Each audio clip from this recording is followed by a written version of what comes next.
Did I not make a loom? I'd swear I made a loom. Well, I should make a loom. Just plop it there for right now.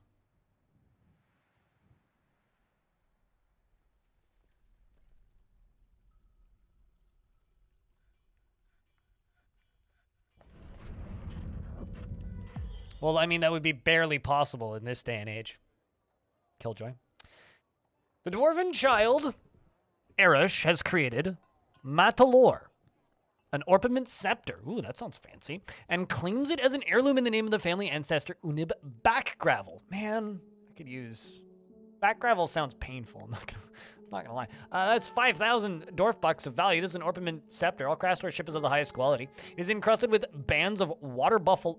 Is that gold? It's bands of water buffalo leather and donkey bone and fungi wood. The object is adorned with hanging rings of golden beryl and menaces with spikes of goshenite. Oh, goshenite.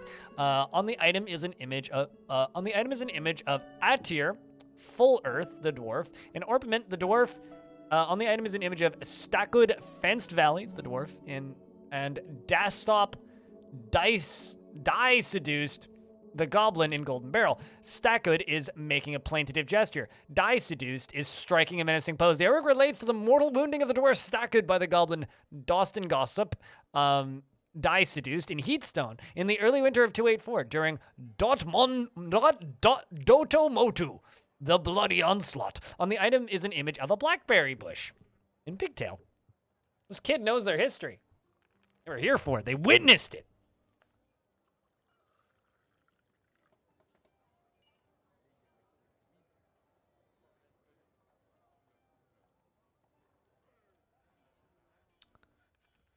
All right, so over here I was going to put a kitchen. But they want a doctor's guild hall. So what I'm thinking about doing is making this hospital edge into a doctor's guild hall.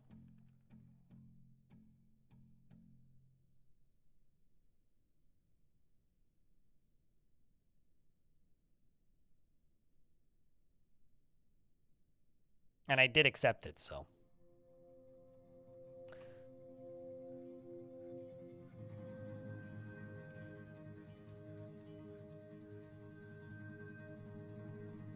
And this can be the kind of operating theater.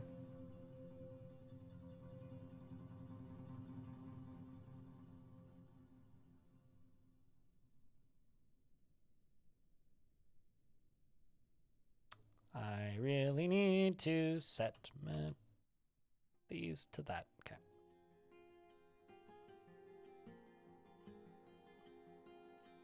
Kind of want to go full RimWorld and just make them all out of silver.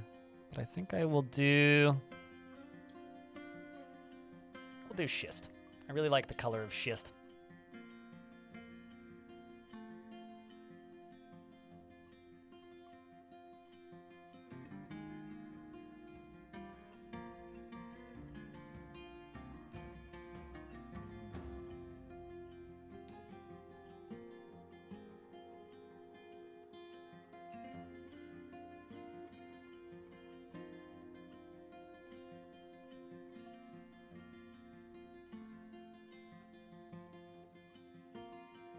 It's just a nice color. I don't know. It's a color I quite like to look at, so I use it for things.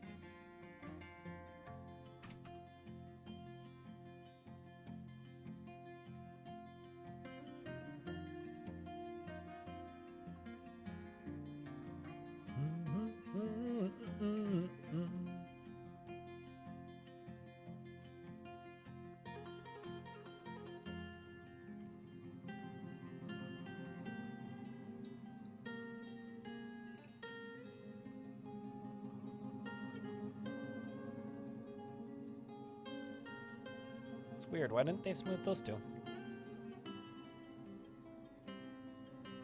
I don't think I told them to not smooth them, so.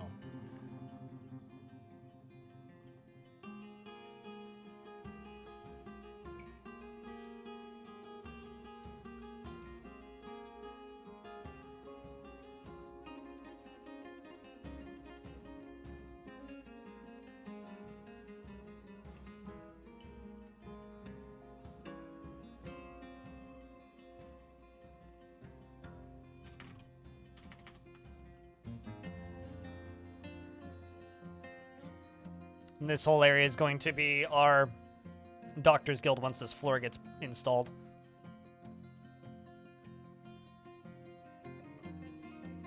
I realize I'm just using boulders, that's okay.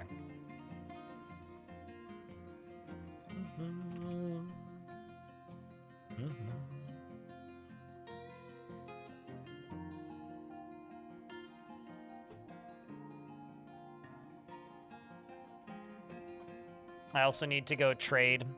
We should do that.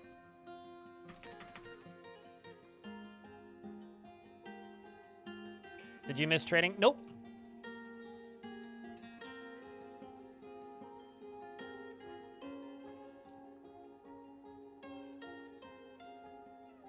I was just queuing up a Doctor's Guild before I forgot. Because, you know, I'm going to forget, right? Bum-bum-bum.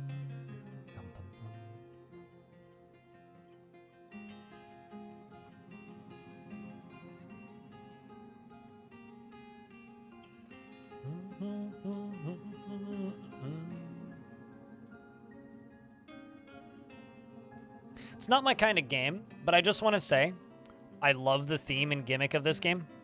It's basically a Pokemon game, but it's called Cassette Beasts. It's basically a Pokemon game, but it's entirely themed after, like, cassette decks.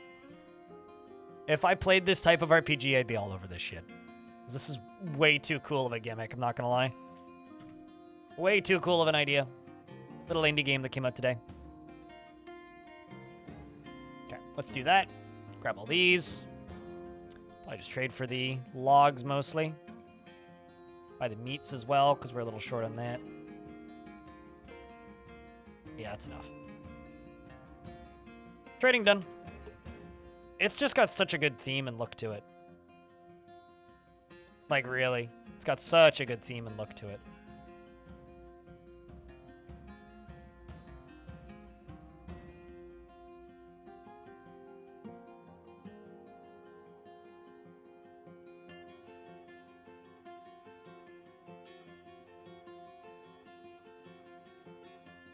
I'm actually going to shrink this down a little bit. So this brown patch in the middle is the hospital. And then everything around the outside, around the outside, around the outside, is going to be our Doctor's Guild. And it's going to be public, the Doctor's Guild. I think that medicine is something all dwarves should have some basic knowledge of because they might need to see the inside of a body at some point. And whether it's for medical purposes or because there just happens to be the inside of a body on the floor, it's good that they're at least aware of what they're seeing, right?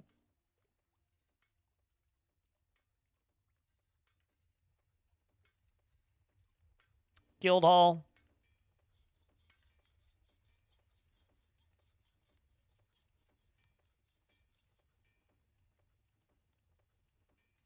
Now we just need to find that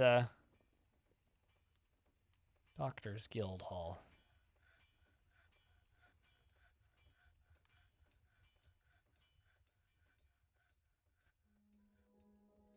Got the miners one. Where's doctors? This is a menu I wish had a search function. Like, I don't actually wish that every menu had a search function. Not all of them need it, in my opinion, but this one needs it. Just being able to type in the thing that you want would be real nice. There it is. Value of this right now is about half what we need it to be, but we're getting there.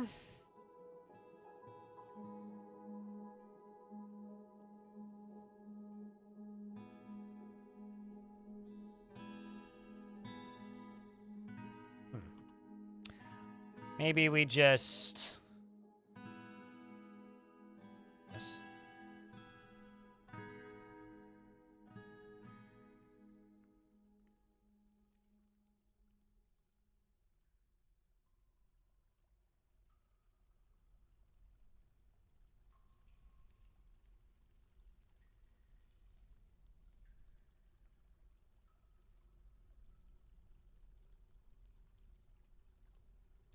Just use whatever's closest for tables. Kind of just curious about what tables they're in. Probably andesite mostly. Morning, Al. How are you? Also, hi, Orange. Dr. Dre to deal with the insides? Nah, Dr. Dre's never a solution.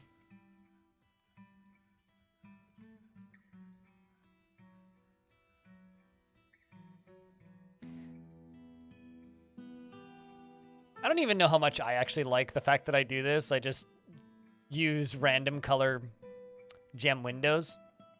I kind of like the way they end up looking. All right, so we're going to deconstruct one of these right here.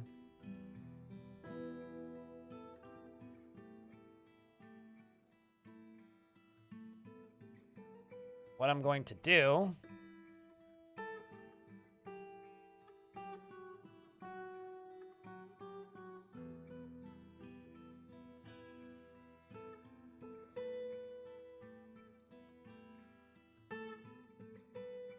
going to take this right here.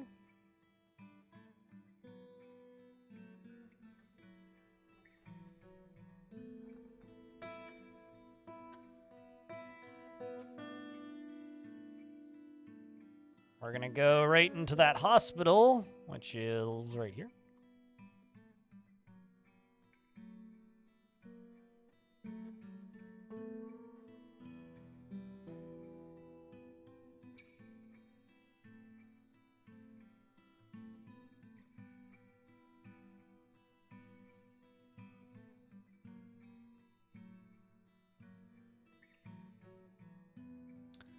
Easy peasy. What biome is this? Good question. It is, well, Mount Volcano, and like I think it's like rocky, like desert dunes, basically. Yeah, like because there's cactus here. Yeah, so it's a black sand desert, dunes, and then mountain.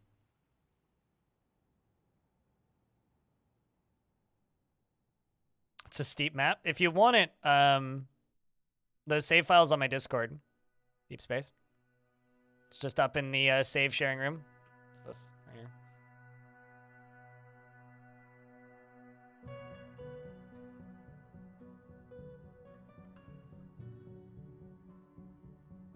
Right now would be a real bad time to get attacked.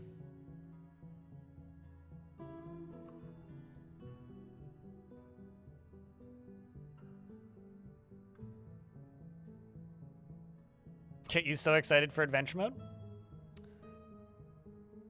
Yeah, temper your expectations, but it's gonna be cool to see. Nope. No, there isn't a way to force dwarves to do anything. Bagoth. I noticed military dwarves with tattered armor won't change the armor stockpile. Update their armor.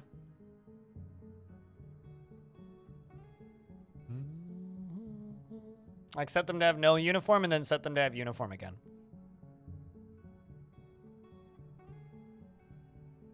I know it's like quite literally the have you tried turning it on and off again, but literally do that.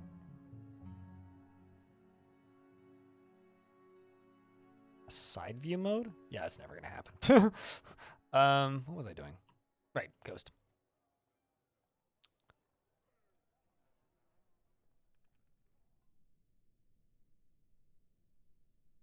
I think down here and through the middle of this, I'm just going to make a furniture stockpile.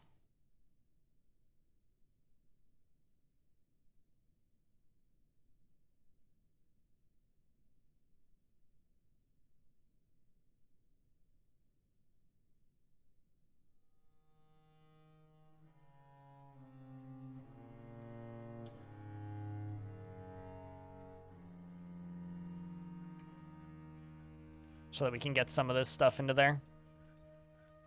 Clean this area up just a little bit. I mean, you could play Dwarf Fortress in VR right now. Just play it on virtual desktop. Literally how you play the majority of games that aren't VR games in VR. Also, this is good to know. There's sand like right here. I need to start making glass discs. You got to get to that.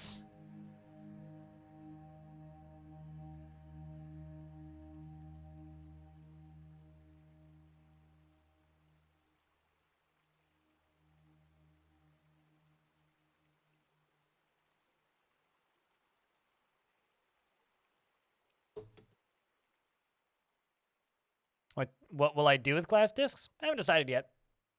Either traps or shotguns, but I don't know where I'd put the shotguns. Because we're on hard combat, we're gonna probably, before long, start getting attacked by 3 or 4 things per year. And when that starts to happen, we need to be ready.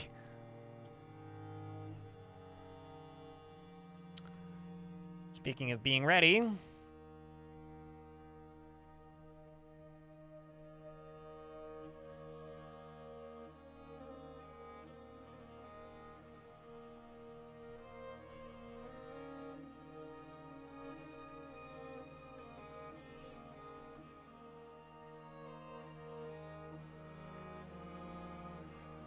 I'm also not worried about not using all of this gold because there's just so much of it.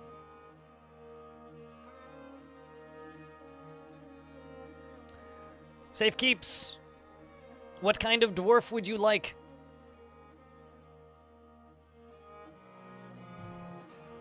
We have plenty of miners, obviously. We've got a couple of blacksmiths. We've got fishery dwarves for some reason. We have happy dwarves, pissed off dwarves. We have many a farmer and other such things, and plenty of goddamn peasants for some reason. Do you want an angry dwarf, a happy dwarf, a child dwarf, and a pansy dwarf? A medic dwarf? Okay. Speaking of medics. Ah! Citizens only. A few more of these to unforbid. This is our brand new hospital. We're working on a well for it as well. But as far as medic dwarf goes. All right, which one would you like? We've got English, we've got Zuglar, we got Thob, we've got Metub, we've got Odom. Which one would you like?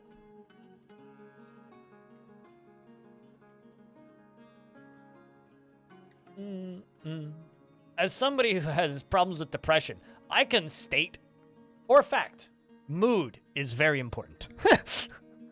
But, I understand what you mean in this video game.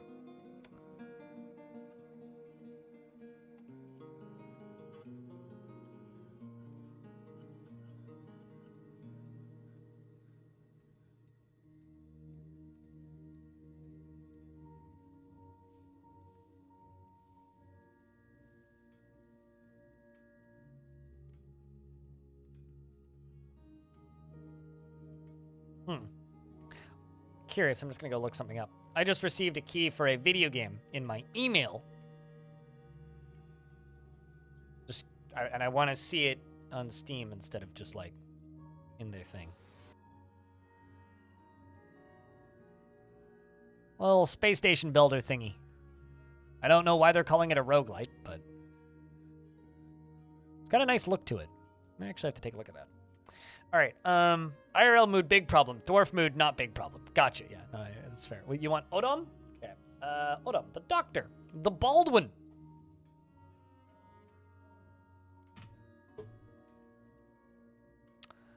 You talked with a friend and you feel fond. I'm sure you're also quite happy about, well, you're happy being near a tastefully arranged bed. You don't have anything to say about the Doctors Guild being successfully built, but he has a relentless drive and is completely consumed by ambitions, cracks easily under pressure, and has an active imagination. He is quick to form negative views about things after seeing a goblin's dead body, and he likes to take it easy. He doesn't often feel envious of others, and he is assertive. He has a calm demeanor and generally is quite confident in his abilities when undertaking specific ventures.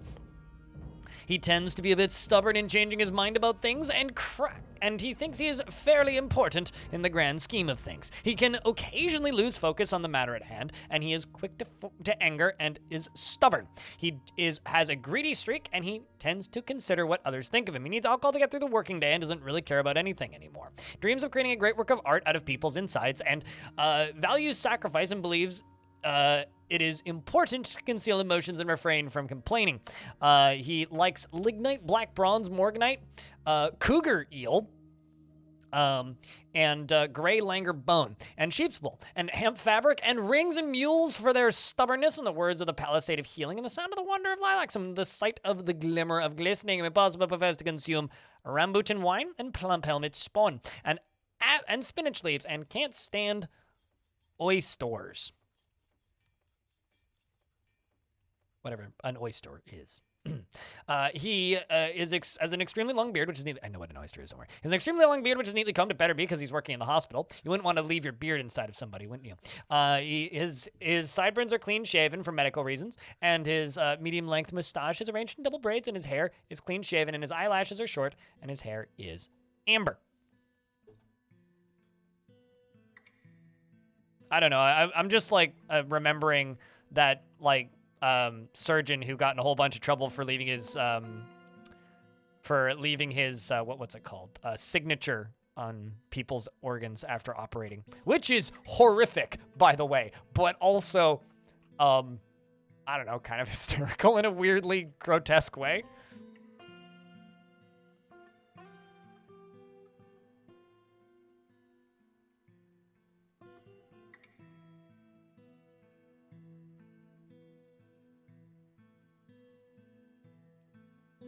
A dwarf after your own art.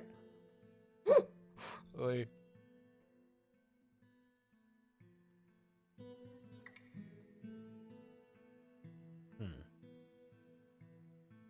Speaking of,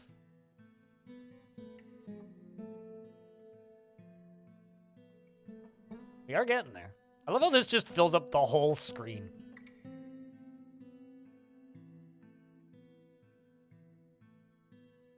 Can't wait to test run this thing.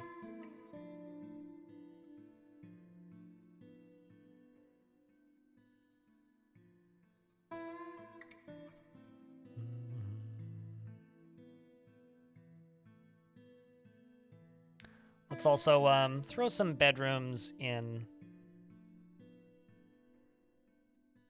up here, maybe. Just a few of these. Because we clearly need more.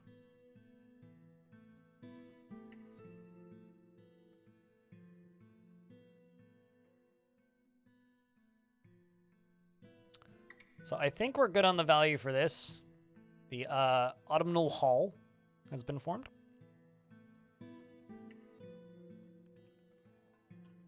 Yeah, it's like, it's really fucked up and horrible, and don't ever do that, especially if you're a surgeon. But also, mad respect, lad. You know what I mean? It's like I respect the audaciousness of that. Like, it's ridiculously over the top silly, but at the same time kind of awesome. Yeah, I might try this game out. So I'm looking at this on Steam. They just sent me a key for it, so I just redeemed it. But like, maybe we'll try this on a Monday at some point.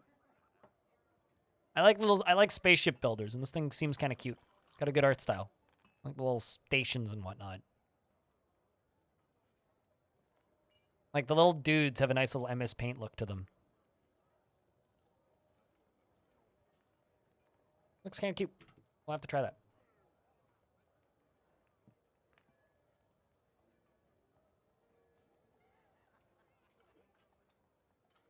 He's just very proud of his work. I think that literally like was what he said in court, was like, I was proud of my work or whatever.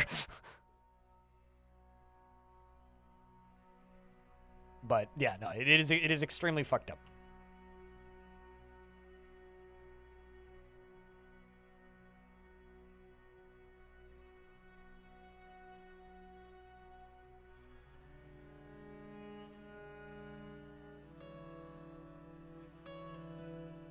Okay, so that's done. Let's block off the front there.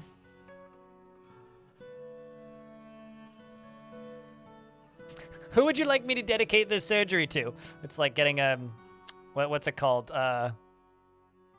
It's kind of like getting a signature from a band member you like. Like, who'd you like me to dedicate this this cassette to or whatever?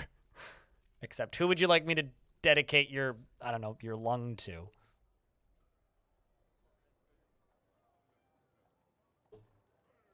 So this is going to become a well down here.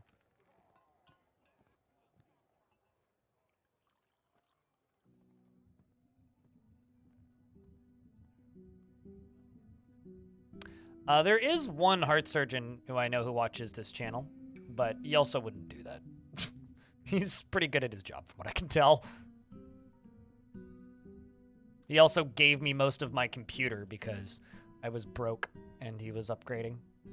He gave me a motherboard and a bunch of other computer parts. Motherboard, RAM, and CPU. Actually, no, I think I provided the RAM. But it was a motherboard and the CPU he gave me, which is a good portion of a computer.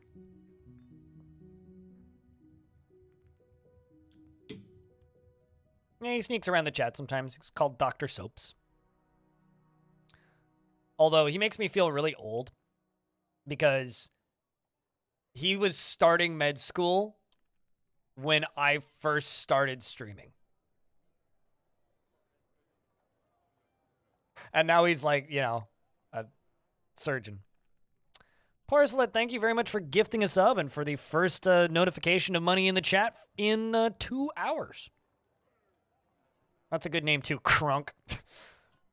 Thank you very much for gifting a sub to Crunk. Good to see everyone. Hey, White Pony One, what up? Oh, well, that was bad timing. I was like, yay, it's time for us to pump oh, the water went in. The water stopped being water. It's now hard water.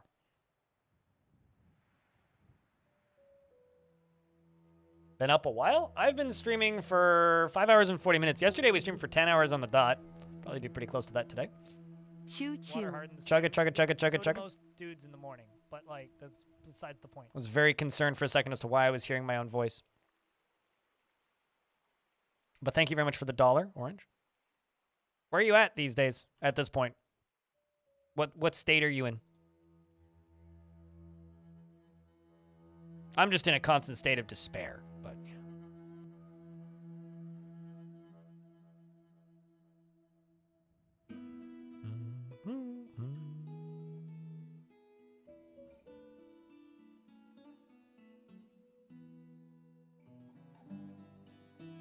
Sweet it!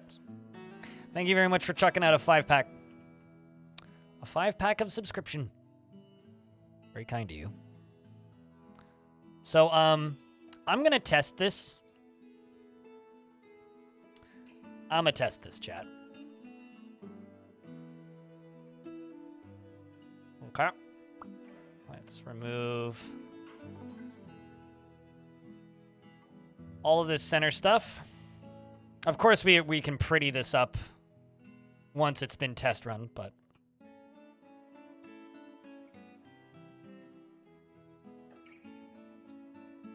But thank you very much for the little hype train. Cheers, guys. Very kind of you. Started work with AT&T as an installation tech, and man, going up 18 feet of a pole is fucked. What, just like really high up? You know, every now and again, people are just like, man, like working it, like I was in a pub a couple days ago, or a couple Fridays ago, and there was a guy just sitting at the bar talking about how badly he wanted to be a crane operator. He's like, man, that job seems so chill. You just sit in a crane all day and you just get beautiful views of the cities. And I'm just like, God, that sounds like hell. One, it's probably really hot up there. Two, like, oh my God, like I don't know, different jobs for different people, I guess. But like, Jesus, as somebody who doesn't particularly like that kind of heights. No. Thank you. Mountains are fine, because mountain ain't going anywhere. But crane is not fine. Crane can fall over. I've seen videos of them falling over.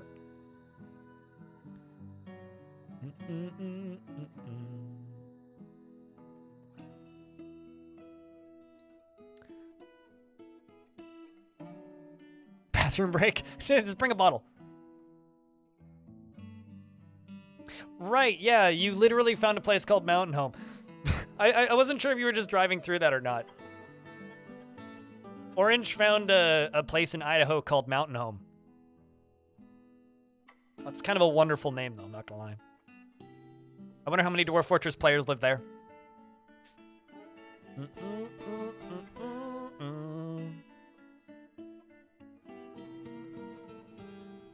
Collide with things, all kinds of nope. Yeah, absolutely. The best part I think about being a crane operator would be being able to like put Christmas lights on your crane. Or a giant sports team flag. I would just, if I was a crane operator, I would get a massive flag with just a picture of my face on it, and I would hang it from the crane. My crane. You can't take my crane, because it's my crane. That's the only thing I would do if I was a crane operator. Everybody around town would know who I was. They'd be like, oh, you're that fucking guy with the crane. Yep. Damn right.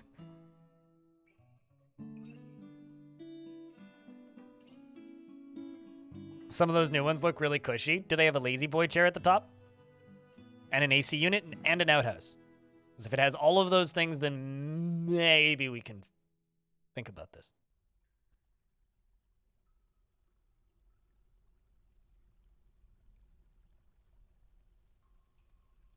Wow.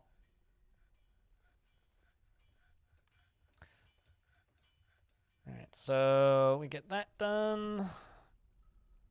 Those are locked. So now we get to test run this. Let's pull the other lever. Well, thank you very much once again for the hype train.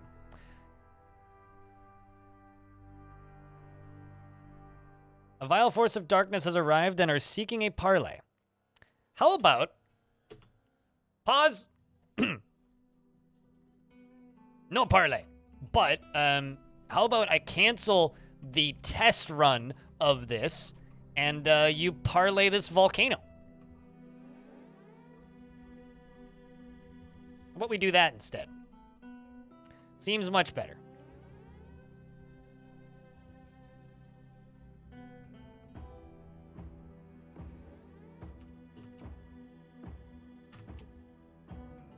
Oh, I forgot something important. There we go. Okay, so I now have to close the front door.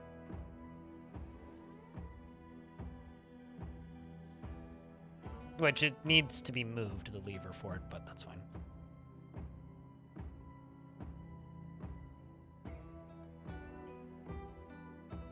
We got a parlay for you. Yeah, you just come through the side door. Yeah. All the artifacts are waiting.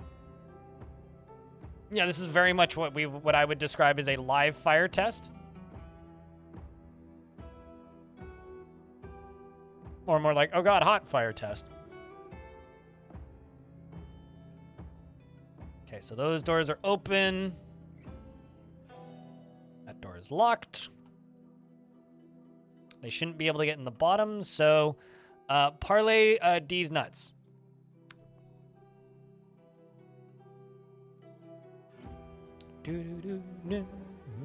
Whoa. Ah! The vampire with 0 kill is as a comeback.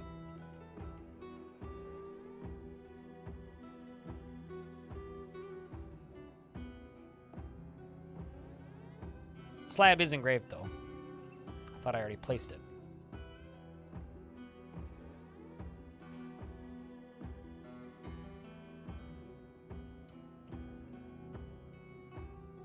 And I can also put this area into the burrow. Okay, now we go follow zombie or the goblins. That is a not small... What? Why is there just an unarmed dwarf recruit in the middle of this?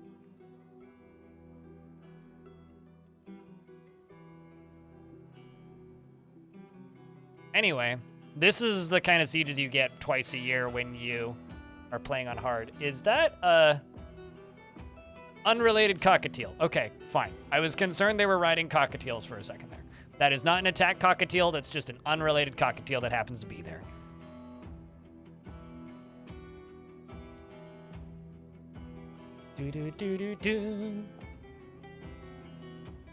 Maybe that was the dwarf that got kidnapped in year 1. They're 38 years old, so unless they have turbo aging technology, I don't think so.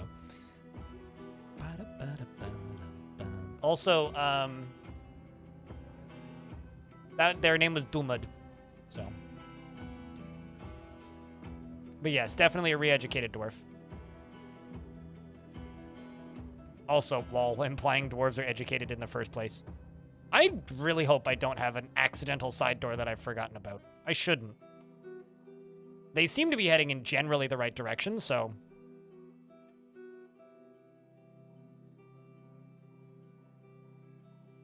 I mean, rapid aging technology is a pretty common sci-fi, like, trope. Ah, ghostly woodcutter has been put to rest. Yay!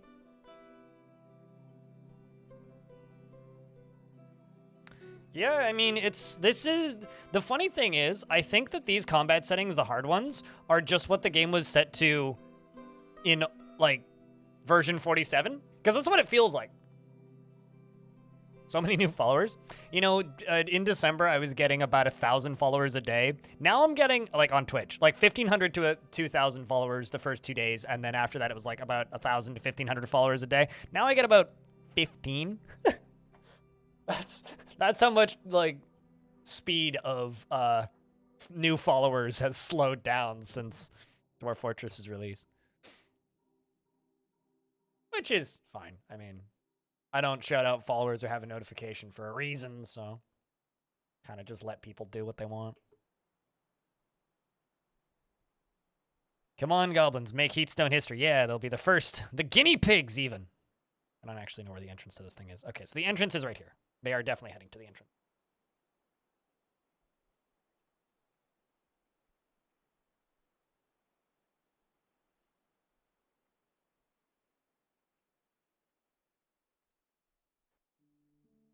So I just need them to be, like, in this area, pretty much. Here they come. Oh, lordy, they come. And Lenarno, you're here just in time for the fireworks.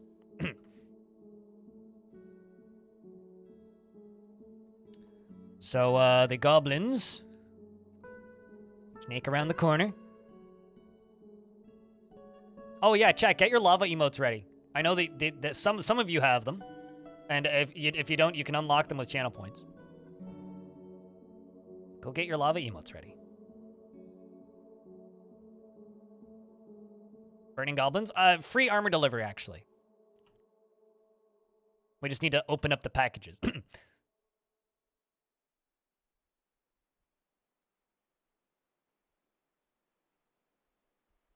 Also, sorry, this army's not that big.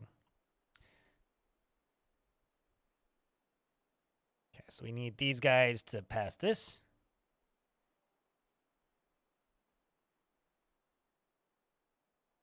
They're all pretty much inside, so... I was about to test run this right as they showed up, so it's a good thing I didn't.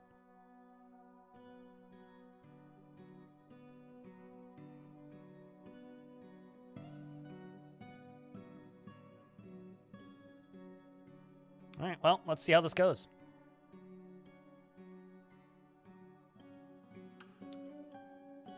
Well, I'm assuming these will close first, but it might not.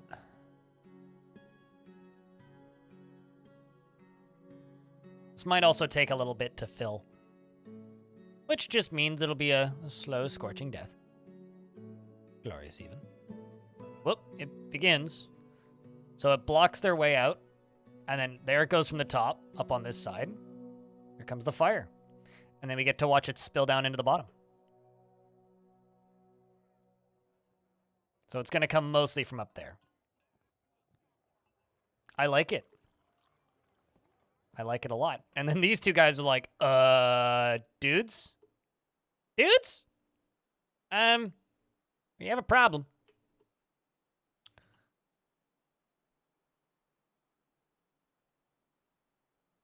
And then down here just gets flooded.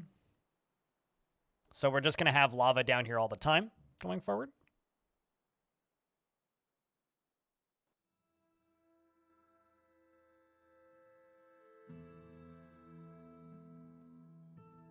Did I pressurize it? No, but it will be pressurized by the time it's full. But the reservoir up top is certainly not full. The reservoir is about 1/3 full right now. 2/3 maybe?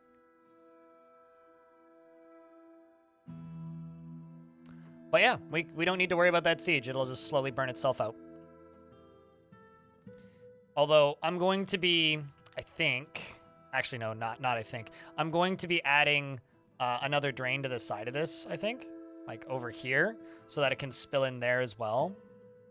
That or just, actually no, I'll probably just allow the lava to flow from here to over here, and then I will add in more drainage up here so I can pull floodgates or bridges or something. This is about 2/3 built. And then I need to make it look pretty. You know, we got to smooth it all up. We got to do all the other things, but it'll get to them eventually. And then it's going to drain out the back here. And then everything that's smeltable will remain in the fort. So we can just go open up the front door now, probably. I don't think there's any... Actually, there might be more outside. We'll wait until the siege icon disappears. Then we'll open up the side door. It's kind of irrelevant at this point.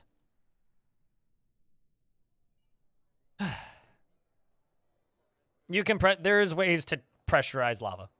There's ways. Maybe I should make a video on how to pressurize lava. I know at least 2 ways to pressurize lava. One of them is using pumps. These goblins don't look super thrilled about this. Basically, like, so if this is a pump right here, right, and it's pumping lava, and this is a floodgate, and this is an open tile, so this is full of lava, right? So let's just say that this icon right here, this is lava, and this is lava. It's pumping lava to this tile, from this tile, and it's just filling from like a reservoir or something, right? If this floodgate gets dropped after this has been filled up with lava, this will instantly drain, and it'll just teleport all the lava to the other side, basically going down the hallway. So you can pretty effectively launch lava at things that way. Fun fact, Dwarf Fortress has no moods or thoughts or things that dwarves can think about related to lava or burning. So if they're on fire, they're guaranteed to die happy or in whatever mood they were in when they were set on fire, because there is no negative thoughts related to being caught on fire. So,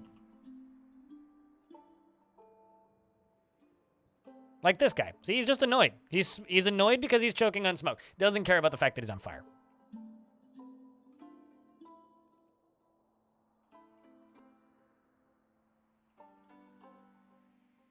Exclamation point goal, but hard combat, hard economy is what we're doing. Which basically means bigger sieges that are more frequent. And as you can see, we're winning. This is a goblin siege, and we are turning them all into smoke.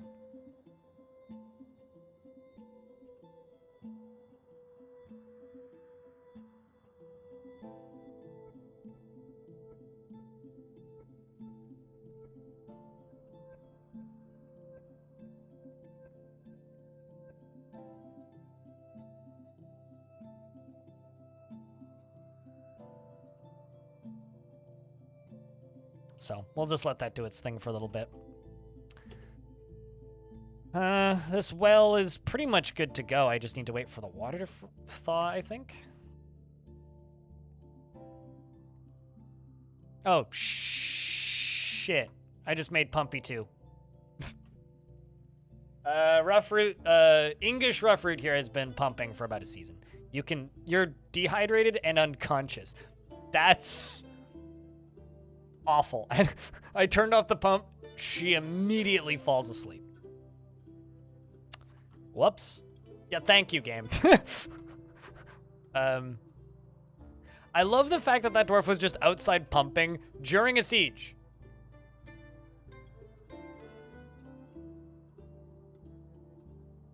Just during a siege.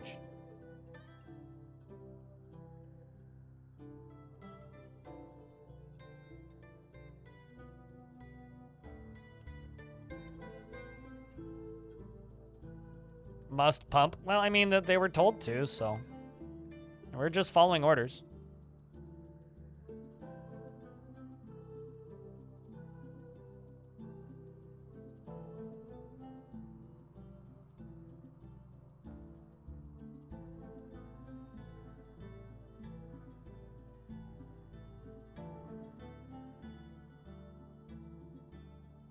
She had a job, and by Armok she would do it, and she did it. Yeah, she did her job very consistently. From the time she was ordered to do it onwards.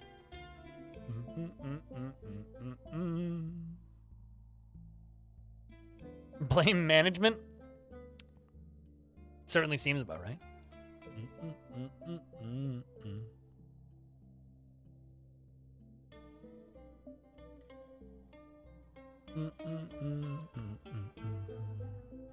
Don't mind me here, I'm just running equipment.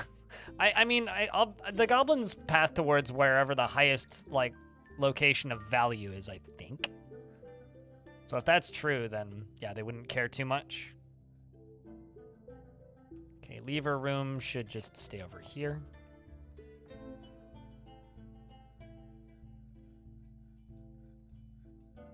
And let's make gold chains.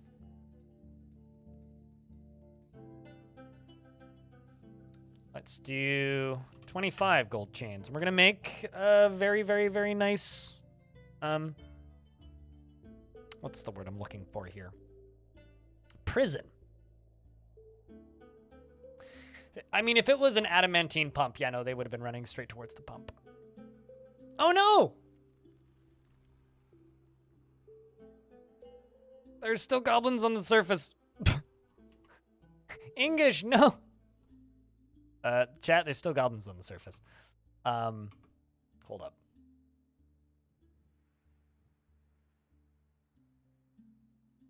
All right, well, I'm going to lock the dwarves back inside for a second.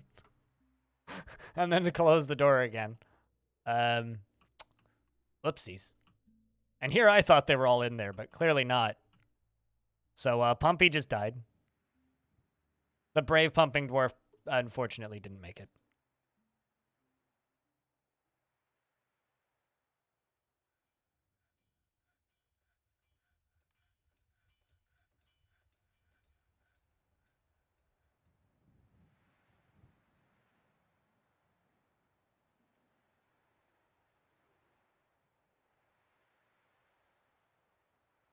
Grumble.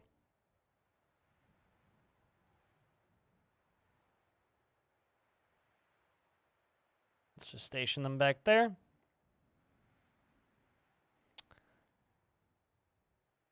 No, they don't seem to be super into the whole barbecued friend thing.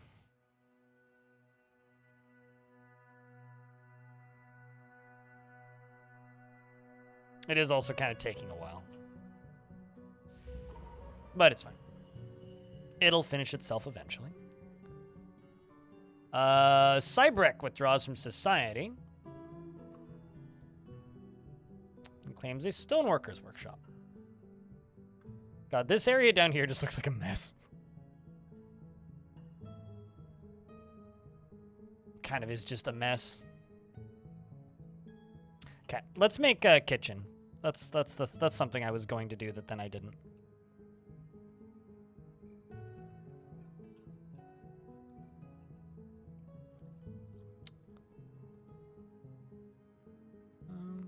Could use pyrolusite and cobaltite. Actually, let's just do it this way. We can make them bigger.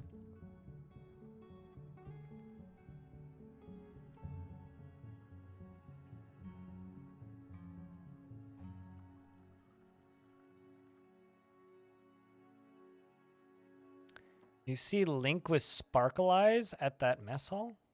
Link? See somebody that looks like Link? Not sure which dwarf you're talking about, but...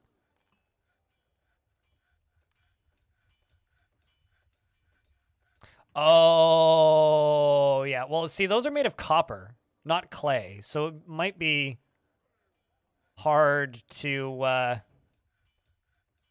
I don't know, maybe. Maybe. Link maybe is very excited when seeing that.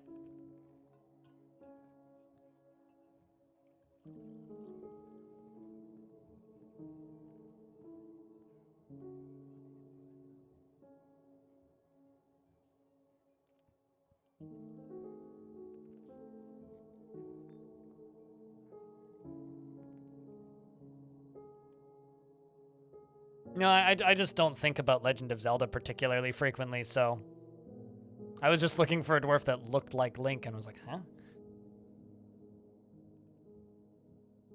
Speaking of Legend of Zelda, I hope the world is as excited for Legend of Zelda nuts and bolts as I am to watch it.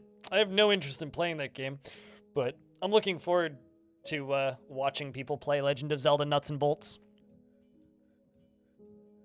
Yeah, no, I think like the metal pots would take 2 or 3 sword thwacks, you know? Nowhere near as satisfying as the standard ting.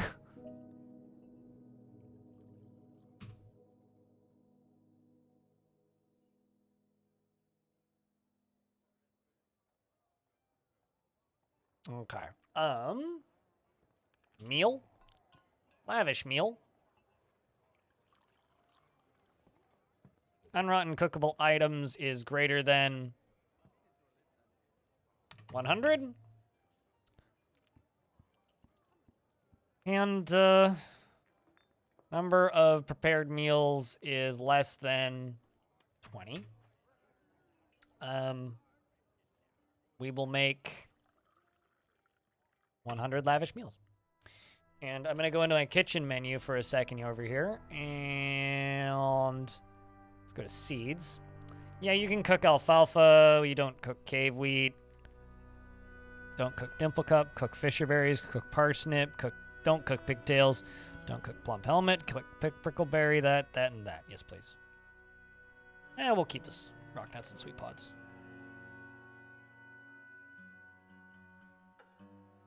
You're back. What happened?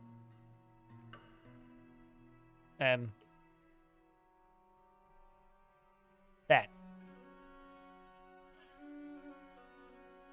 Let's just say that our defense weapons work very, very, very effectively, Gimli. Bob Tron 007. How are you? I hope you're doing well on this fine day. How many dead? For us, 1. For them, I'm not counting. Plenty of like shields and stuff.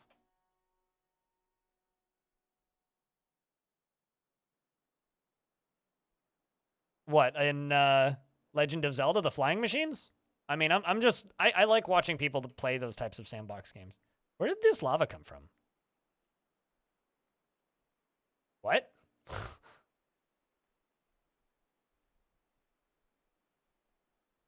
Oh, it must have, like, spilled over before I closed the bridge. No, it does. Anything that's lava safe. So iron and steel does not melt. Cybrek the Potter has created a mica mug and offers it to the armored boots.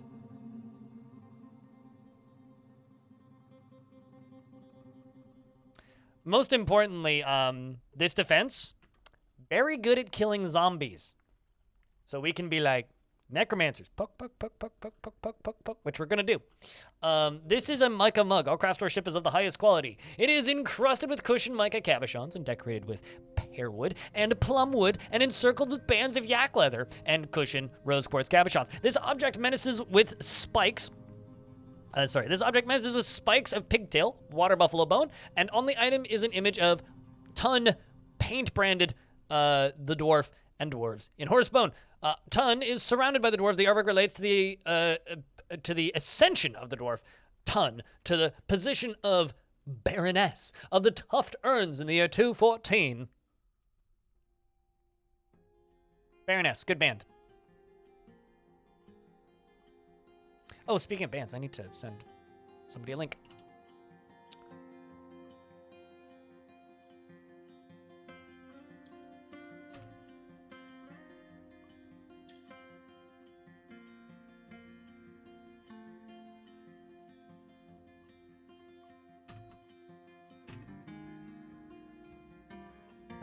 Ba-da-da-dum. Okay.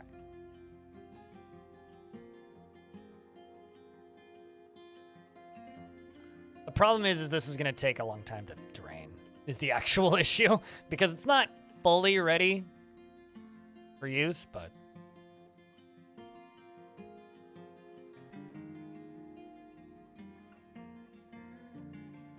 Dwarven child slipped into depression. Well, as long as you're not stabbing people. All right, so let's go up here.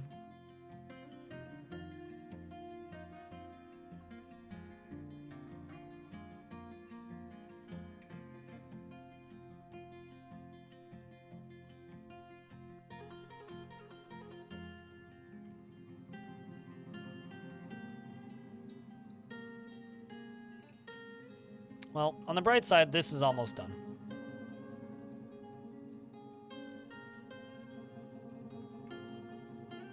We're into midwinter, which means we're getting to the season where I'll be able to actually use this well. We're not there yet, though.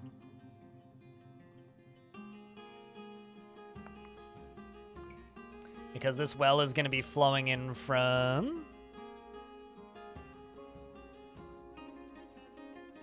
all the way from here. Wow, there's just like barley growing in there. That's kind of funny.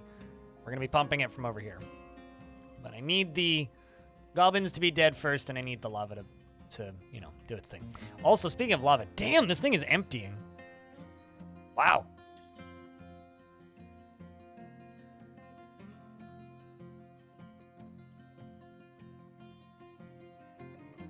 All right, so I'm going to need... I'm gonna need 2 floodgates down here and a lock right there so that this... I'm gonna need to move the location of this, but... What are we on about, Elfie?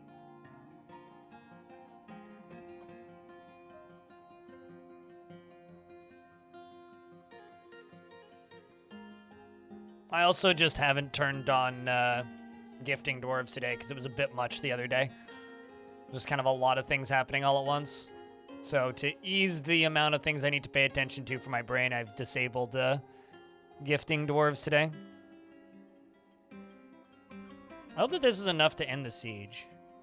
But yeah, all of the copper stuff, like this stuff, melts when the lava touches it. So this will disappear as soon as the lava hits 2 of 7 on it. But all of the iron stuff and steel stuff sticks around. You can see there's plenty of copper stuff here, an iron whip, copper stuff, but as we stare at this, you'll see stuff disappearing.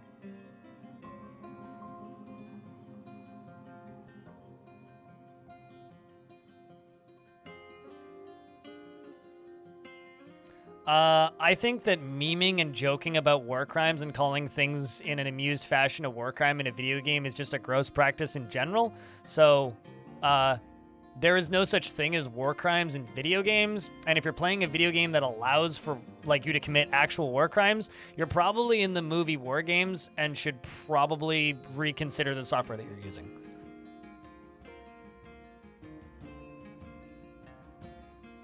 Also, what Al said.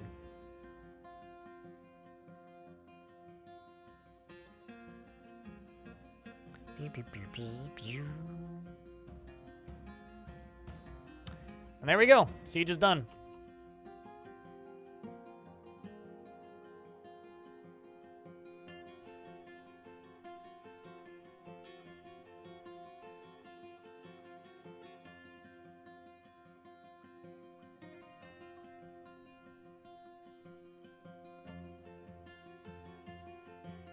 So this is just going to dump out the side here, over here. And this is going to let this fall. So this is going to take a while to drain if I had to bet. There it goes. And there it goes. Damn right it's effective. Wow. There's so much mica just melting down here. So much mica. And for trash, we can throw our trash into here quite safely.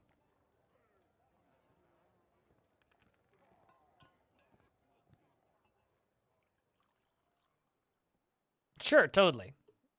And that's fair, but real talk, I think that the popularization of war crimes as a meme is one of the most distressing things to happen in gaming culture in the past decade. So, like, you know, it's video games. Like, You know, people will comment about, like, war crimes being committed in Call of Duty, but, like, have you ever actually watched Call of Duty gameplay? Like, fucking dudes running around with anime rifles, with Snoop Dogg yelling in their ear, listening to, like, heavy beats while, like, jumping around and sniping people from inhuman distances. Like, everybody in that game's a goddamn Terminator, and it's not exactly realistic. It's like, there's no war crimes. Calling things war crimes is goofy. You have to reload when you make NPCs sad. Oh, no. I mean, you don't have to, but if you do, I get it. So, you know. Certainly, says Nico, certainly. But very few people who are joking about war crimes are actually, quote, coping with real-life war crimes. You know, like, we read about things in the news, yeah, sure, but my dwarves are not committing war crimes right now. You know?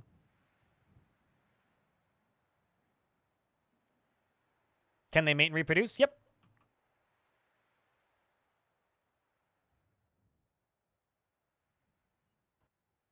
See, here's the thing, right? If you want to accuse me of genocide if I happen to be invading 45 different goblin locations, that's fine. I'm not committing any war crimes.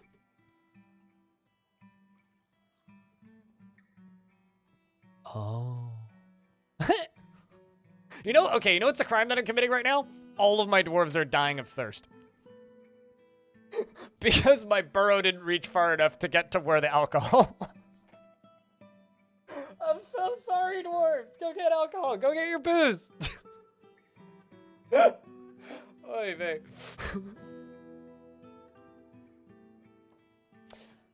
Yeah, no, this is legitimate self-defense, my guys. Now, that's the actual crime. I was causing my dwarves to die of starvation and thirst because I was wondering why the happiness meter was going down. Whoops. Look at them all flood in. Yeah, no, totally. Just everybody goes and grabs drinks. Just look at the beverage count just tank. Wow.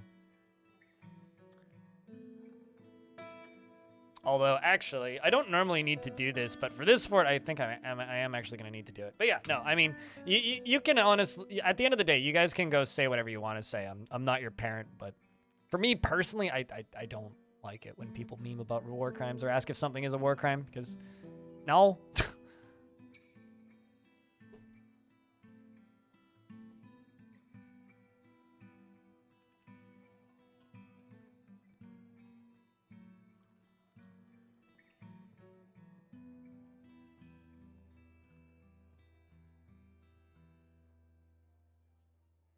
Your response to this stuff is generally that video game settings naturally have different ideas of morality than we do in the real world. So that stuff with like war crimes wasn't really a discrimination between enemy and military and civilians in the nation you're at war with. Yeah, until one guy takes it way too far.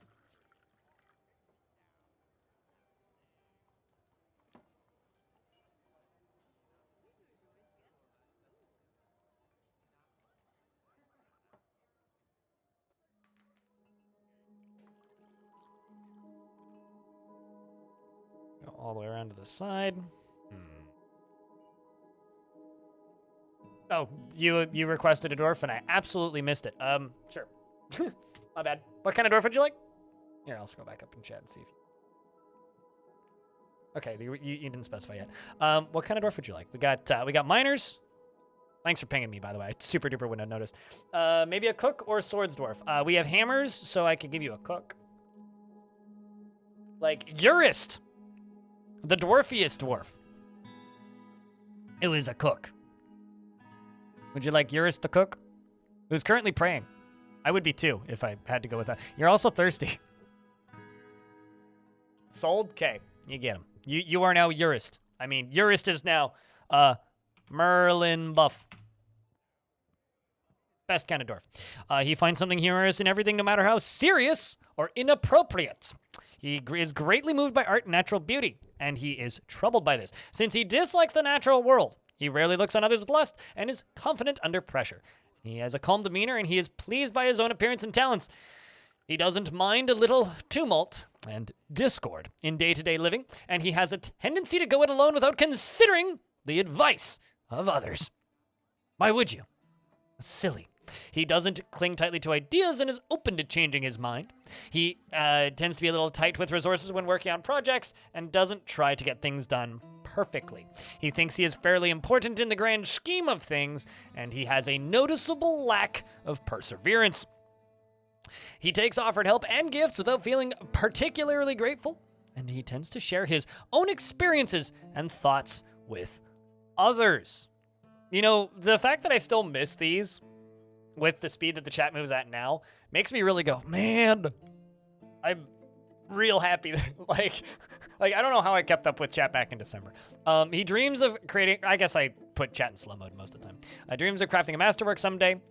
He personally has a respect for family, he lacks any respect for family and doesn't really value merrymaking.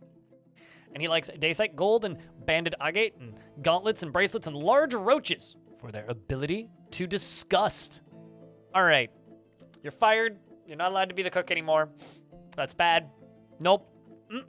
WaryX, thank you very much for continuing your gift from Jerry Gert. Also, hello, Ghost Bat. What up? You were informed folks may be looking for you in your Discord, but you no longer have access.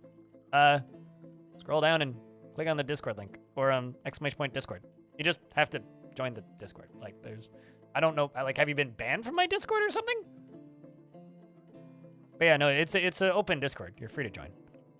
And if you left it, you can rejoin it. Unless, like, you posted titties or something and I had to ban you, but I don't think you did. And even then, I would just be like, why are you posting titties in my Discord? Anyway, he likes dacite gold and banded agate and gauntlets and bracelets, not bracklets. Bracelets and large roaches for their ability to discuss, in the words of the style of lace and the sound of the wonder of lilacs and the sight of the gloss of smiling. When possible, prefers to consume tomatillo wine and cave wheat seeds and raspberries and absolutely hates leeches. He has a broad chin, and his extremely sparse hair is somewhat greasy. His very long beard is arranged in double braids. His very long sideburns are neatly combed. He has a very long mustache, which is arranged in double braids. His short hair is neatly combed. His somewhat high eyebrows are quite sparse. His brass eyes are slightly rounded, and his nose bridge is slightly convex. And his hair is dark taupe, and his skin is a crew. And everybody's thirsty, and you need to sort this out. You were too anxious in being in a big server? What? Okay. Okay, well, don't worry about the anxiousness. And, you know, it's funny. I've got some people who, like, refuse to talk in my chat because they're like, chat moves too fast and it makes me anxious. It's like, what? It's just a normal chat. But I guess I can't fully comprehend that.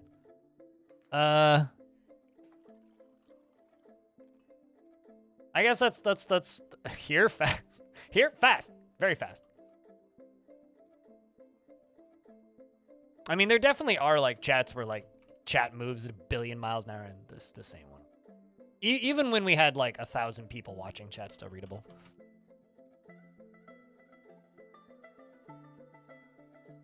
But you're all good, Batty. Don't worry about it.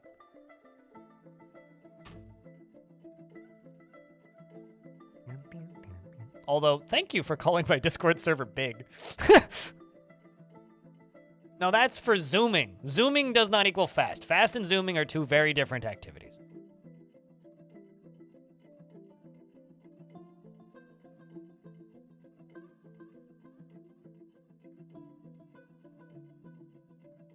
I mean, please, come on. Any professional should know this.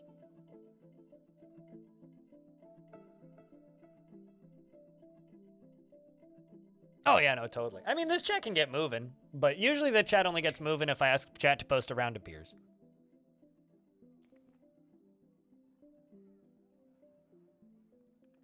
Because they found IRC or anything real-time too fast? Man, you know, I remember, like, posting on 4chan and, like, and image boards and forums in, like, the mid-2000s, and just having to, like, get frustrated that I had to refresh constantly to see responses. Like when I'm talking with like maybe a dozen people in real time, right? One of those big Minecraft streams. I've been on the front page of Twitch with like 8,000 concurrent viewers before, so I don't have to be in a big Minecraft stream. I've had that happen in my chat before. Kit Boga rated me with 15,000 people. That was a pretty zoom-in chat. That was a day. I had like 20 viewers before that happened too. That was a day. I was just quietly playing Elite Dangerous while I think I was a little bit drunk too. It was like later in the day and I was just quietly playing Elite Dangerous and suddenly BANG!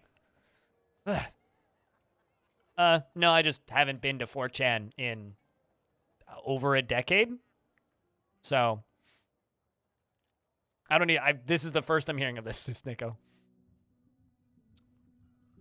So, I don't know. The nice thing about this job is it kind of makes you immune to stage fright at a point.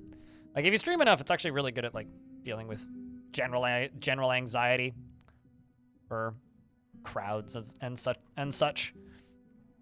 Okay, well, let's just go along here. Let's just get all of this gold out. Maybe not on the outside, but the inside, yep.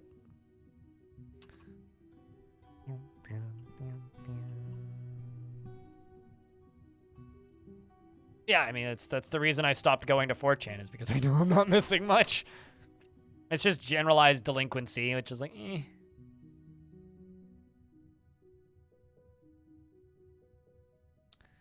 If that's kind of your shtick, then go nuts, but I'm good. I grew up, I think. Also, for me, at the very least, Reddit kind of entirely replaced the interest / need / want for a place like 4chan.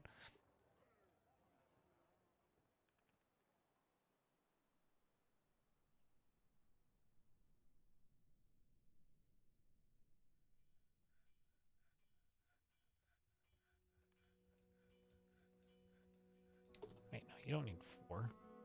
Some of these dwarves are getting 4 chests. That's a bit absurd.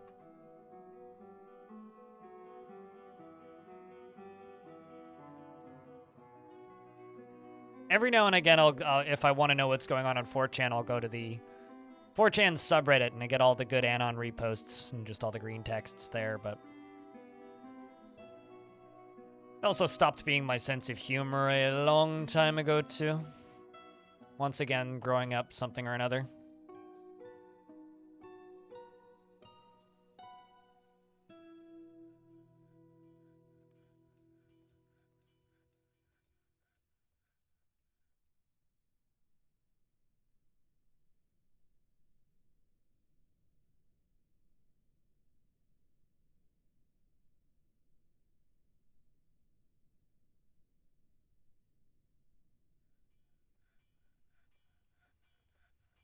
They're higher value.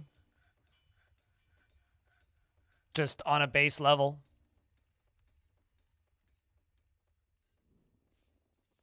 Oh. Captain the Guard's kicking the shins out of some people. Can I just say I think it's... Can you stop doing that? That's just scared the piss out of me. Can I just say that I think it's genuinely hilarious that Mayor decides someone's a criminal, Mayor's wife goes and beats them up. This is the way this fort works currently. Mayor decides they don't like people.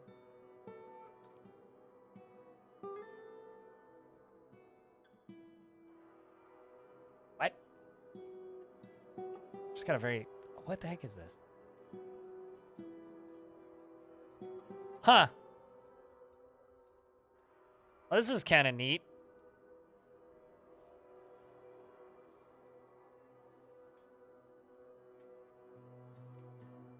That's okay. That's kind of neat. Twitch has added what's the word? Official support for like events, basically. Let me see if I can find this. Where is it? Stream events. Yeah. Here, I'll screenshot this because I'm always like scared shitless about accidentally showing stuff I'm not supposed to. But this is a neat feature. It automatically like has your anniversary date for becoming a partner or affiliate. That is really cool. Actually. I'm assuming that it'll have like a special notification or something. That's really cool. Huh. It was literally added 4 minutes ago. That's a neat feature. I like that, Twitch. Mine's October 30th, so. Which was hysterical because the year I got partnered was I literally got partnered the first stream I was back from TwitchCon. Went to TwitchCon, had people talking to me and asking me, they're like, Blind, how are you not partnered yet? Blah, blah, blah, blah, blah, blah, blah. Constant questions about how I'm not partnered yet and all that jazz. And then got home, streamed once, got partnered. I was like, you fucks! I was at TwitchCon yesterday. Anyway. So I got to tell like 200 Twitch staff to fuck off. But it was a good day.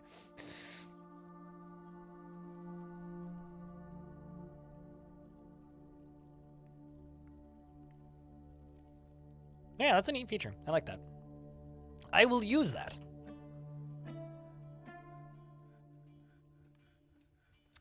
Speaking of using things, this is still draining. I'm kind of tempted to like, okay. I'll use this for something, so. It's gonna take forever to dig though.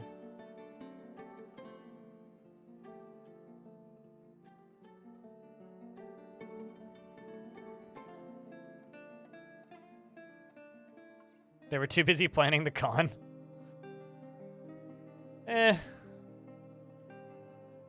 Also, Elfie, thank you very much for gifting a sub to Ghostbat. First gifted sub in an hour.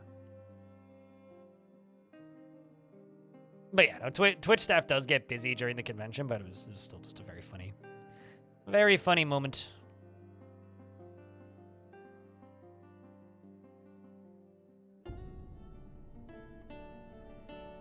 At least it was funny for me back then. It was also pretty funny for Twitch staff, too.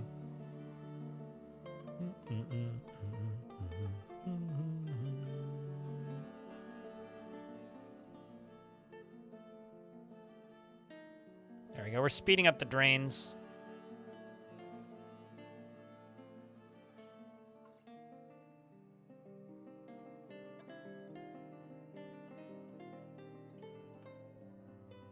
Shark Jumping Walrus as well. Thank you very much for gifting a sub. I'm sorry your dwarf died in hospital. It wasn't intentional.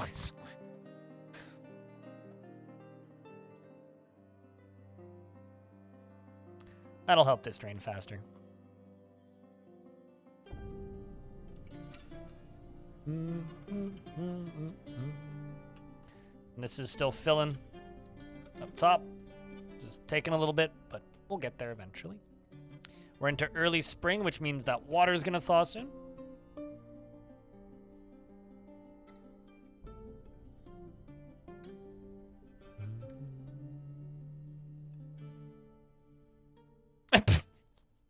I also just,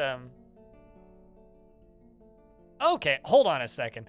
I'm actually, like, reading the details about this.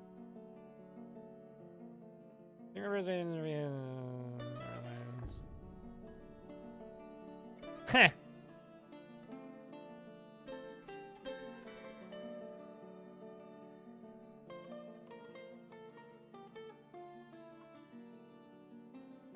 I'm reading the details of this thing.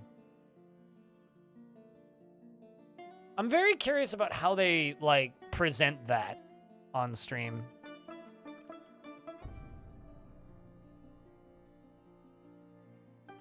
I'm very, very curious about how they present it. Viewers will be notified that it's your partner anniversary when entering your stream. Okay, so I guess, like, it's probably got, like, a pop-up at the top of the stream or something. Anyway, mine's not till October, so I don't need to worry about that, but...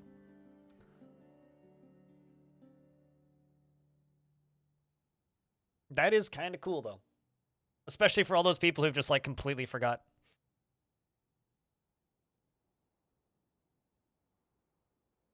Because I know that's a lot of people.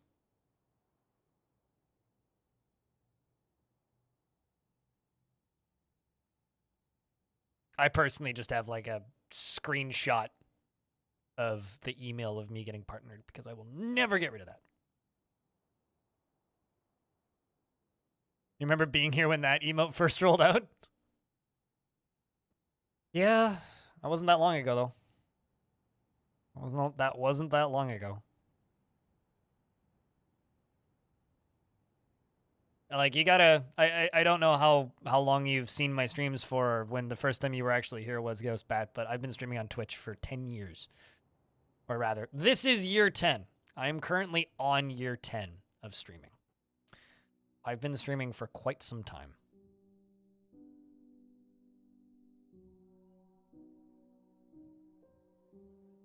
It's not really a challenge. We just turned combat and economy up. But I built a lava toilet, so good luck actually getting into my fort. It was like late January. Gotcha. Yeah, no, I've been streaming for a very long time. When it comes to Twitch, I'm kind of old. Also, probably just like other things in general, but especially when it comes to like streaming on Twitch. I've been doing this a lot longer than a pretty large margin. Ooh, I have to be careful with that.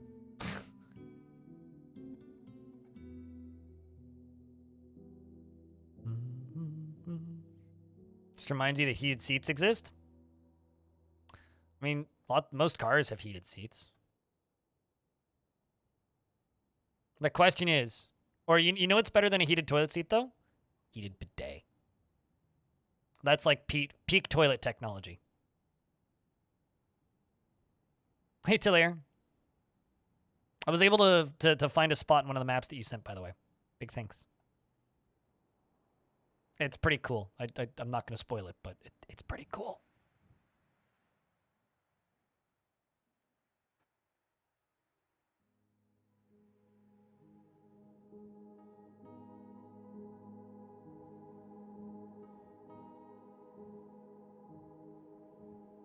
Still remember Justin TV? I was on Justin TV, but I made a new account for when Twitch became the primary because I wanted a new username, and you couldn't change your username back then.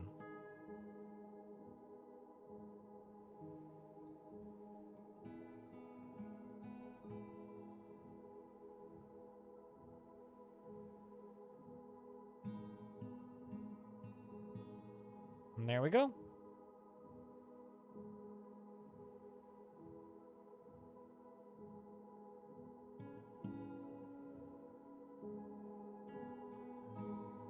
And then this can just get filled in, I think.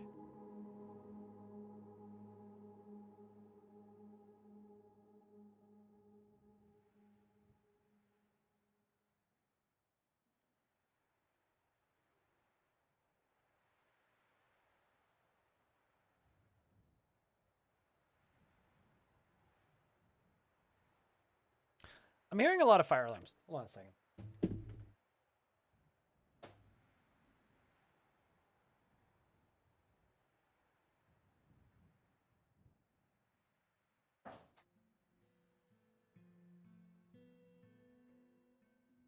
Nope, not a fire alarm.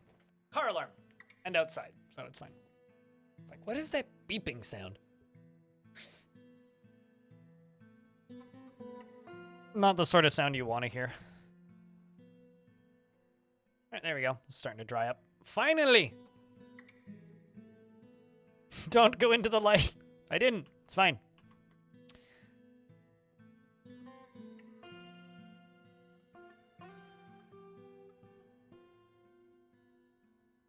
So I wonder, is the river... The river is thawed. Yay, okay. Meaning I can turn this pump back on. Finally. Or turn the pump on.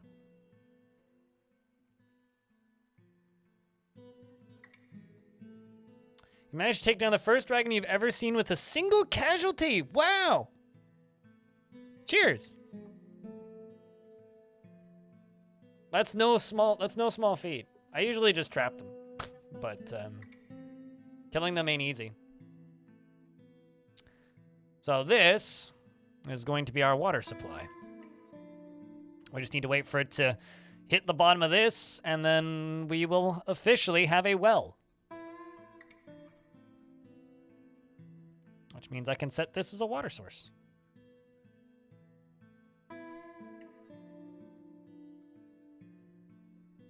Dragon steaks for days. Dragons are pretty small, actually. Yeah, actually, how much meat did it have if you butchered it? If you butchered it.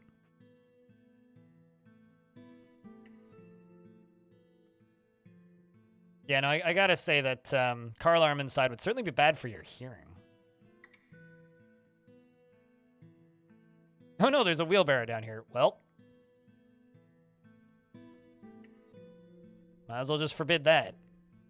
Never getting that out of here.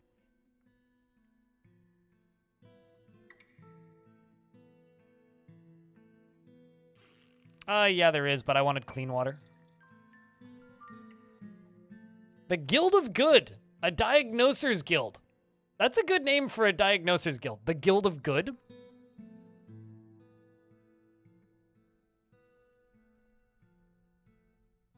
$113 to $173 meat. Yeah, they're pretty small. As far as mega beasts are concerned, anyway.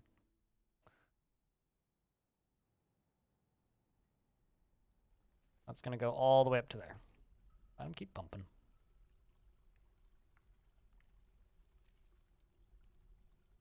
And we can start working on making the entryway more interesting.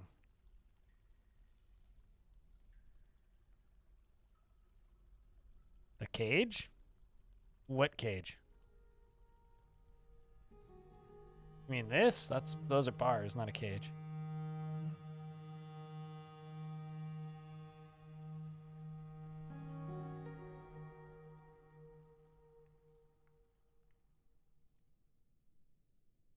Come to us if you know what's good for you. Come to us if you need people who are good.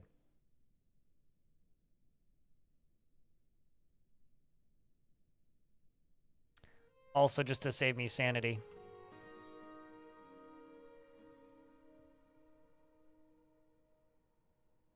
See that? No more stuff. I definitely wasn't lazy and left stuff down here.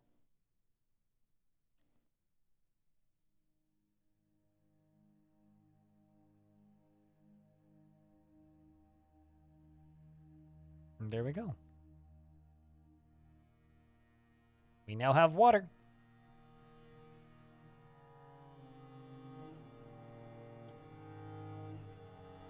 That's where it sits.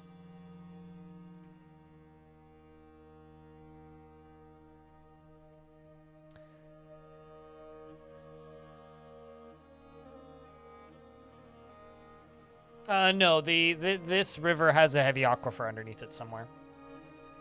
Somewhere. It's like the top right corner of the map, basically, is a heavy aquifer. I haven't really gone out of my way to find it, though. But it is there.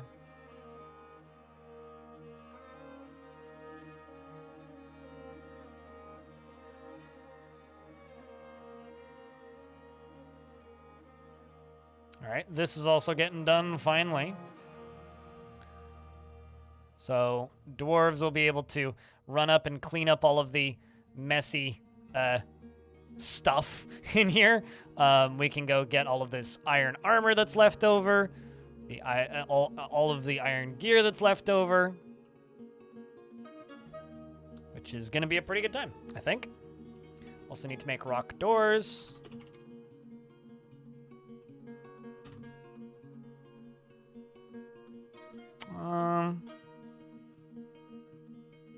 Let's make them out of... Really want to make them out of cinnabar, but I don't have enough. Let's make them out of diorite. Got tons of diorite.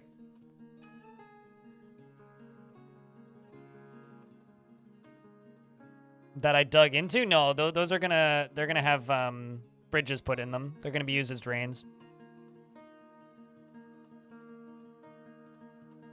No, I'm actually going to add a few things into this to make it more efficient. Like, I'm going to dig through this here.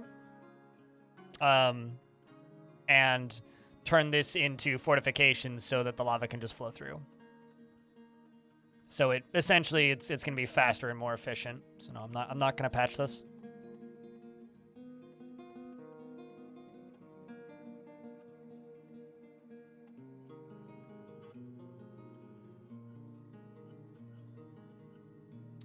Also, let's see how quickly this is filling. Not as quickly as I'd like. At least it is filling, though.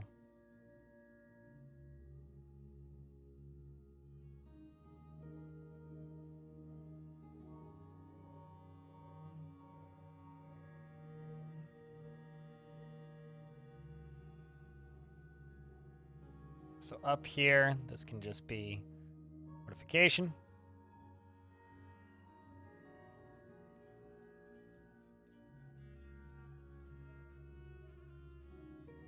And then we get to figure out how we're going to beauty this place up.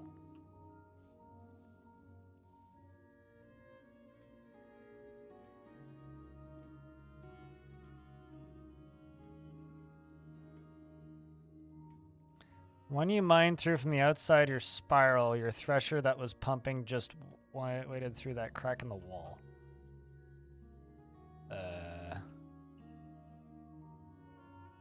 Oh, these. Yeah, those are a bit problematic, aren't they?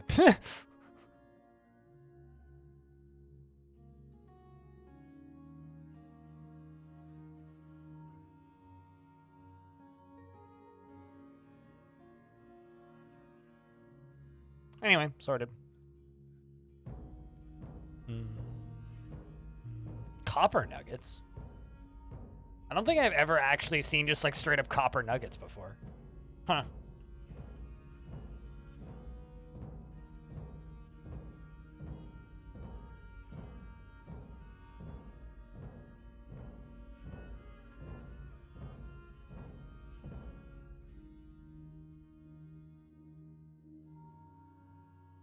Engravings of fiery death. Well, I mean, definitely engravings, but I need to figure out like what kind of flooring and such as well.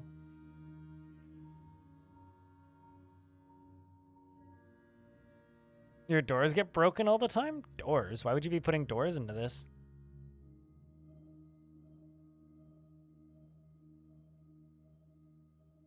Also, what's breaking your doors?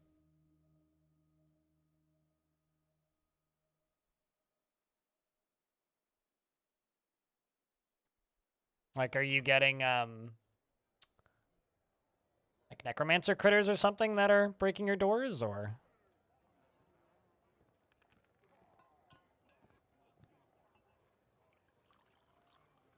Curious to see if they go swap out stuff. Actually, let's, assign uniform, no uniform.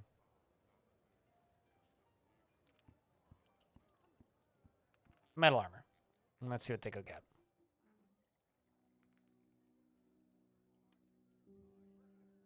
They're probably mostly going to grab the same stuff, but we definitely have like iron armor available now that wasn't available previously.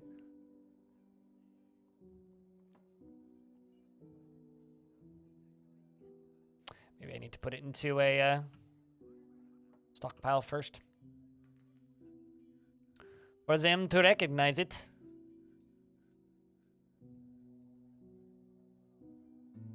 Lots of dwarves just sleeping. Let's work on bedrooms.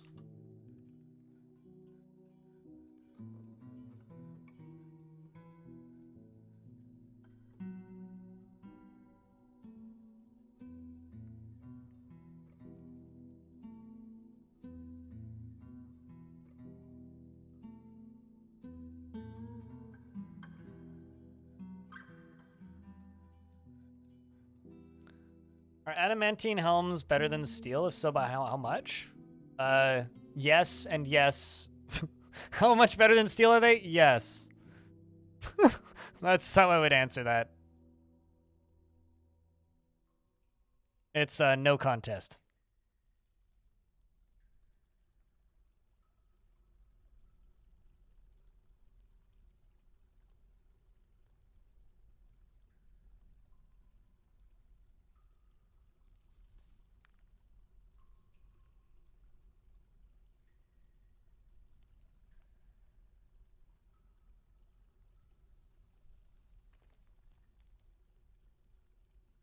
And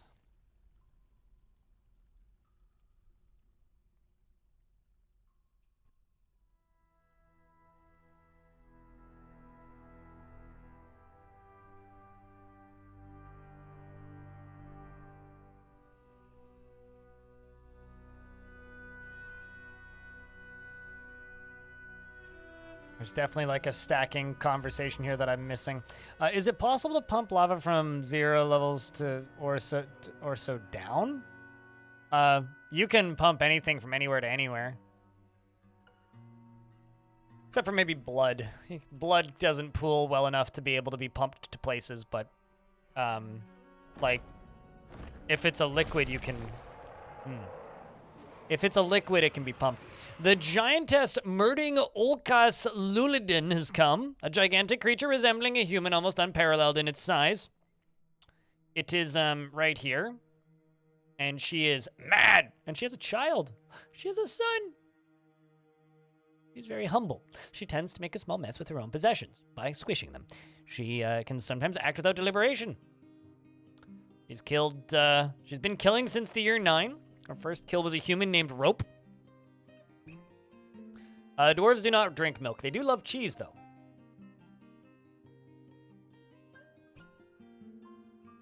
Going on a quest to learn fluid dynamics. If you're pumping lava, everything that you're pumping them with needs to be lava safe. So the pipe section needs to be lava safe, and the corkscrew needs to be lava safe. If you want a tutorial on how to make pump stacks to easily pump liquids, I have one for water on my YouTube channel. I don't have any for fire, but basically just make sure everything is lava safe. Make everything out of like iron and obsidian, basically, or glass. All right, so I'm going to just send the squad to stabby, stabby, stabby.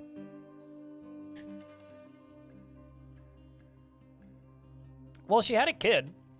So, and she is 536 years old. She's also the decisive, so it was a decisive break. See how many dwarves she encounters on the way.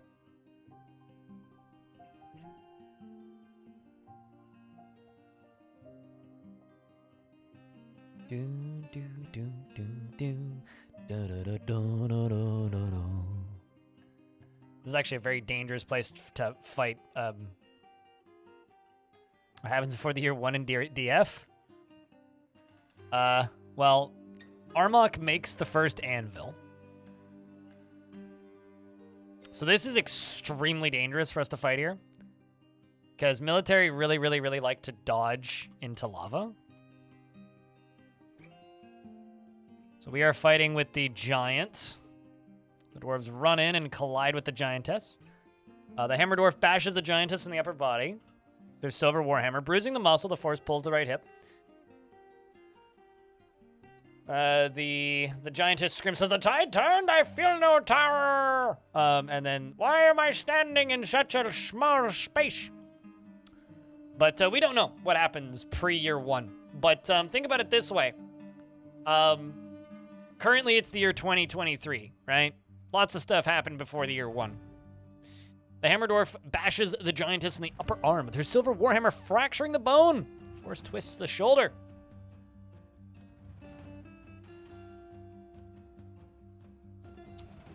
Three dwarves and a giant.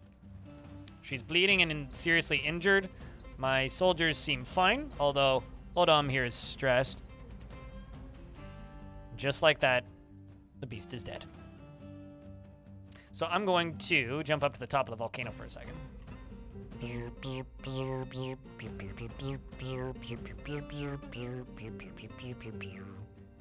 don't know what this stockpile is for, but I'm just going to get rid of it. This is the one I want to get rid of, though. And we're going to do that, this, and we are going to real quick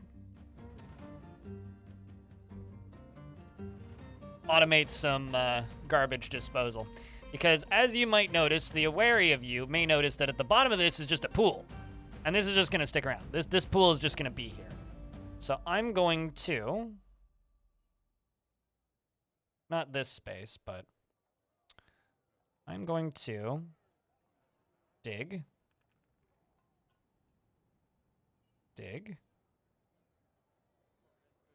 and dig. And this here can be filled in with flooring.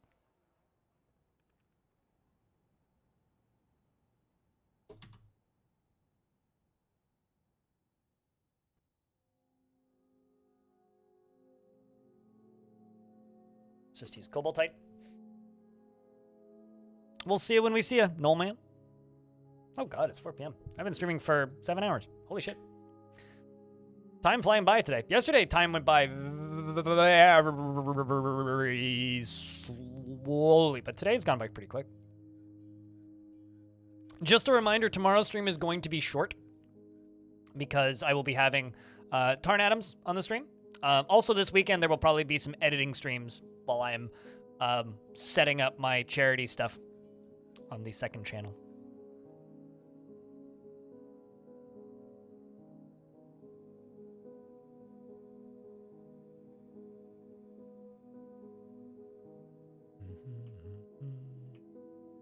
So what I'm going to do...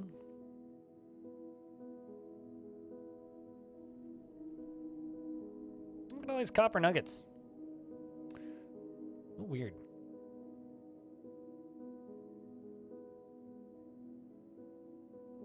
So we're going to dig out a little room right here.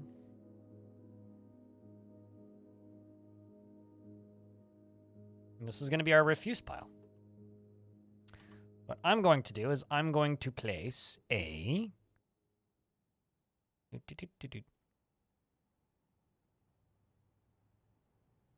track stop that goes this way right there.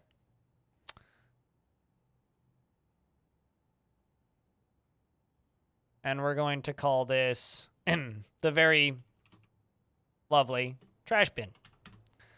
Now, trash bin is going to have a stop right here. It's not going to do anything. It's just going to have a stop right there. Fight Attack has created a tunnel tube floodgate and offers it to the armored boots. Shoutouts to Fight Attack for making us an artifact. I just need to quickly finish this first. I'm going to go down here and I'm going to make a corpses and refuse stockpile. And it's going to load corpses and refuse.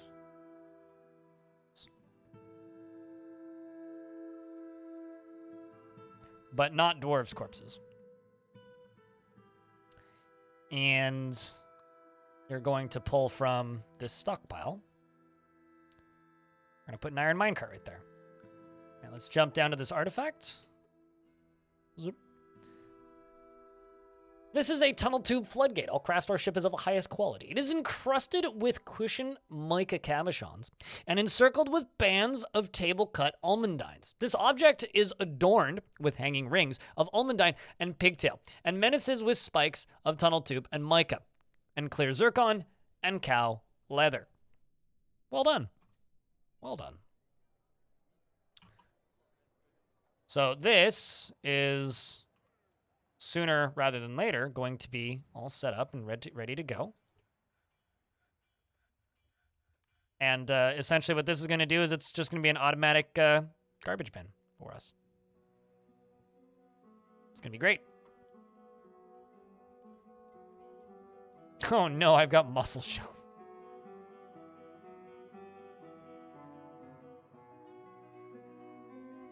Time to play a new fort on your end. You generated a large world for this one? Hell yeah.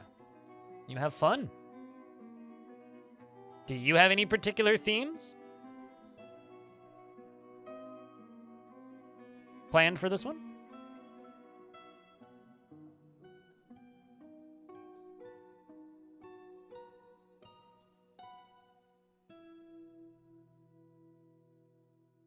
What kind of critter, Gimli? But in regards to myths and magic, that's something that, you see people that are very excited for, right? Myths and magic is supposed to give us creation myths. That's the myths part of the myths and magic stuff. So if you're like one of those people who, if you've seen people saying that they're very excited for myths and magic, largely the reason for that is the magic systems, but also the creation myths stuff. So it's kind of like a two-pronged thing. Don't use bins? Old habits die hard. There's no reason to not use bins.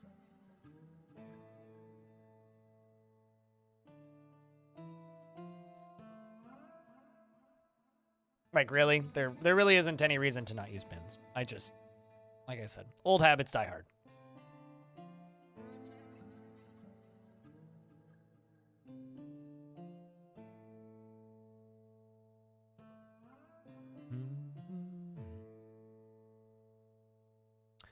So for the charity day on Monday for me, I'm probably going to just get rid of all of my panels beneath the stream and only have a link to donate. And I will turn off the leaderboards for that day, and I will be turning off hype trains. So kind of the way that's going to work is people will be allowed to, you know, resub if they want, but there won't be any indicator or notifier of that. Everything slows Dwarf Fortress down. Surplus labor. Playing Dwarf Fortress slows Dwarf Fortress down. So this is an automated garbage dump.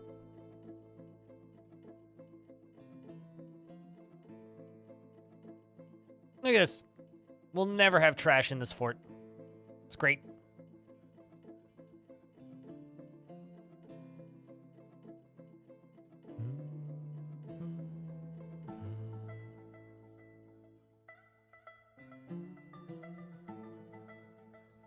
It's all just going to go straight down into here. No, I know what you mean. Everything slows Dwarf Fortress down. Making items slows Dwarf Fortress down. Building a fort in Dwarf Fortress slows Dwarf Fortress down. Everything slows Dwarf Fortress down. So I know exactly what you mean. I mean, I'm being a little bit sarcastic, but like, the only type of fortress that doesn't slow Dwarf Fortress down is a checkerboard pattern. So nobody ever sees anybody. Line of sight is what causes the majority of the lag. Pathing is a close second. And then just overproducing items is third. So just don't overproduce items, you know. Out a time word. What kind of dwarf would you like? We have a wide variety of selections. We've got miners, we've got woodworkers, we've got stone workers, we've got animal workers that are all unemployed because I have no animals because I just eat them. We have these metal workers. We have some crafts dwarves, some fisher dwarves for some reason. We have farmers, plenty of them. We have lots and lots and lots and lots and lots of doctors and plenty of peasant. An angry one. I want to be angry. Which angry one would you like? I've got Odom and Cybrek.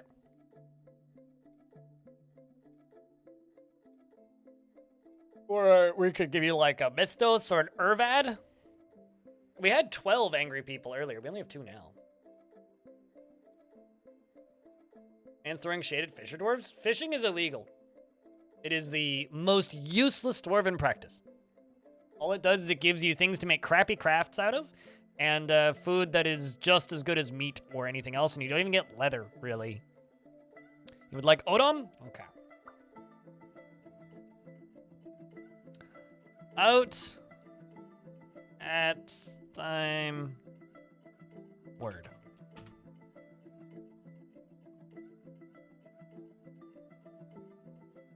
I'm gonna put an extra letter in there. You're in the military, so I have to double you twice. Or name you twice. She is completely oblivious to the concept of neatness and will just leave things strewn about without a care. Sometimes acts with little determination and confidence, and she doesn't often experience strong cravings or urges.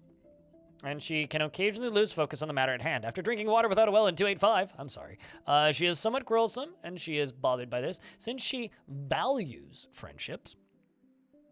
She needs alcohol to get through the working day like any goddamn dwarf should, and doesn't really care about anything anymore. No, it's just, so the thing about fisher dwarves is being a fisher dwarf is the most dangerous job you can do in Dwarf Fort. It's the easiest way to immediately lose a dwarf. So it's kind of a meme in the older Dwarf Fortress community that fishing is a joke and no one should ever fish. Partially because it's extremely OP and 2 fisher dwarves can feed an entire fort easily.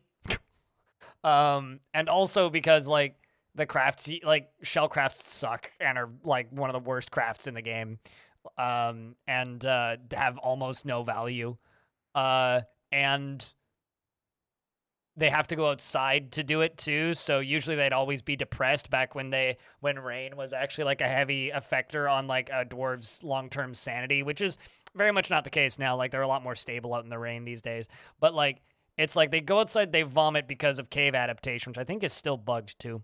And then they'd have terrible moods all the time because they'd be outside fishing in the rain and then they'd be the first dwarves to die because they are the first dwarves to encounter the were creatures or whatever animals happen to walk on the map. I mean, one of my favorite examples of this was I was playing a fortress on a harder biome, and an audience member came in and asked for a dwarf, and I gave them a dwarf. And they asked for a fisher dwarf specifically, and I said, well, you're going to die pretty quickly. And they said, that's okay. And we were literally following the dwarf like this. They walked out to the fishing site, started fishing, and a giant tick de-stealthed from the tree, dropped down from the tree, killed him, pulled him up into the tree, and then disappeared again. So that's why you shouldn't fish if you're a dwarf. Values-wise, Dreams of Mastering a Skill personally considers craftsdwarfship to be relatively worthless. And likes diorite, billin, rock crystal, giant buzzard leather, crossbows, greaves, and figurines, and pigs for their sense of smell. And when possible, prefers to consume coyote and hard wheat beer and dwarven sugar, and hates rats.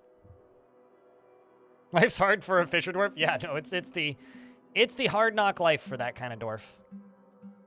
What else about this dwarf? She's indefatigable, quick to heal, and agile. Her straight hair is somewhat greasy, and her very long hair is neatly combed, and her sunken copper eyes are very wide set. Her ears are very splayed out, and her hair is ecru, and her skin is a coppers. Sorry. Now, we're going to do this.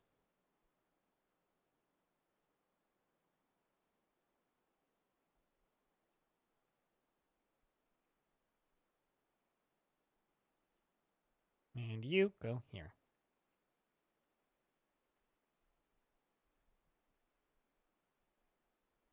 These will be my extra drains to drain this quicker.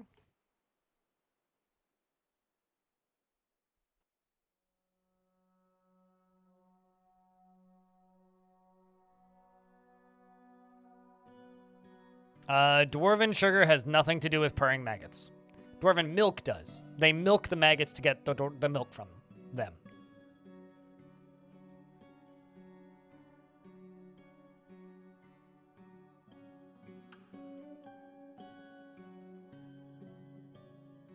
Also, you know the whole thing about overproducing causing lag? Yeah, fishing is a great way to cause overproduction. Yeah, without even realizing it. Because it's like, why is your fort lagging? Oh, probably because you have 745, you know, 1,000 mussel shells. Probably. If I had to guess.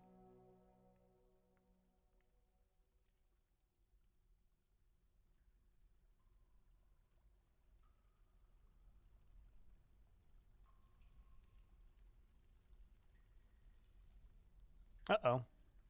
Somehow I dug through the corner of this. Sorry there, dwarf.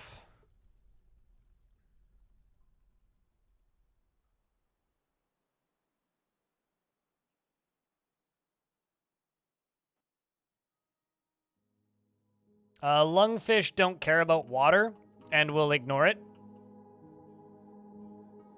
Lungfish are a special type of fish.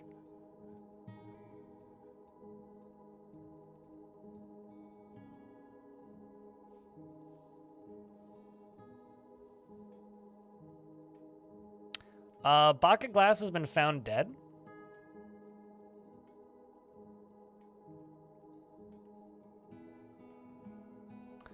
Got killed by a child. Kodal, I'm assuming.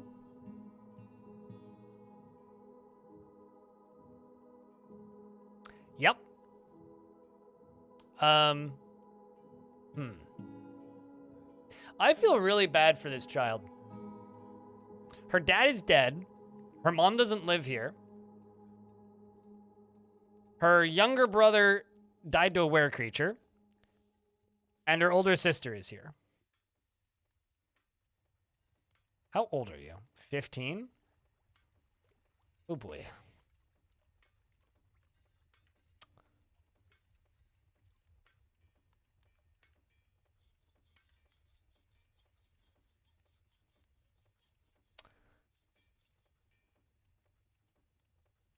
Man, this child. Well, teenager, I guess.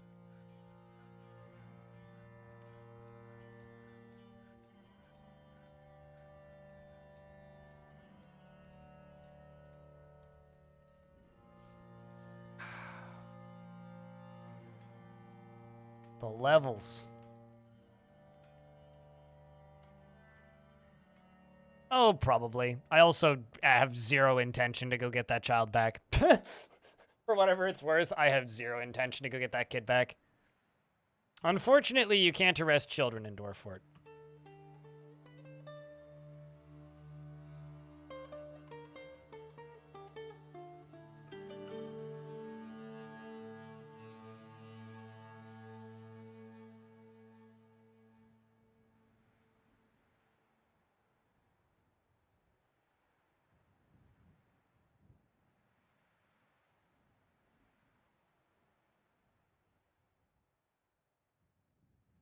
There we go. Did I have a magma leak? An intentional one, yeah.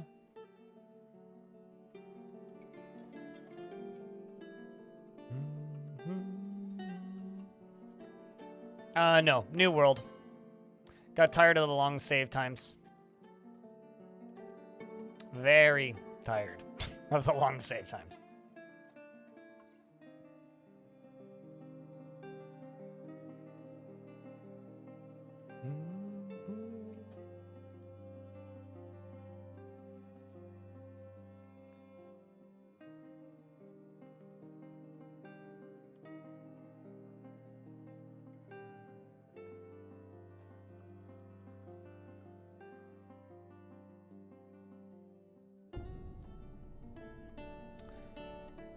All right, so you and you can go get it connected to that new lever that I just placed. This one. It's gonna be called Drain. Link this to you and you, and then pull it, which will link these two up and then lock it closed. I mean, there isn't a question about Dwarf Fortress that people haven't asked me too much. Like, it's just, it comes with the territory.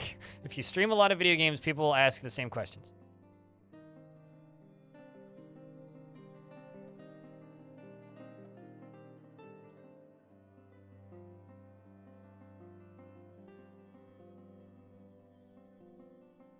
It just kind of comes with the territory at a point.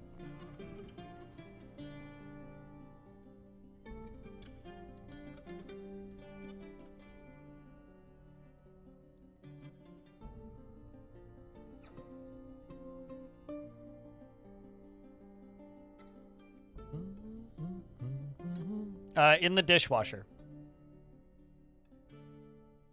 Ilmirum. Every 2 or 3 weeks or so. That's always a fun one. Because I always get interesting responses to that.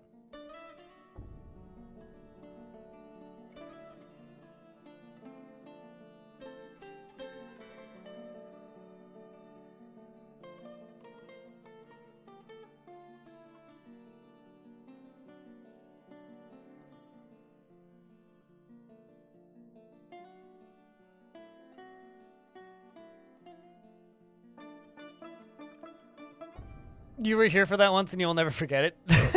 That might have been the last time I was asked. It's been a while since anybody's asked me that one. Good news about this embark is that you have shallow gold. Yay! What's the bad news?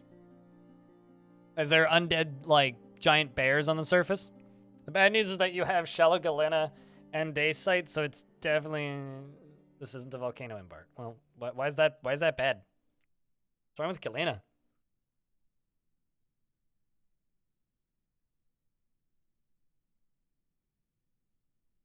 Shallow gold is good.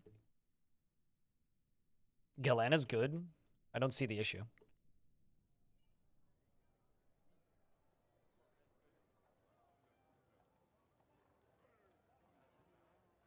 Okay, so I need a diagnoser guild. A force that is vile and dark has arrived. Again.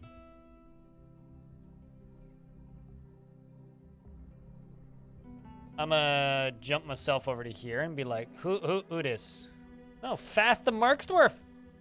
Oh no, the Marksdwarf. Huh. Chat. They want to parlay. That's cute. Well, we're not gonna parlay. Absolutely not. No way in Dwarf's name are we going to parlay. But I am going to not push the parlay button for a little bit, because I gotta, I got some things I gotta place first. So let's just throw this zone into here. Throw that zone. Well, actually, yes. Throw that zone and that into there, so they can finish connecting these. And here I need. Well, actually, here I can just plop a wall in. No, nah. We can just leave this bit actually. I do, however, need to lock the front door. So let's go do that. Oh, would you look at that? It's still locked. Perfect. And then over here, did I fill all those holes up? I think I did. Yeah, looks like it. Is that the kid? I don't think so, because that's not the kid's name. Kid's name was Doomed. It's also not been... Also, the kid was like 3 years old, right? So for Doomed to get indoctrinated and also age like a decade, that would be kind of whack. Because you know that time in Dwarf Fortress moves pretty slowly, right? Like if a dwarf's like 6, they're not technically able to join the military and the goblin army until they're like 19. So even if they've been indoctrinated, and even if that kid is a permanent member of that faction now, they're not going to actually, be a threat to us in any way for quite some time.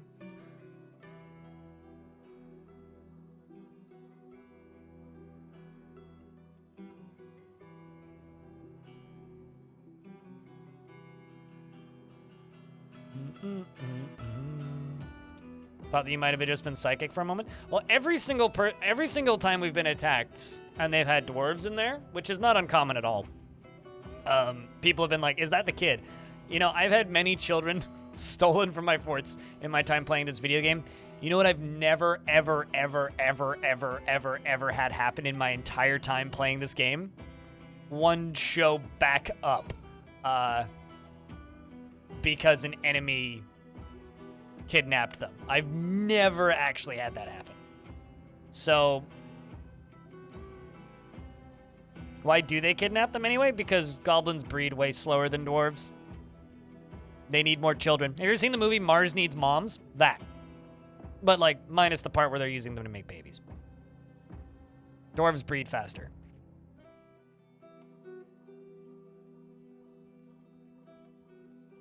Cults need bodies. Why do it be so dark? Probably because you should turn a light on. Just a guess.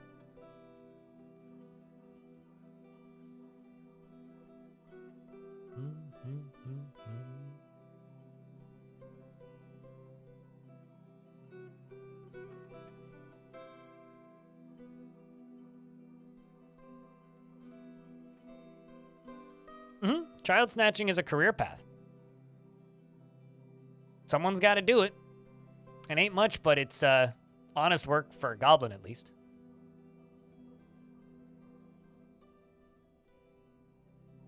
Oh, 1,000%.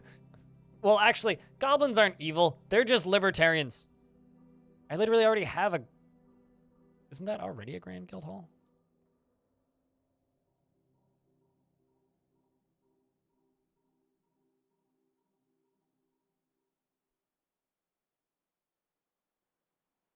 I mean, you selected it, Al. Always go select a different one.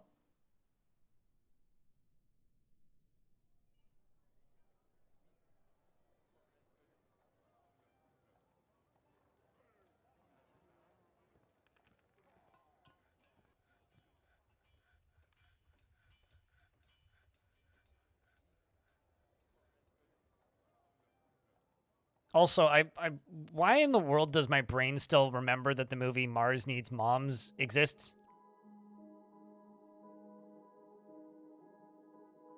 Why does my brain do this to me?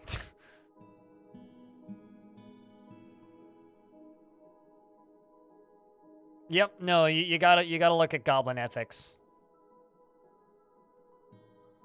Although that being said, humans are eviler than elves in Dwarf Fort. In the world of Dwarf Fortress, humans are far eviler than elves.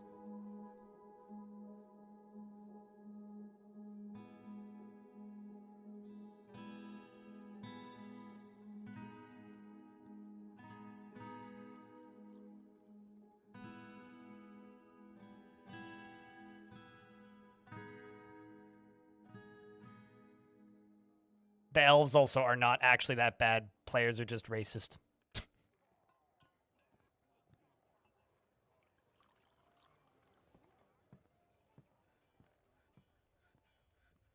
What are goblins anyway? Little green or gray dudes that are unfortunately enslaved by demons generally. And that's kind of sad. Damn, that's not a small siege. All right, let's go.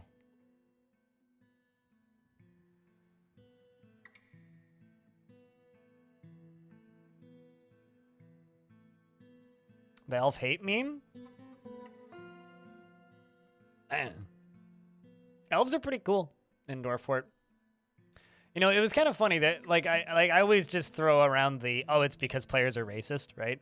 People are just channeling their inner racist tendencies towards elves, right? That's always my excuse, and I kind of mean it in a tongue-in-cheek, but also kind of serious way.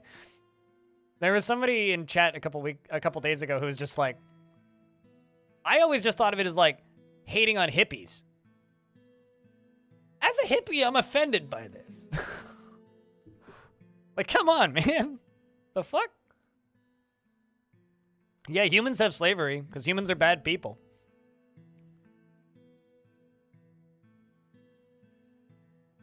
How evil are humans?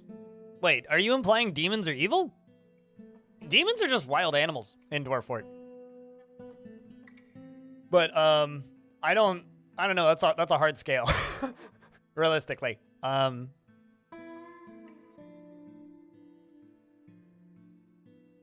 I'm way too high-strung to be a hippie. You should see me when I'm not stoned.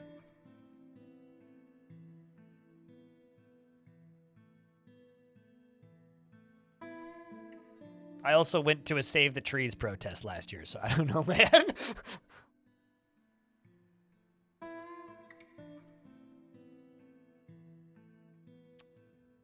Your brain remembers by recreating past experiences, so Mars needs moms, not makes moms.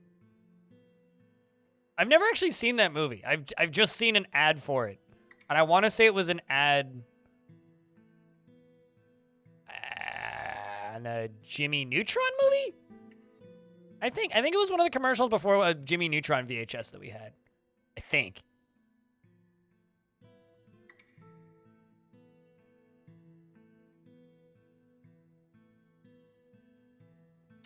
Let's see. Was this dwarf... Oh, yeah. So this dwarf actually got indoctrinated. Look at this. They're a former member of the Tufted Urns and a former member of the Bronze Orb, and they were a prisoner in the Spider of Assault, and now they are a citizen of the Reclusive Ghoul. And they're a member of the performance troupe, the Shanks of Doom.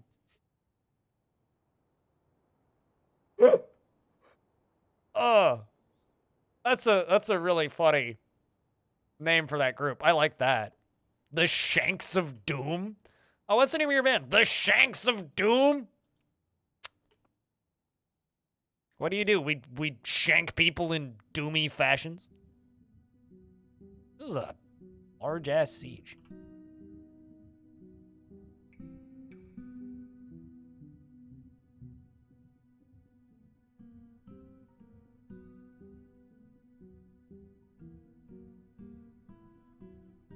It's like a dwarven metal band that just like, or a dwarven probably like chanting band. I would assume.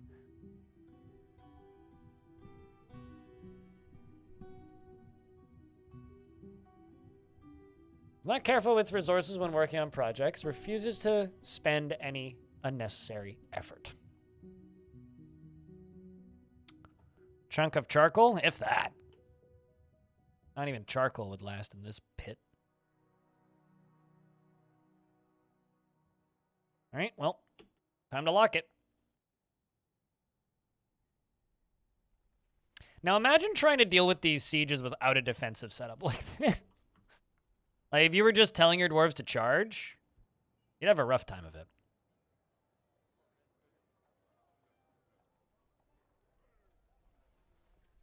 Also, why is there a goose up here? Is afraid after experiencing trauma. What trauma? What?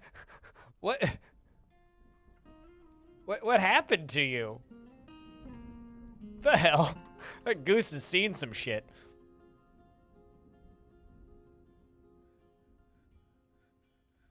Let's see how quickly it fills up this time. Anytime now.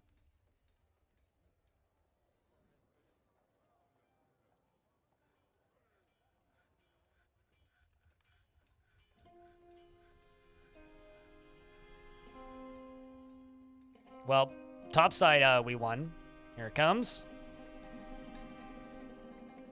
The gushing continues. You know, I think what... yeah, I don't really have an easy way to just make them burn faster from up there. But this is certainly helping. These guys are like, oh god. It's gotta smell horrible. Mites right now. I mean, none of the dwarves can see in here, right?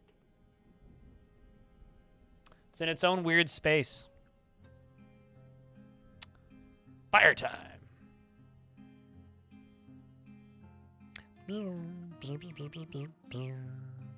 Okay, so down here there is sand, like right there. That's where we need to get to. So I'm gonna turn off this burrow. We're gonna go for sand.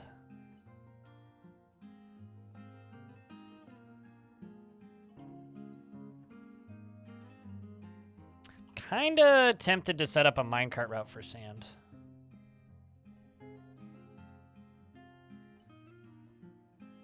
Kinda. And just the super cheery dwarf fort music as we're, you know, melting people to death.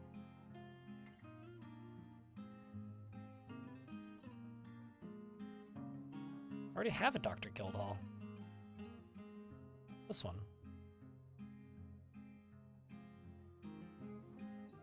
Unless there's a second guild hall or guild or something that's formed. I'm confused. Smells like barbecue? God, that's a distressing thought. That is a distressing thought. Well, this is working quite well.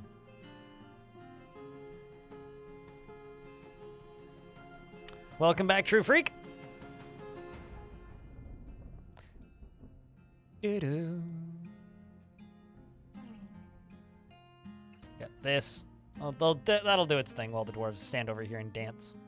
And this time I didn't even, like, force the dwarves into a temporary hunger strike.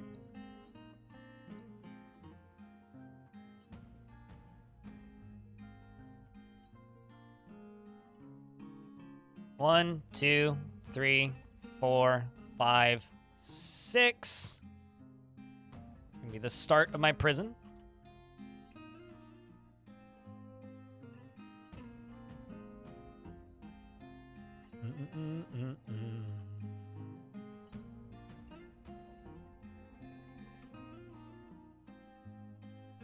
Peeking into a microwave?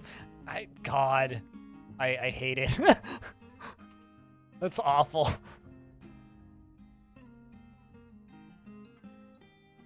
I don't ever want to think about just like an army dying as peeking into a microwave. That is a bad mental image. It's not wrong, like it's accurate, but it's very effective self-defense, shall we say.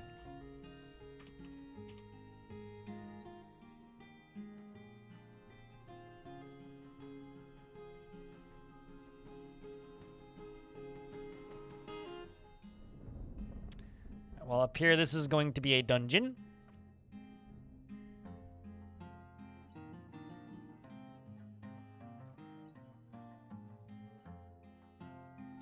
Burning flesh smells like burnt popcorn. That was information I didn't need to know. I will live with that information now for the rest of my life, and I will never be able to get it out of my brain. Thank you.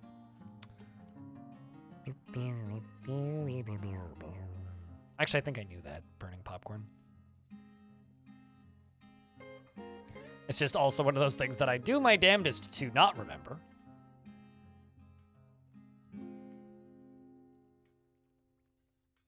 I, for one, would prefer to fill my brain with completely useless information that doesn't make me want to projectile puke.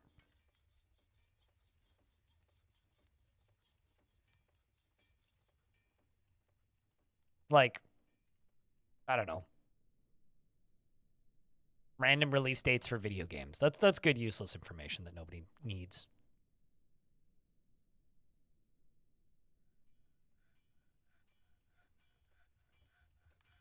First time catching a stream Whoa. live. Big fan of YouTube VODs. Never bought bits before either, but wanted to show appreciation. Thanks for the $5. Appreciate you. Cheers, dude. And thanks for watching the VODs. The VODs are divisive. Some people really don't like them. But the entire YouTube channel kind of just exists as a, method of advertising the Twitch stream at the end of the day. I was being really snarky the other day in YouTube comments because there was this one person who left a comment saying, keep creating content on here even if you're not monetized because what was the exact word they used? Because I will never go to Twitch. Was the wording they used? I will never go to Twitch. Which I know what they mean, right? And they mean that they mean that they don't use that platform, so they want me to keep making content. But the way it reads, it's like, even if you're not getting paid, keep uploading to here. Make me content for free on the platform I use, damn it. It's just very funny to read. Well, I guess I can open the front door now. Oh no. Turns out obsidian is a different color from pyrolusite and cobaltite, so I can't use obsidian. Welp. Oh, I knew that. Hummingbirds are the only well, actually no. There's 2 animals that can fly backwards. Hummingbirds and helicopters. Oh no, 3. Drones. Drones can also fly backwards. 3 types of animals can fly backwards.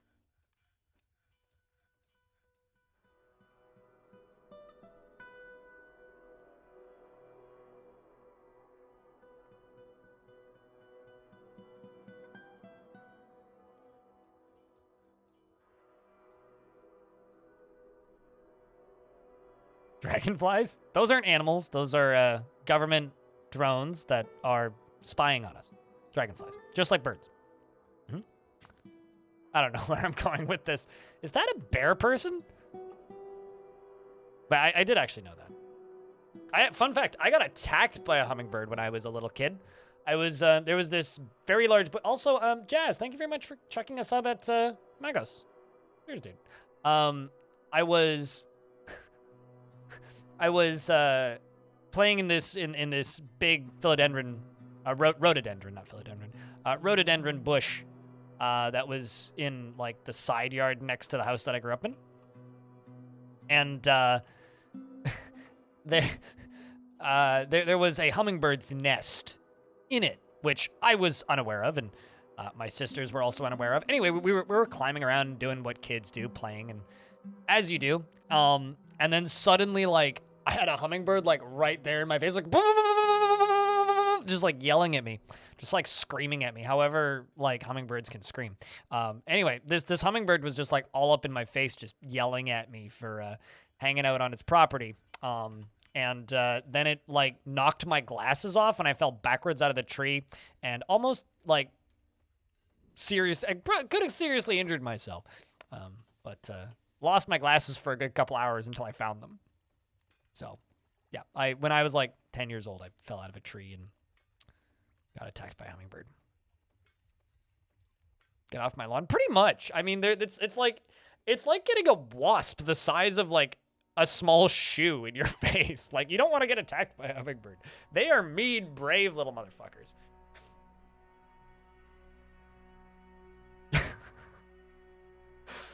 But yeah, no. I'm a fan of hummingbirds. They're cool animals. Cool birds. Jokes about birds aren't real aside. They are cool birds.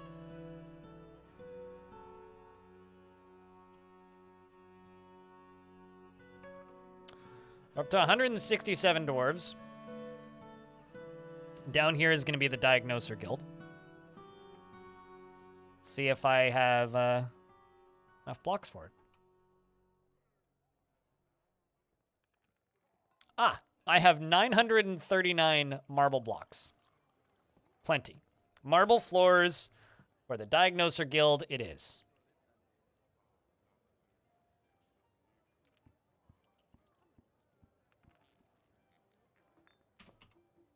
And then we'll do mica walls.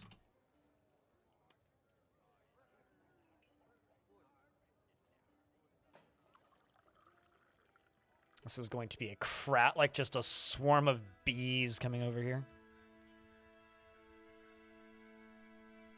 Here they all come.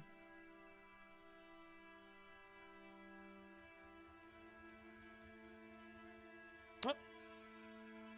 Goblins are done drowning.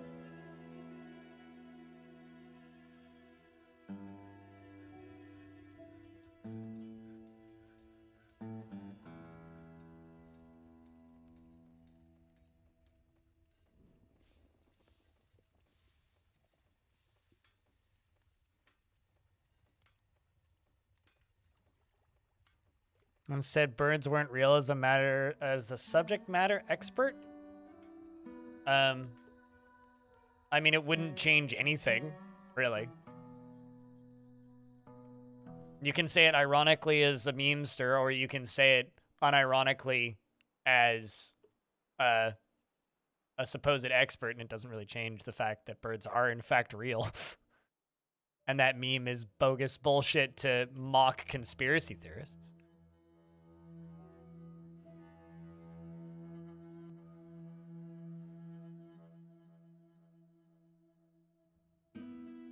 This is a pretty cool look, this area. And then the lava slowly drains out the side here. So as this fills up, if it actually fills up enough, which I think it's going to this time, some lava will start to trickle out the side here.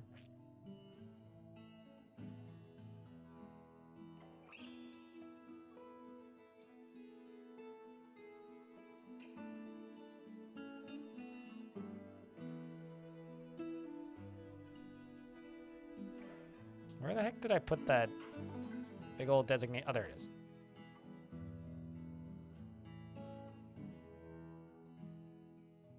I was like, where did I put that designation? It's like, I'm pretty sure it was like close by, wasn't it?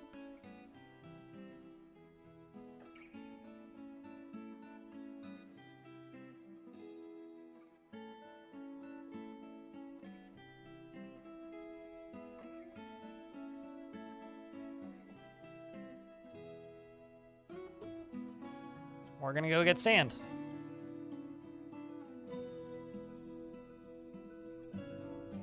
The poor environment. It'll be fine. There's more environment where that came from, fortunately.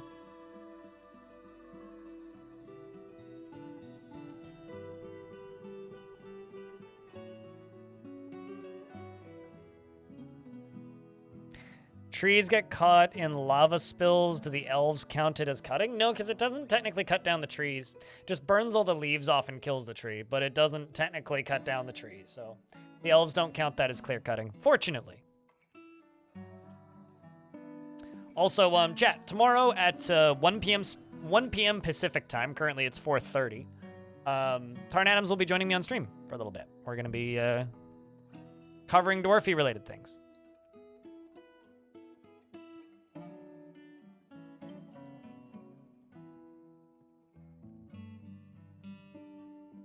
So if you haven't yet and you would like to, send in a question via that link that was just plopped into chat. I will be going through the questions and filtering them tonight. As of this morning, I had like 70, which is less than the last one, which is fine. It just means less for me to go to. Actually, how many questions do I have right now? Now I'm curious. We are up to 79. 79 questions sent in. Oh, wait. Hey, look, 80.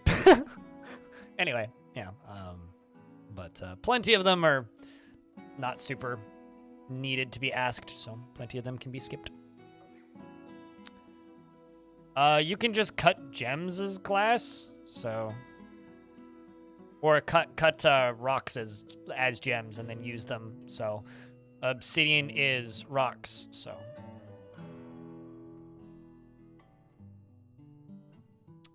Diagnoser Guild. Oh, Metalsmith's Guild, that's way better. Coven of Right is demanding a temple again. Once again, the Coven of Right. Nobody ever asked about the Coven of Left, though. Most likely because they already left.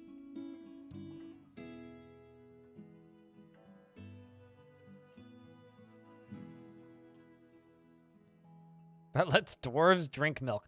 I want a mod that lets dwarves smoke.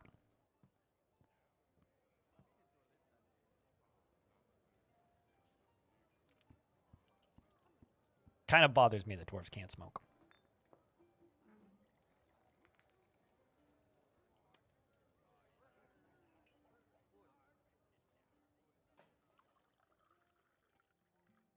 It's just on the Coven of Left. It just went off screen. Yeah, there you go. Coven of Bye now.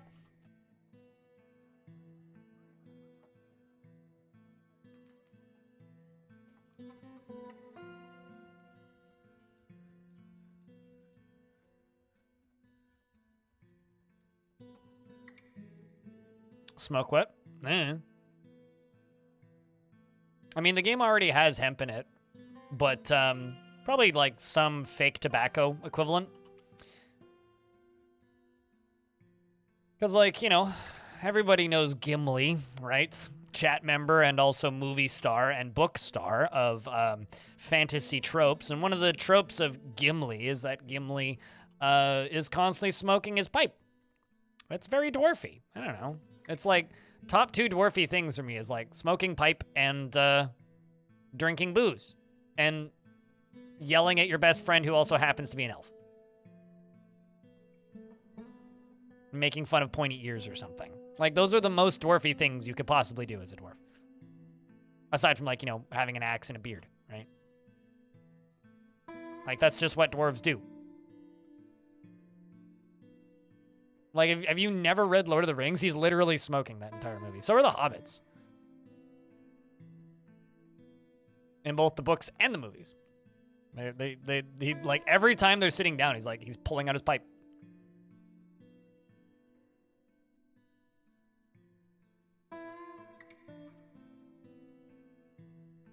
It's also a common thing in the books. When passing out in drinking competitions. Naturally, yes.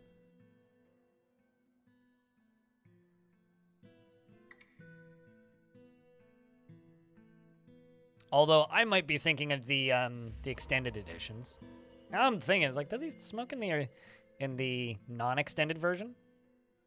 Got another stone stuff, another stone cutter's workshop artifact being worked on. Queue up 2 more bedrooms.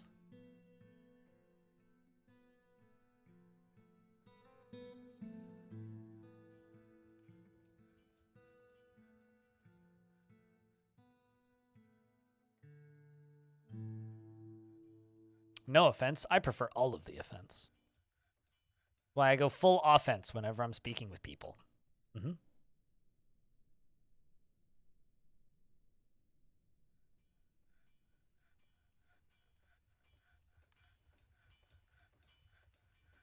All right, so Guild Hall.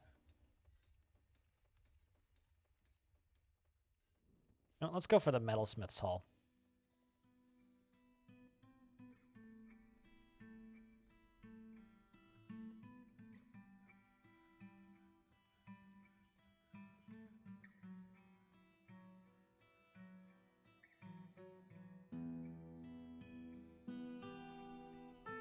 Is that the Foffitt's found salted pork?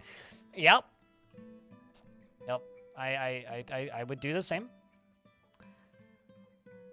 You know, I haven't even eaten lunch yet. This is like, man, it's been a weird 2 days. It's like yesterday I got stupidly hungry right at like Oh man, is that an Etten statue? That's a fucking Etten statue. Right at like 2 p.m. I was just dying of hunger. Or rather, actually no, it was like noon. I was starving yesterday. And now today it's like it's almost 5 p.m. and I haven't even eaten lunch yet. And I had a smaller breakfast today than I did yesterday.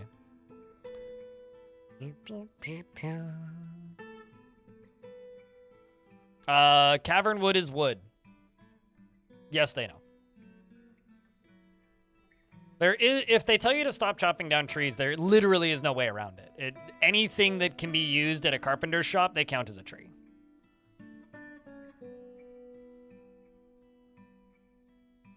Cavern trees are trees. Or so say the elves. Which just means the elves like mushrooms. If anything, like we should respect them more for that. Because mushrooms are delicious.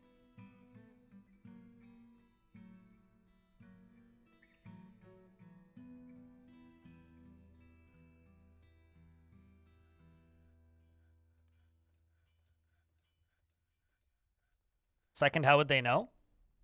How do they know anything? Okay, so I'm gonna do a galaxy brain thing for a second here, right? Trees use mushrooms to talk to each other. All right, this is like real life stuff. Trees use mushrooms to talk to each other. They communicate via the mushroom mycelium networks. So if there's giant mushrooms underground, be willing to bet the elves are actually like 1984ing us by talking to their trees to ask what the mushrooms underground are doing. So how would they know? The mycelium networks, naturally. They just ask the trees. And dwarves like mushrooms, and we're planting mushrooms everywhere. It's like installing honey on your web browser and wondering why everybody has your data. I'm just saying. I'm just asking questions. Nerev, what kind of dwarf am I giving you? Also, don't install honey. It's a scam. Locum, the animal creator, has created a diorite toy hammer and offers it to the armored boots. Okay, kids, have fun.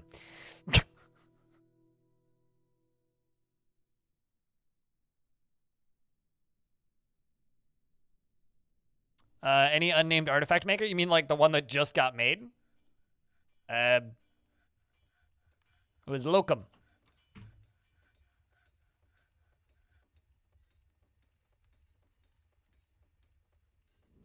That was going to turn into an ad. I've not been paid by honey. I actually tried using honey for a little bit because I was curious. This dwarf. A little stressed, but could do fine. Would you like this one, Nerev? No, I've never been paid by honey to do anything. I think that it's kind of a crappy service. I used it once for 3 weeks out of curiosity, and I buy quite a lot of stuff on like Shopify sites and Amazon and places where honey has coupons, and I never once got a coupon. It was always like, we don't have any coupons. This is the best price. It's like, okay, fuck you. It's like, not only is it a data scam, it's also just like a bad service. And now I'm never gonna get sponsored by honey. That's fine. Nerev, who just made a toy ham, is in a constant state of internal rage and feels a strong need to pay back any favor done for him. He tends to hang on to grievances and is quite ambitious, tends to fall in love or develop positive feelings, and he has a calm demeanor. He doesn't seek out excitement, and he tends to avoid any physical confrontations. He works to square his natural tendency with his respect to martial prowess, and generally finds himself to be quite hopeful about the future. He tends to be a bit stubborn in changing his mind about things, and he tends to be passive in discussions. He's not inherently proud of his talents and accomplishments, and he generally acts with a narrow focus on the current activity. He occasionally overindulges, and he is not particularly interested in what others think of him. He finds obligations confining, though he is conflicted by this for more than one reason. He needs alcohol to get through the working day. And for some reason, I was expecting him to not care about anything anymore, but he dreams of crafting a masterwork, and this dream was realized. He personally finds artwork boring and sees perseverance in the face of adversity bullheaded and foolish. He likes chromite, bronze, red spinel, snail leather, the color lemon, mountain gnomes for their ability to hold liquor, and elephant head amaranths for their leaf coloration. And the word of the style of lace on the side of the glimmer of glistening, if possible, prefers to consume red-winged blackbird and yak cheese and dwarven ale and hates mosquitoes. His very long beard is braided, his sideburns are clean shaven, his very long mustache is arranged in double braids, his hair is clean shaven, and his hair is buff with a touch of gray. That's weightlifting. And his skin is cinnamon, and his eyes are bronze. His nose is somewhat narrow. Now, since we just did that, might as well go read the artifact that you made just now. Eluron, the toy ham. This is a diorite toy hammer. We call it Hammy for short. It is all craft store ship is of the highest quality. It is decorated with goat leather and encircled with bands of nether cap and donkey leather. This object is adorned with hanging rings of walnut wood and lapis lazulis and menaces with spikes of mica and pigtail and black cap. On the item is an image of Ilana Hollowine, the fucking dingo, in diorite. Ilana Hollowine is laboring. The artwork relates to the settling of the dingo Ilana Hollowine in the True Dune in the year 7. You heard the tales of the great dingo Ilana Hollowine. It did nothing of value.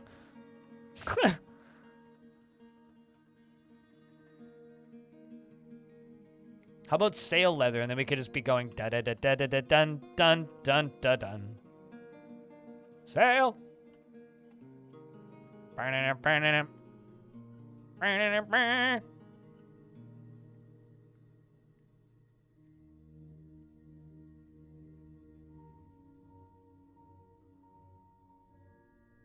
Are copperheads venomous?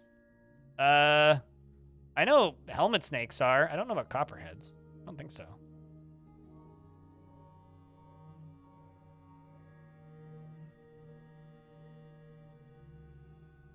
But a doe rabbit is starving. Because I don't even have, like... I should really just make a poultry farm.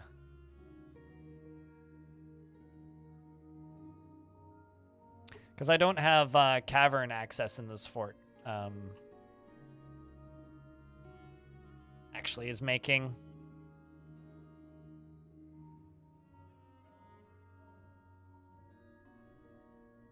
Because I don't have cavern access, it's kind of hard to do farming.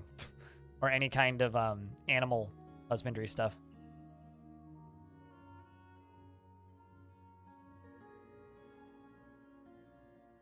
No, I know that helmet snakes are venomous, but I don't think copperheads are. Don't think. Could be wrong, though.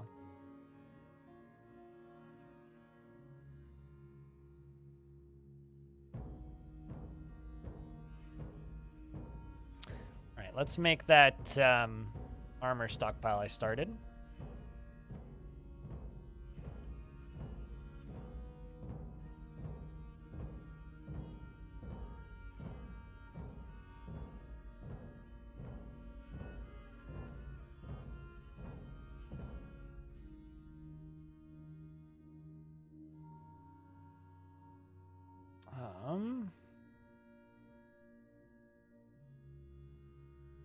Just this stuff. It's an armor stockpile.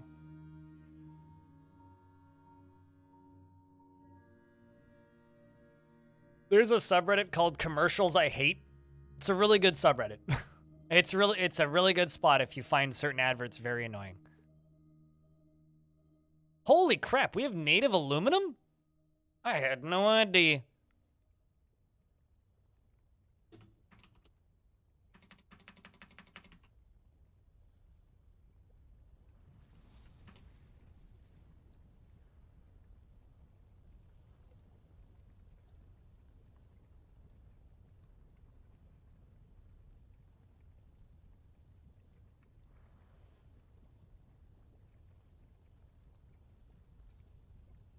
What's up, Dark Flame?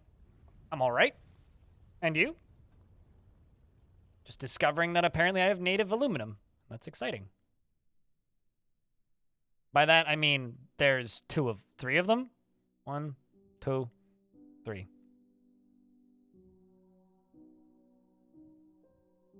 Thanks, Jazz. I figured it out.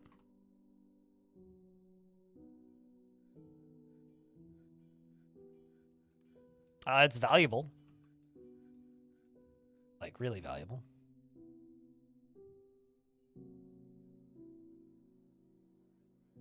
Tired but good?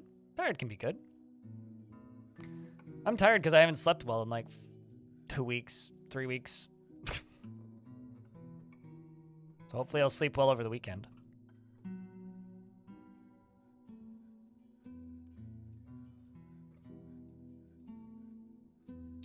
That is a lot of copper armor. All right, chat. It is almost 5 p.m. and I should eat lunch. So I'm gonna let you guys stare at, I don't know, somebody in the tavern. Let's follow this blacksmith. I will be back in a couple of minutes. I'm just gonna get up real quick, go grab my sandwich, and then come back over with sandwich. It's not a contest, Cham, and that doesn't help. But sure, fine. If you're making it a contest, fine. Rookie numbers. I haven't slept well in 2 weeks. It fucking sucks, dude. Anyway, I'm gonna go grab my sandwich. I will be right back over with food. I don't know. Now's a good time to use sound commands to entertain the chat. If I could get a round of beers, that'd be cool. BRB.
Over here, he has a sword.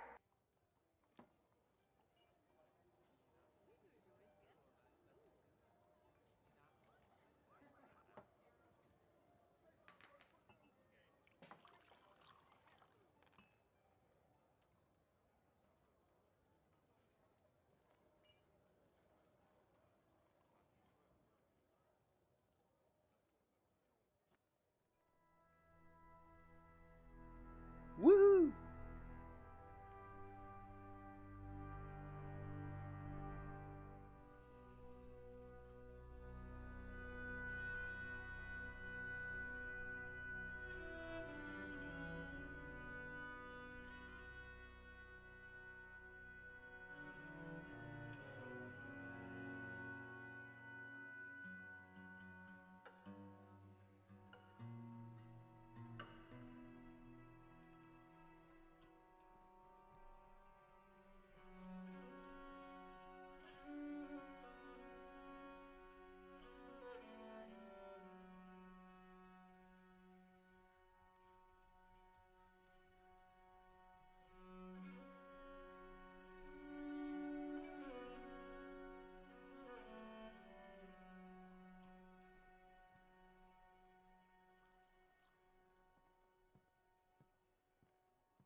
Cheese for everyone!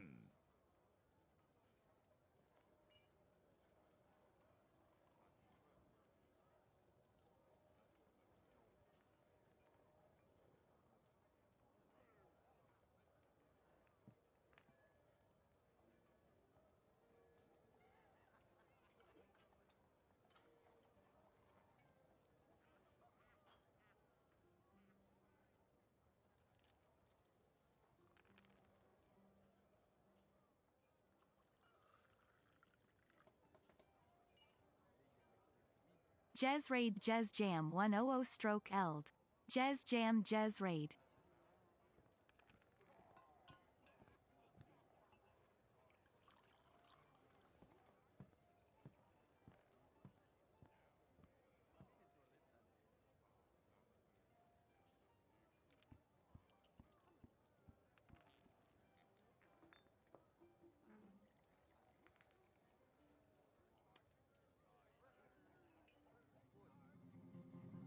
But I'm getting raided.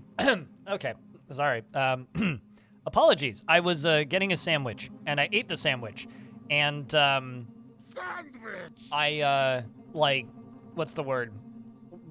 Just ate the sandwich over in my kitchen instead of bringing it over to the computer because it had fried onion from yesterday, fried mushrooms, tomatoes, cheese, and fresh spinach. So it was a little bit on the messy side, so I just ate it in the kitchen instead of coming over here. I didn't inhale it. Well, I mean, it smelled delicious, but I certainly didn't inhale it. Hello. Hi, Claiborne. How are you? Jess, how's things? How's the stream? I hope that your day was good. Were you playing Shadows of Doubt? Did you doubt the shadows? How'd it run?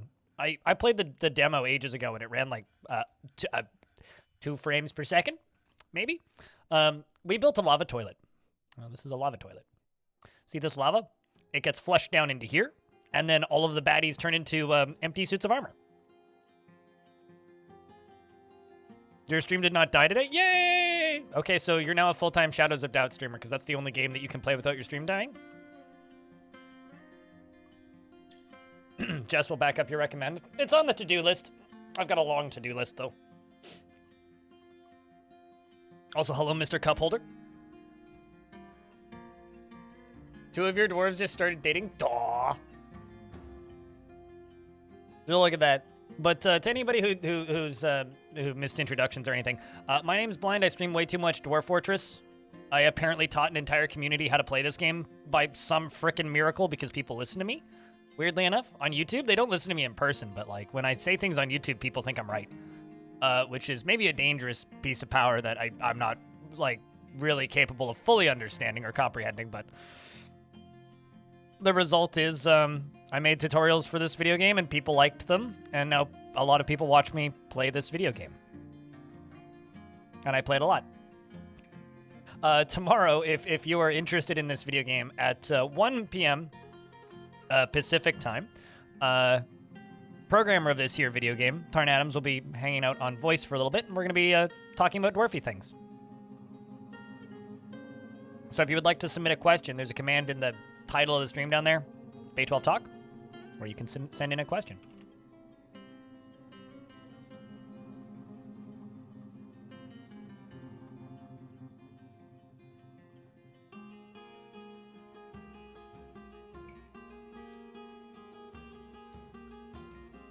Is Tarn joining for the hot potato? No, just tomorrow. Because that was the one time that we were able to line up that works. But the VOD is going to go up on my YouTube channel the next day, which will probably go up, I think, around the time your set is happening. Let me double check that. Let me look at the schedule for the potato.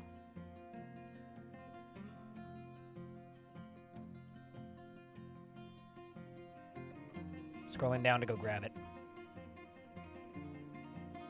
Yeah, it'll probably be premiering around the time you're on, Jess. Well, good for Saigon and Yushri. But yeah, it'll be around the time Jess is on, so I'll be definitely putting some hot potato promos in there. So maybe you'll get a raid from YouTube. We'll see. We will see.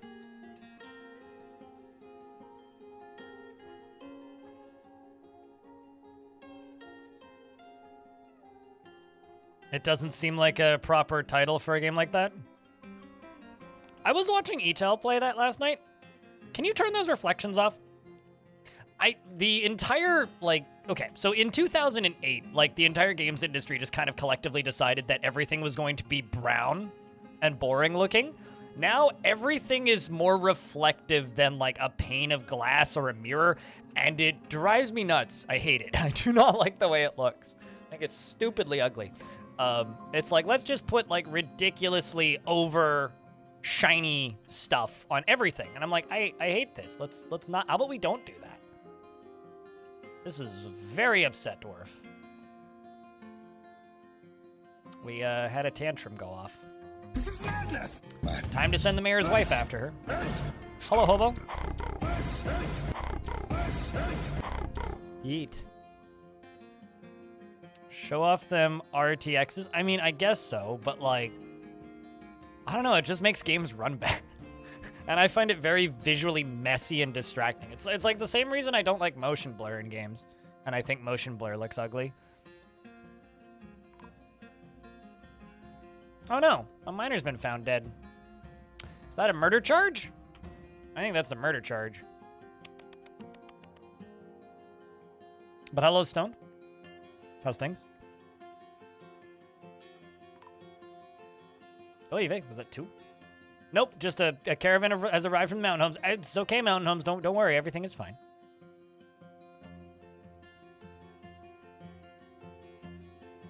Oh no, there definitely should, but it makes my experience of watching less pleasant because everybody's gonna have them turned on while they're streaming it, right? That just makes me not want to watch it as much. Whee!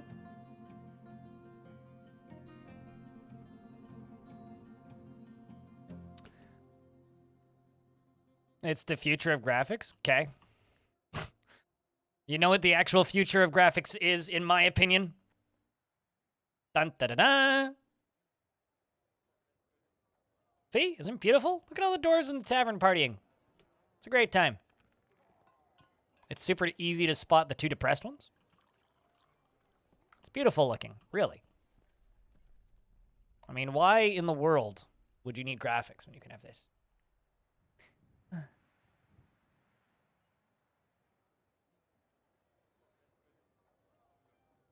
Look at the rainbows of dwarves running.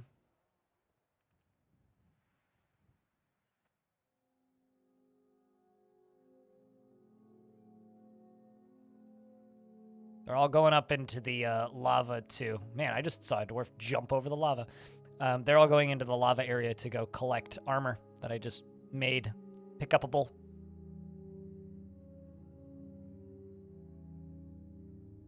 No, they have little blinking down arrows when they're depressed. Little blinking red down arrows like, where are you? This guy. Lycott? This dwarf is depressed? That's why they have the little blinking red down arrow. Right there. They're also carrying an iron shield. We will be successful, says Lycott. He is uneasy upon dwelling upon seeing a goblin's dead body. Well, we should get rid of that. Stop dwelling.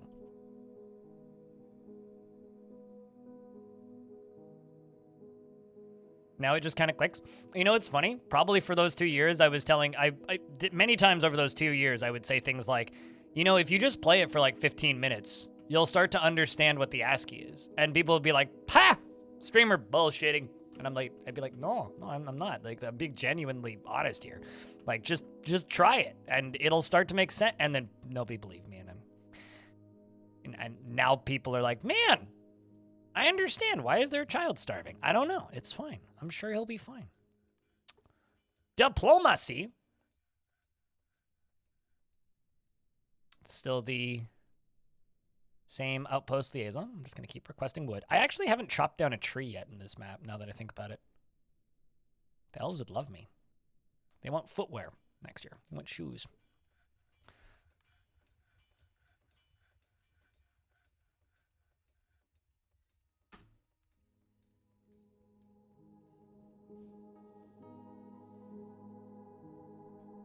You gotta go do stuff? How dare you do stuff? But yeah, no, it's literally like if you just stare at ASCII long enough, it just starts to make sense. And I still think that there are certain things about the ASCII in this game that is way easier to figure out at a glance than the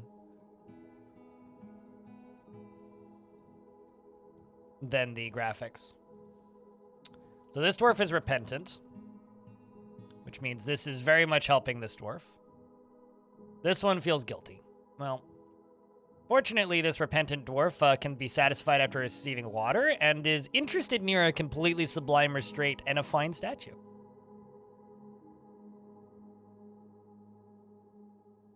I agree with this, Silver Shadow.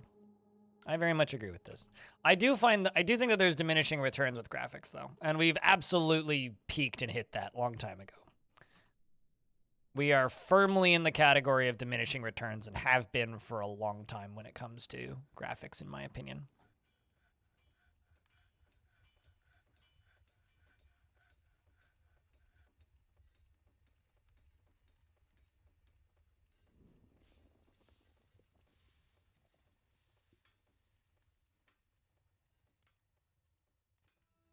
Or are they goners?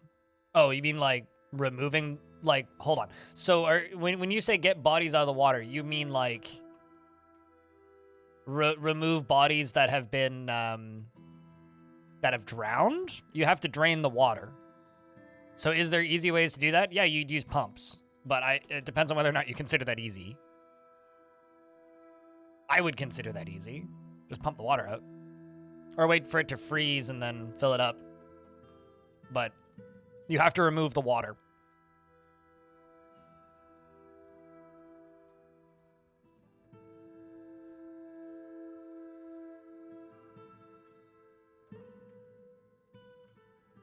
Put a animal pen / pasture back here. It's gonna be for my birds. So quack, quack, turkey, turkey, goose. Whatever these are. Guinea hens, I think.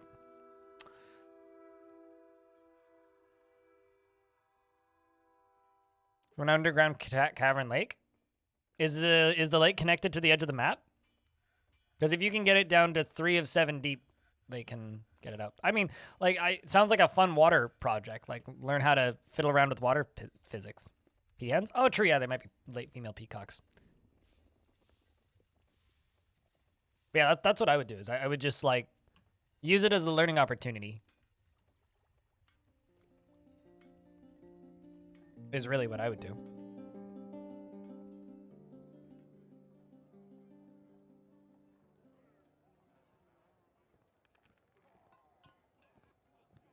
Yeah, that too. But once a dwarf is in the water, it's if they don't have any swimming skill, it's pretty hard to get them out. They're pretty much dead at that point.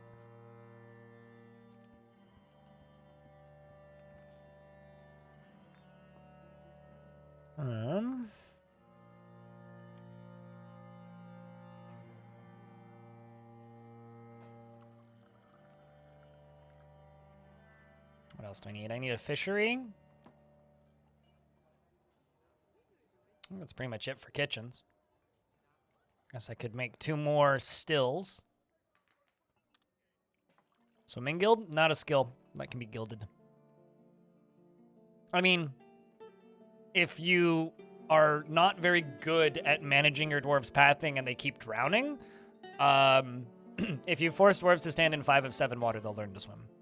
But you literally have to dump water on them.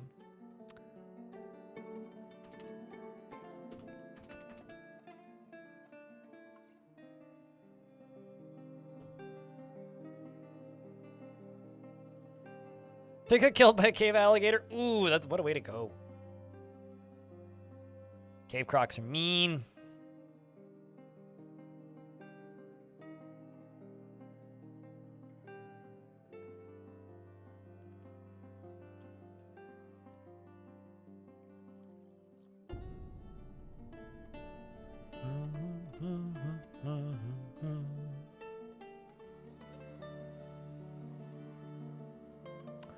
I don't know why Muthcat is starving, but I guess I should figure out where Muthcat is.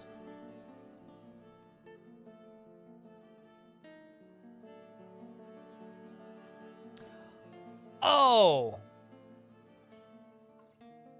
You doofuses? Okay, well that explains. So I've got a collection of children that got stuck on the wrong side of the water. And now they can't get back. They're just stuck over here. They're both starving and unconscious. Or one of them's unconscious, the other one's starving. They got stuck on the wrong side of the river and they can't get back. Speaking of dwarves not being able to swim, I feel kind of bad, but we'll get them back. Whoops.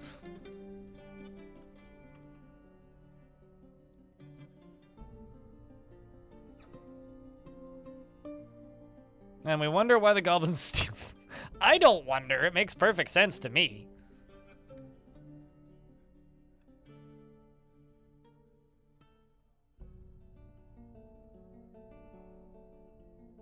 Stuff's getting stuck on stools.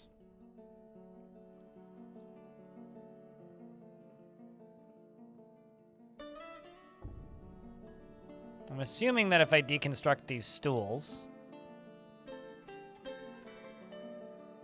Oh, wait, no, it's not stuck. I just haven't made the garbage dump yet. And do it.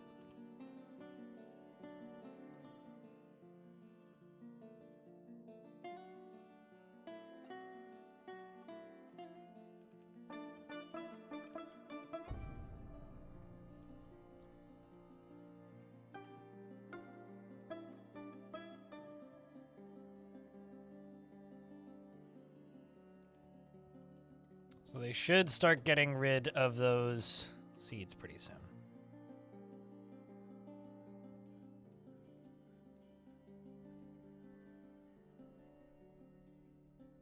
I've got a collection of children. Do you not? I mean, that's just a parent. Like, I'm pretty sure, like, most parents have at least a child, right?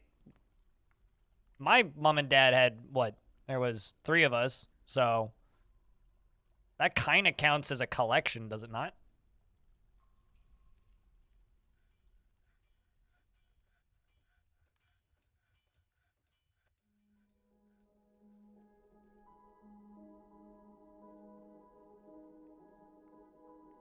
This literally is a metalsmith hall. I'm gonna move this door over there.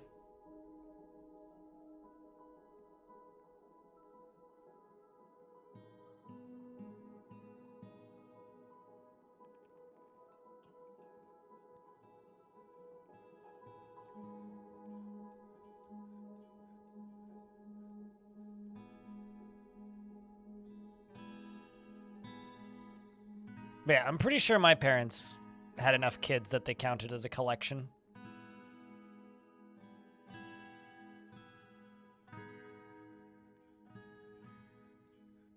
All right, well, let's start making this fancy.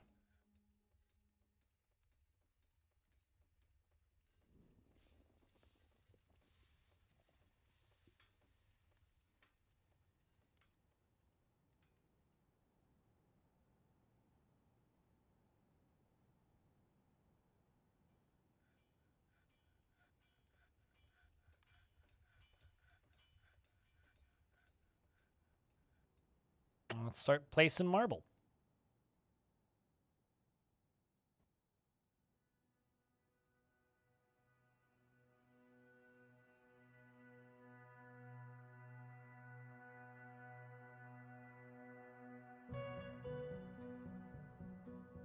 Want to return one of their collection of kids?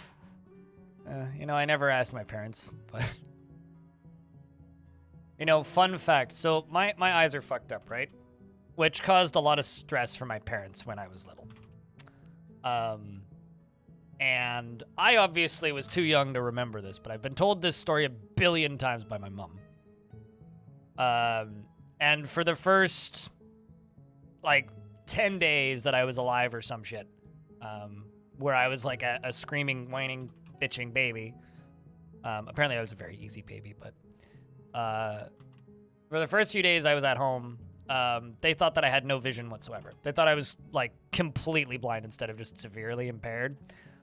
So it was like before baby starts responding to like waving and stuff, right?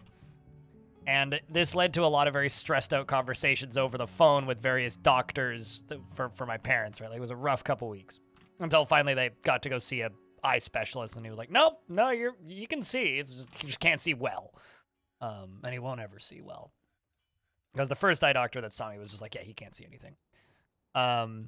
And they explained this to my older sister, who was like 3 at the time. And her response was, does that mean we take him back? Which, you've just like unlocked that memory, so thanks.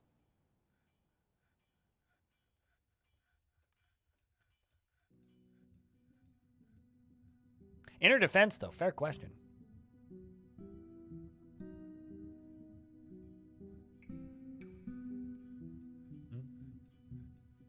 Also, Cilantro, thank you very much for the tier 1 for 33 months. Totally missed that. Oh, siblings, yeah. No, she was like devastated about the fact that her baby brother was going to be taken away.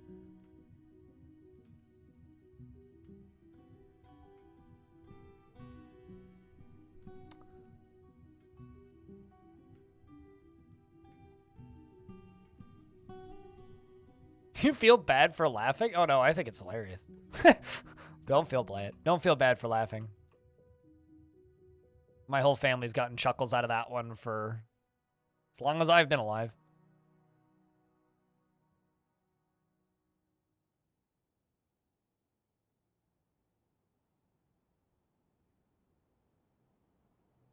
You've got 2 older brothers and one beat on you constantly. Him and I are nuisances. Yeah, me and my sisters fought like cats and dogs for a good couple of years. Then I moved out. Now we get along great. You know, it's like sometimes my mom watches my streams. So if you are mom, sorry, love you, but never want to live with you again. Same with dad. Great people. Never want to live with you again. It's like my entire life could come crumbling down and I would move back in with my parents.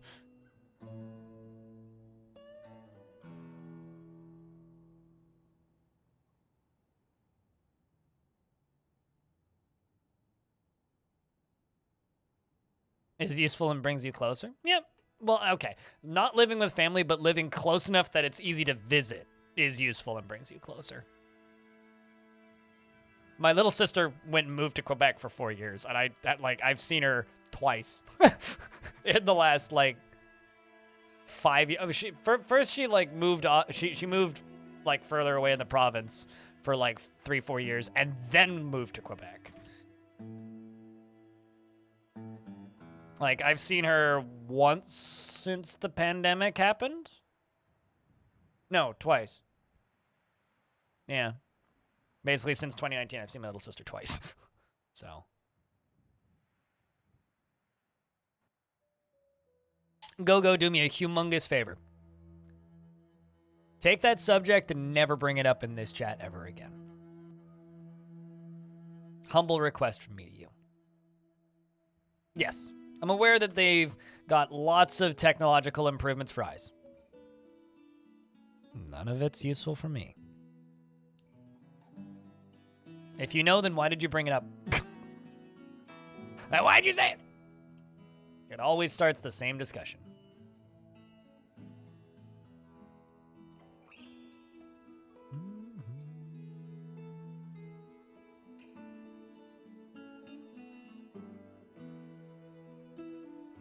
We want it to look pretty while the baddies get removed from existence.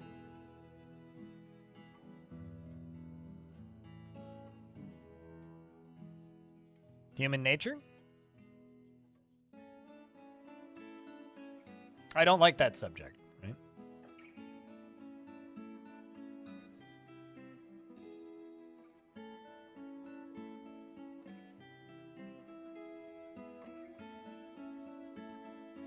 Super duper forgot to trade. Whoops.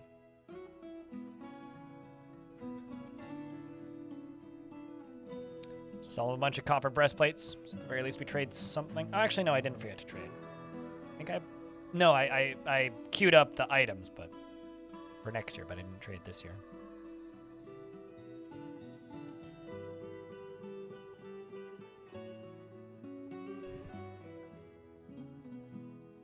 Not gonna lie, Orange, I probably wouldn't hang out with you if you had a second set of arms. Because that shit would look creepy as fuck.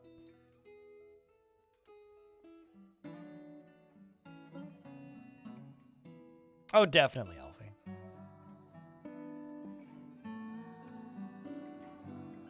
My coat hangers reproduce at night and would hang up more of them on her door. You know, okay, we did completely miss trading. I once convinced my little sister that spaghetti was worms. Didn't eat spaghetti for like, oh boy, a good 3 or 4 years after that. It was a good couple of years. I got lots of pasta. Thanks for watching the YouTube content, dude. Cheers. I will do another wall of short guides when adventure mode's out, but that won't be for a while.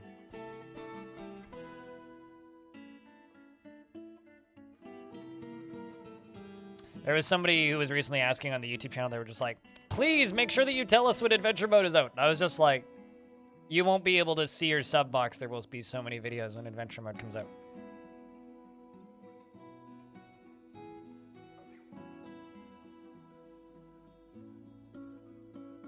That's actually horrible.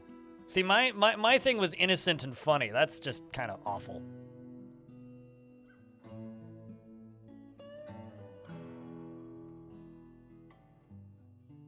You're gonna love adventure mode in the new sprites. Did you play it with the old ones? I just want quests to work. I just want to be able to turn in quests, man. That's all I want.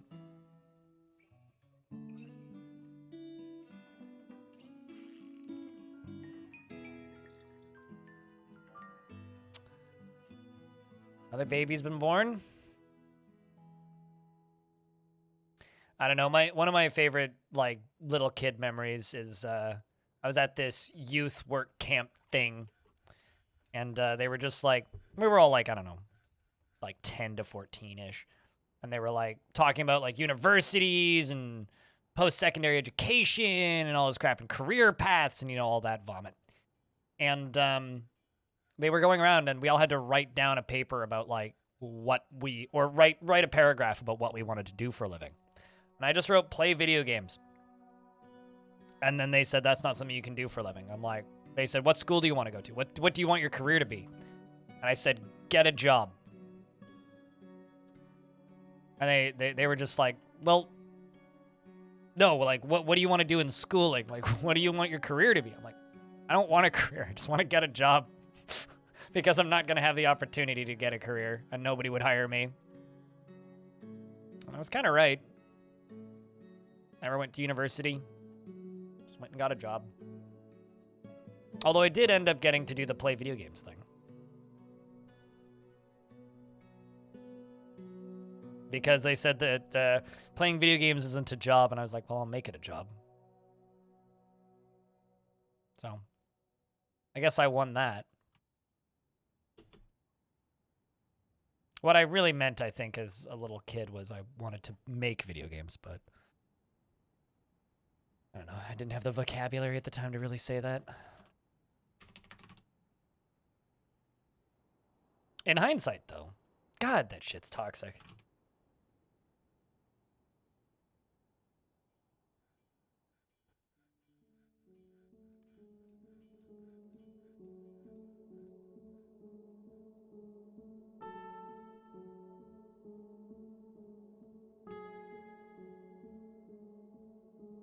You also hope the conversations are going to be as good as they are in Caves of Cud.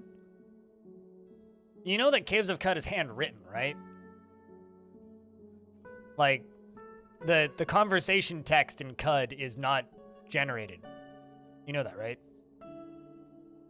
Just temper your expectations. I wouldn't expect that. Like, content, the general content of the game in CUD is far better than in adventure mode purely because it's, like, not procedurally generated entirely. That game is largely handcrafted. Dwarf Fortress is the polar opposite of that.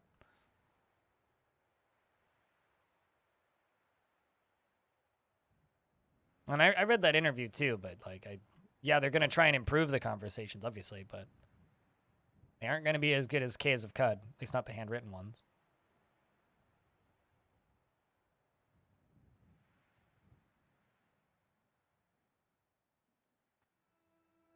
Which means very quickly you're going to get to a point where you've seen it all before and you're skipping it, right?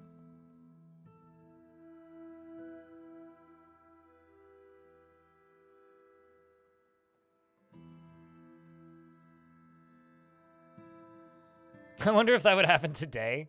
Well, now kids, like, instead of saying that they want to be in a band or something, they just say they want to stream on Twitch.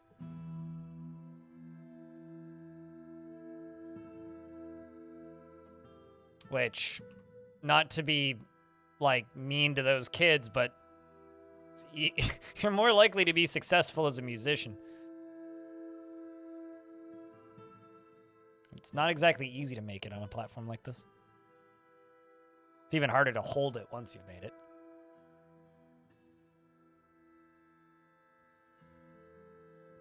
But yeah, I don't know. Video games had like this really weird stigma when I was younger that it seems to have kind of outgrown at this point, which is kind of nice. Like, people take video games seriously as an art form now, which is kind of a nice change of pace. I'm glad that, like, humanity has kind of just, like, snapped into intelligence when it comes to, are video games cool? Yes. Turns out. Musicians at the practice and shit? Not to, like, just puff myself up here, but, like, what do you think streaming is? It's public speaking. You have to practice. You have to work at it. You have to be entertaining.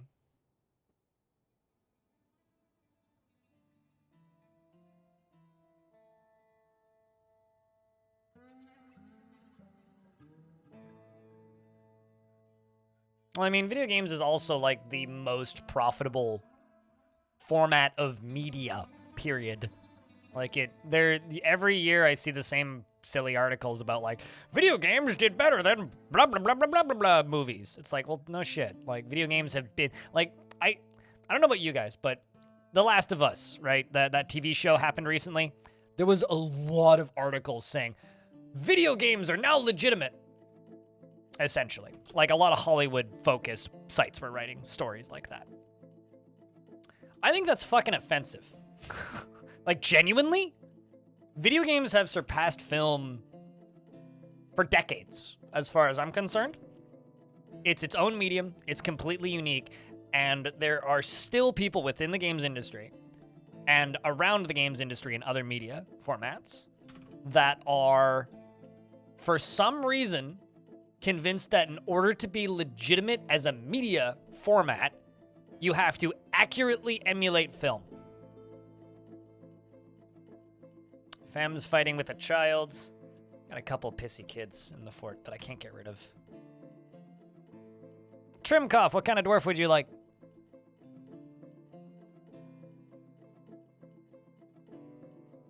It's like, come on. Why do we have to match Hollywood? An industry that is obsessed with fucking churning out green-screened crap with the same actors. Like, they keep giving Mark Wahlberg jobs. Like, at this point, video games has vastly surpassed film in my mind.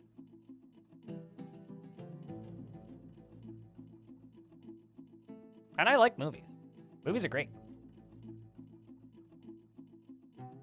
You just want to live? Okay, so somebody happy who's in a safe industry, I guess?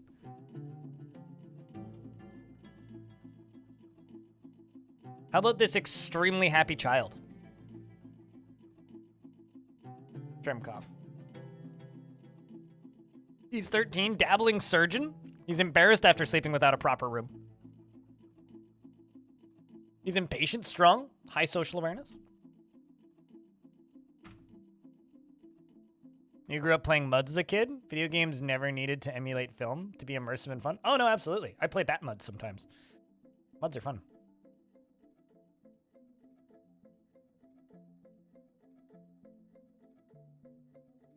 See, here's the thing, right?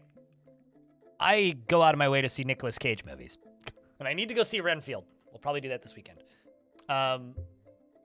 I like film. I love watching movies. And I watch quite a lot of movies, to the point where, like, I'm actually considering buying a movie theater membership because I've been seeing movies, like, once a week for the past two and a half months. But it's like,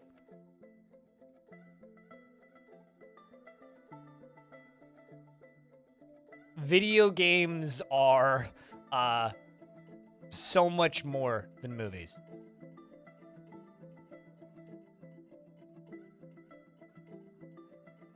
are nicking the visual language of games and vice versa. They're making movies in game engines. So here, like, fucking Mandalorian was made in Unreal Engine, which is wild, but, you know. He's given to flights of fancy to the point of distraction. Some migrants have arrived. Would you look at that? He often feels lustful, and he is a teenager. He's brave in the face of imminent danger. And he doesn't often experience strong cravings or urges, and he doesn't try to get things done perfectly. He's not particularly interested in what others think of him, and he tends to share his own experiences and thoughts with others. He lives a fast-paced life, and he tends to keep things practical without delving too deeply into the abstract, and he can handle stress. When he's nervous, he tends to chew on his cheek. He blows his breath when he's annoyed, and he needs alcohol to get through the working day. Dreams of crafting a masterwork someday, and personally sees guile and cunning as indirect and somewhat worthless, and is put off by trade and commerce, and dreams of crafting a masterwork someday. He likes dacite, sterling silver, and green tourmaline, and crystal glass, and black bear leather, and clear turquoise, and bolts, and bucklers, and figurines, and ballista parts, and horses for their strength, and kangaroos for their great leaps. Purple yam plants for their tubers, in the words of the amethyst of deserts, and when possible, prefers to consume giant cheetah and squid, and pig cheese and durian wine and eggplant seeds. Absolutely hates cave spiders. Me too. And has a very long beard, which is braided. His sideburns are clean shaven. His very long mustache is arranged in double braids. His aquamarine eyes are round, and his hair is dark brown, and his skin is sepia. And his dad is Cybrek, who's in the military, and he's a thresher. And his younger brother is Moses. And he has two siblings, brother and a sister, who don't live here. Live with mom, probably. Parents are divorced, I would guess. How do you chew on your cheek? I actually do that. It's a nervous habit.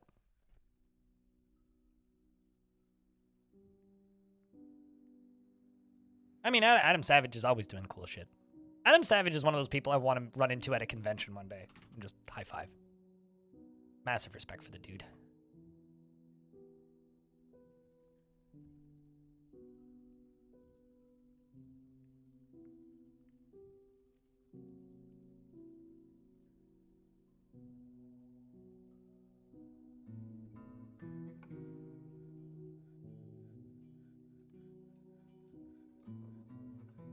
This is one hell of a little fort.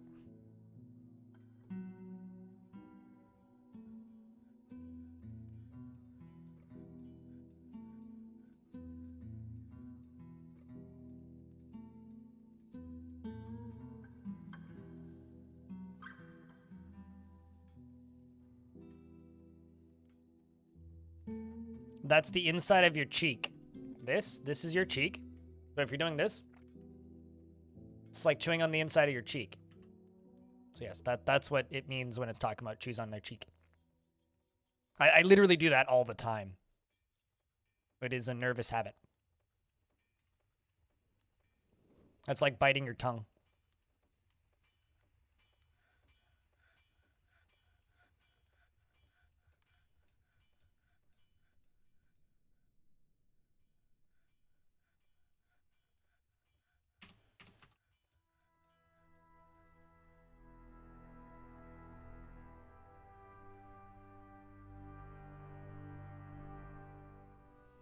You really like the aesthetic of this fort? Oh, it's gonna be good by the time it's done.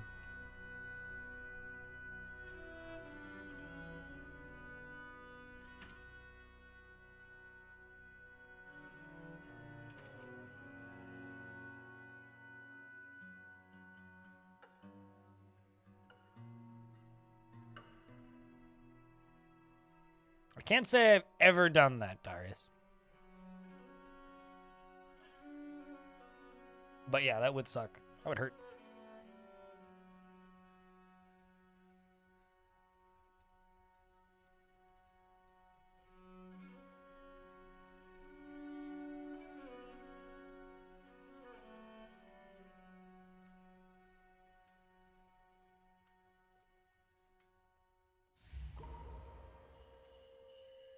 Got another artifact running.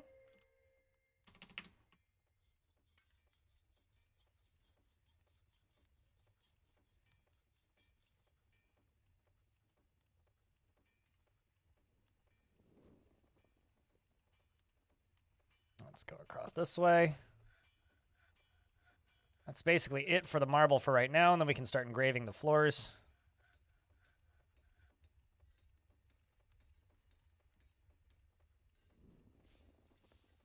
to do? The 3 middle ones?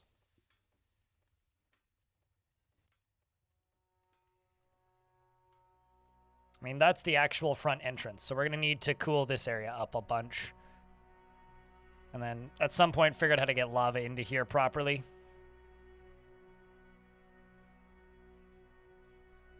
And this is what the dwarves in prison do.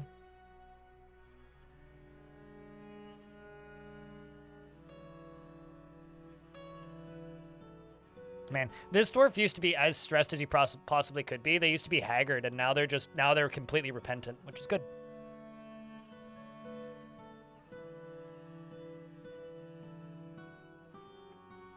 Sure, but we're talking about a figure of speech. Chewing your cheek?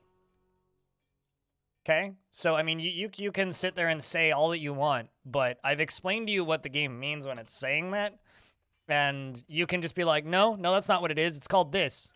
You can be a know-it-all. You can be mean. You can be annoying. You can be insistent. You can disagree, but it's just not true.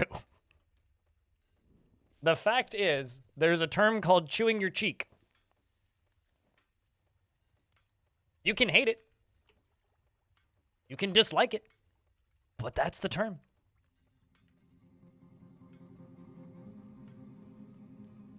And it's a term that this game uses. Speaking of justice, Kodal, the child, is committing crimes.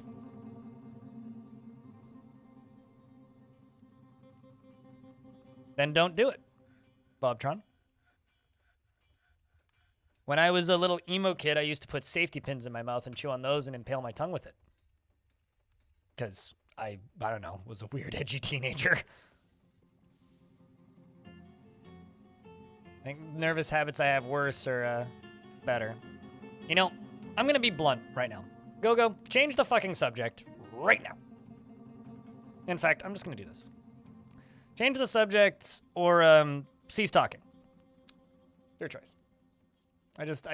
You know, you are just, you're pushing it really hard right now. First, you're just being annoying by refusing to change the subject, and now you're just starting to make it disturbing. Just stop.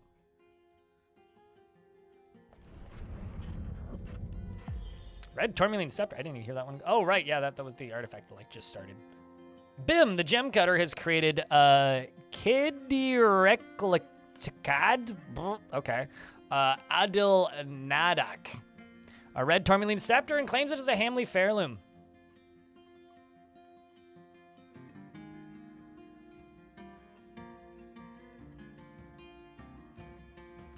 The red Tourmaline Scepter, all craft our ship is of the highest quality. It is encrusted with bands of brilliant cut red tourmalines. Simple, but I like it. Tellier, I'm going to continue what I said a second ago and just say change the subject, move on with your life. Or I'm just going to start timing people out because this was a fun conversation for the first 20 minutes and now it's just like, shut the fuck up. We can talk about nervous habits or you guys can be insufferable and we're beyond the point where you guys are being insufferable.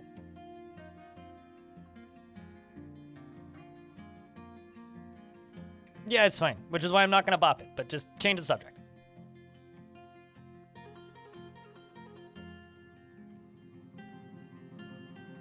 What does the family heirloom do to the dwarf? Basically, it's just like it's kept in their legends, essentially. Crab Champions added 5 new lava levels. Interesting. Maybe we'll have to play some over the weekend while we're watching the hot potato. Because I will just be at this computer for the entirety of the weekend, which I don't normally do on my days off. So once all my stuff's set up, maybe we'll have to play some of that.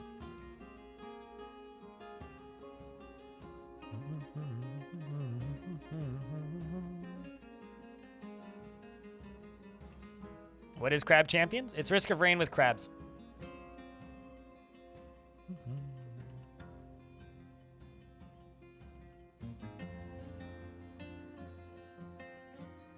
It's like, I know it can be kind of abrasive, but like just, there's a point with every conversation where it's like, all right, it's enough is enough. Graved on the wall, that's not a wall, that's a floor game, is an image of 2 pair cut gems. Engraved on the floor is an image of Kol, the South Trade, the deity of trade and wealth, depicted as a male dwarf by Kickroast. Kol, the South of Trade, is laughing.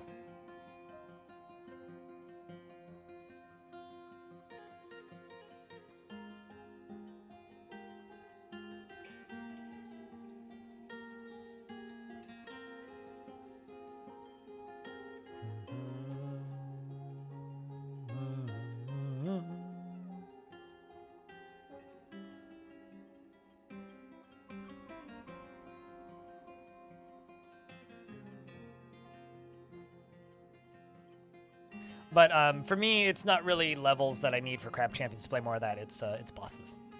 Bosses and enemy types. I feel like I've been seeing the same things a lot. Kinda. I played about 16 hours of that game, and I kind of feel like I've run out of stuff to do to a degree. Which is plenty. I mean, definitely got my money's worth. Definitely got my money's worth.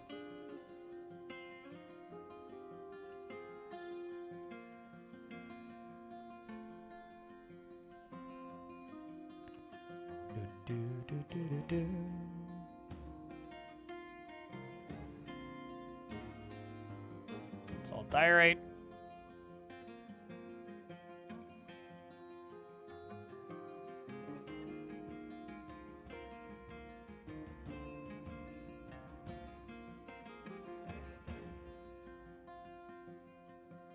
Let's do this. Find out this. I need more marble because I'm out of marble boulders, I think, which is impressive, but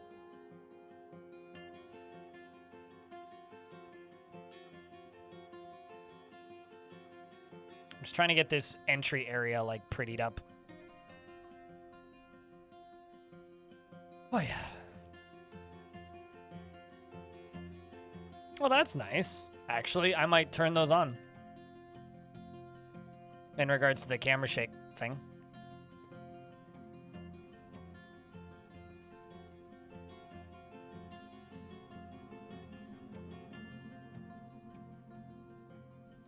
Facing those aluminum statues. All right, what are they demanding I make? A temple and a priest for the Coven of Right. Okay. I am going to make a temple and a priest for the Coven of Right, even if they're wrong.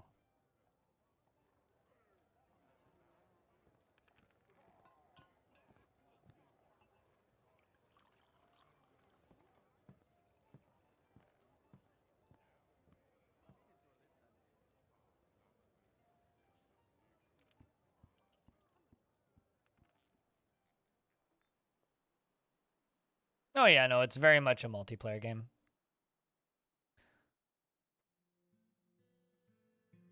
Very much a cooperative multiplayer game.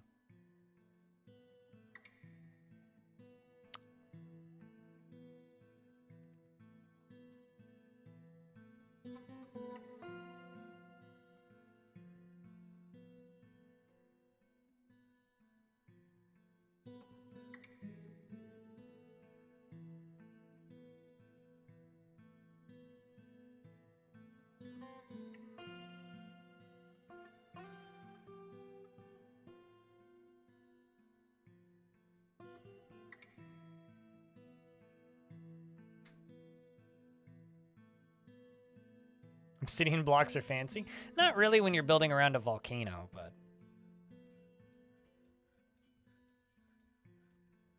Holy shit, I have a lot of gold. Look at all this. Look at all this.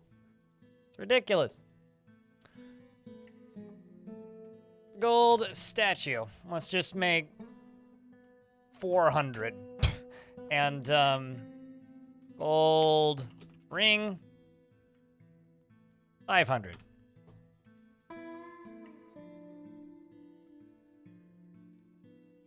You played RuneScape for fun? That's like when old Zwari pops into the chat and says that they play League of Legends for fun. It's like, how? Speaking of old Zwari, I haven't seen old Zwari in a minute. Also, I haven't seen Lyagushka in a minute. I wonder what they're up to. Wonder what they've been playing.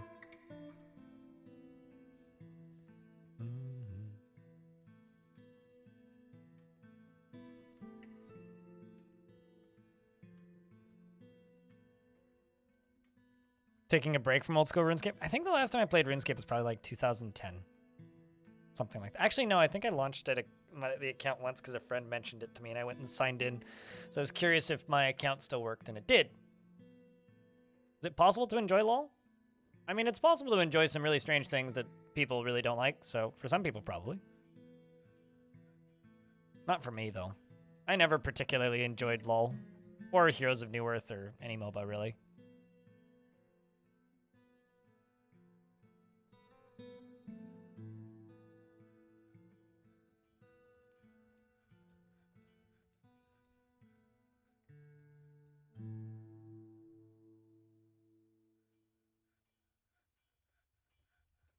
Like, I'm trying... Well...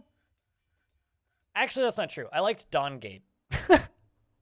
Also, rest in peace, Dawngate. Dawngate was EA Games' response to League of Legends' success. And, I mean, it was EA Games. It wasn't very good.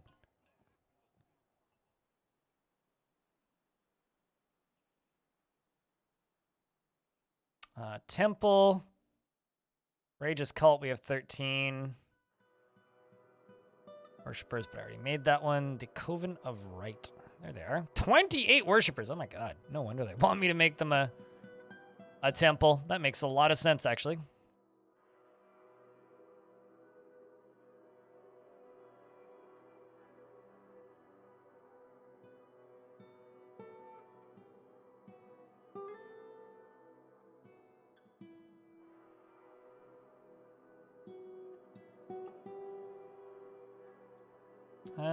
Let's go with a altar right there, and we'll put a throne right next to it.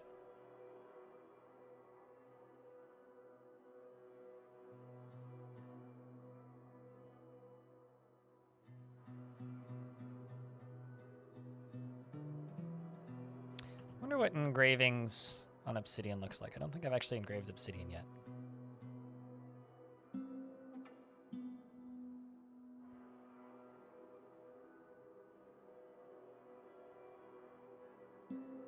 You enjoy watching LOL but hate playing? Yeah, MOBA's the genre. I think I said that. And got your life back? World of Warships? I've never played any of those games. World of Tanks, World of Warships.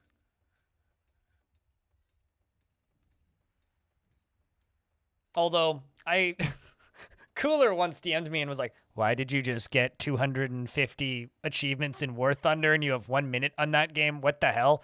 It was because a friend of mine wanted to use my flight stick and throttle to drive an airplane or fly an airplane in War Thunder.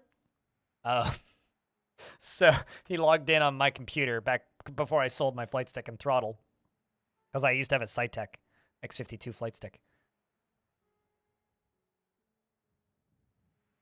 Also, I just received a response from Tarn Adams. We are confirmed for tomorrow. Cool. But anyway, so he signed in on my account, and I immediately got all of the achievements he has. So I look like I scammed a bunch of achievements, which is kind of amazing in its own hysterical way. You know what I mean? It's just kind of awesome, but... Oh, Doors of Trithias? Yeah, no, we streamed that on Monday. It was a fun little game. It needs a lot of work. I think that, like, there's something... I agree with that. There's a Steam review of it that says, stick with this one. They're polishing a gem, not a turd. And I very much agree with it, but for me, I think there's just not enough there right now for me to really stick with it and play much of it. But I'll jump back into it. Yeah, apparently if you sign in on somebody's account in War Thunder, you just get all of the achievements on that Steam account immediately. I just thought it was hysterical. Oh, a force that is dark and vile has arrived and is seeking a parley. Hold on, I need to finish putting these chairs in and tables, and then we will figure out what we're going to do with that. And by that, I mean set them on fire.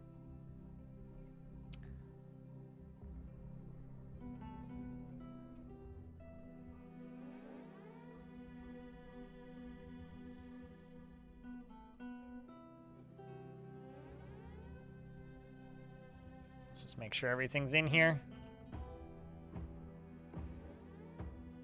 That's closed, that's closed, that's closed. Uh-oh. See a problem here. Let's just get this removed. I need that removed.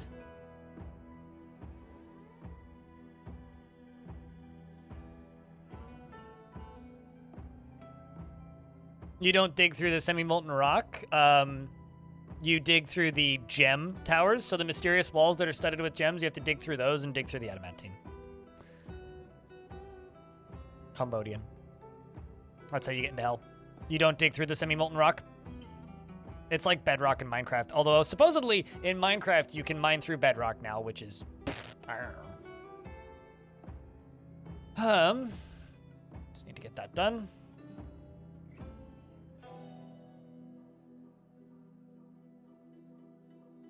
I'll just let them work on that.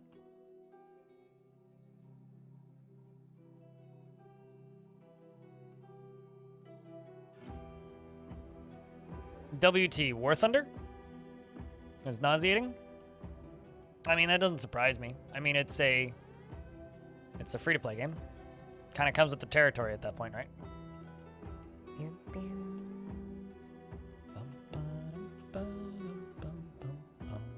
We will deny the parlay. Holy crap, once again, big army.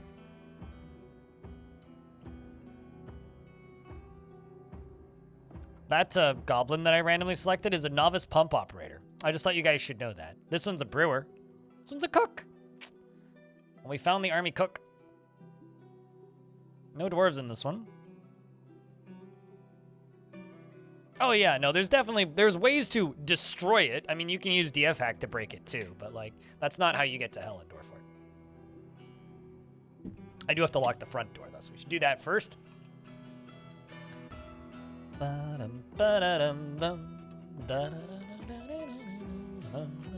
Also, round of show of hands if you haven't seen the Great Toilet of Burning yet, because not one goblin is going to live to see tomorrow, or the inside of my fort for that matter.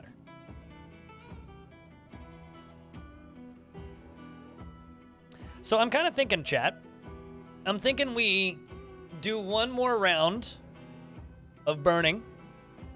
Oh, lots of free metal armor. And then we're going to go play another little roguelike. Not Doors of Trithias. We're going to go play some Path of Akra, I think, which is releasing on the 1st. And I have early key for.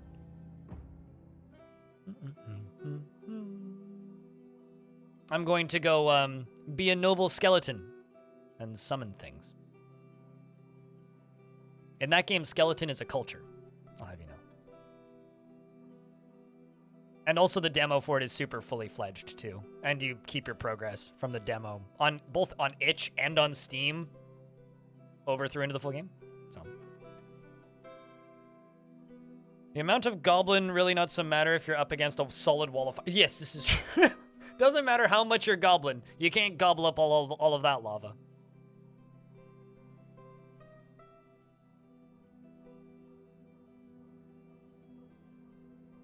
Tired of looking for workarounds so that semi-molten rock does not come across? Wait, what do you mean? I mean, it's supposed to be an impassable wall. You're not supposed to be able to get through semi-molten rock.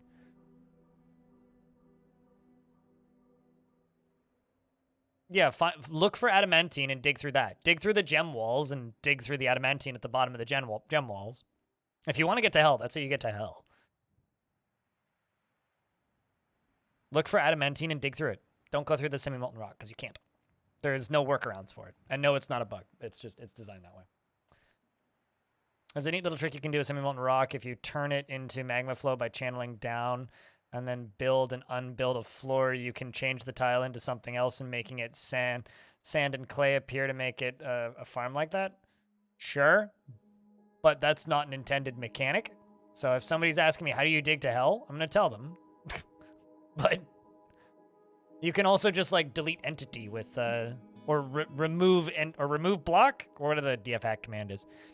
There's a remove command that will do it, and there's also some shenanigans you can do by turning off temperature. But like again, like it's supposed to be an impassable wall. So if the problem is the person is trying to dig to hell, they're trying to get too deep and too greedy, yeah, you don't go through the semi-molten rock. That is a huge army. It's probably like 200 entities. Yeah, easily. It used to give us a number at the top and say how many were on the map, so it'd be like others, 240 or whatever. This feels like a 200-person army. This feels like version 47 sieges. I think I like harder sieges. This is good. Some of them are even actual fun. Oh, I mean, yeah, like there's definitely unintended mechanics that I enjoy in Dwarf Fort, but I will give you the straightforward answer as to what you're supposed to do. The rest are for you to find and discover.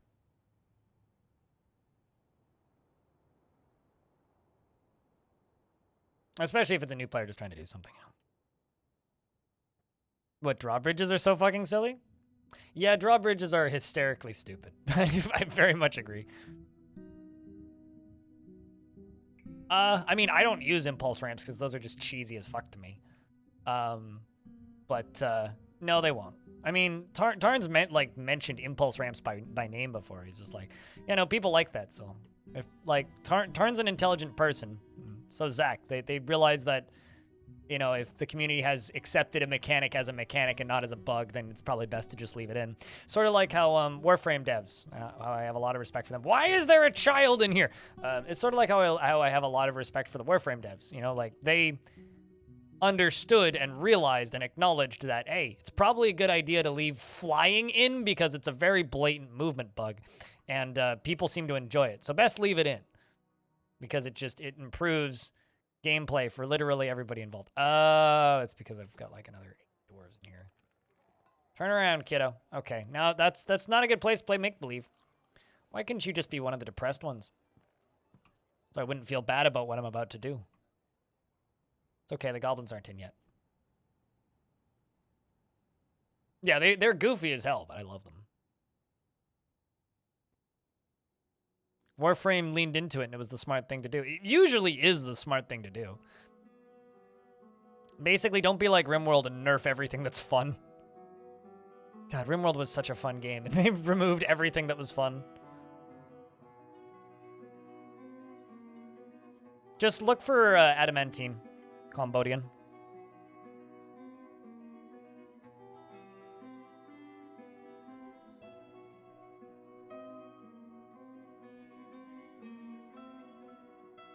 What are we sad about? Oh, what? RimWorld becoming boring because, like, they nerfed all the fun mechanics?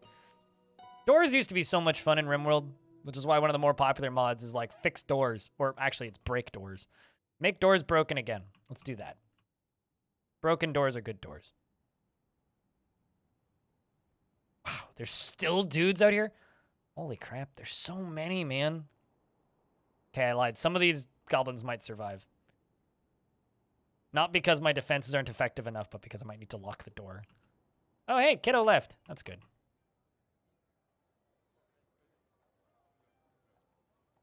I hope that they're admiring my nice new floors.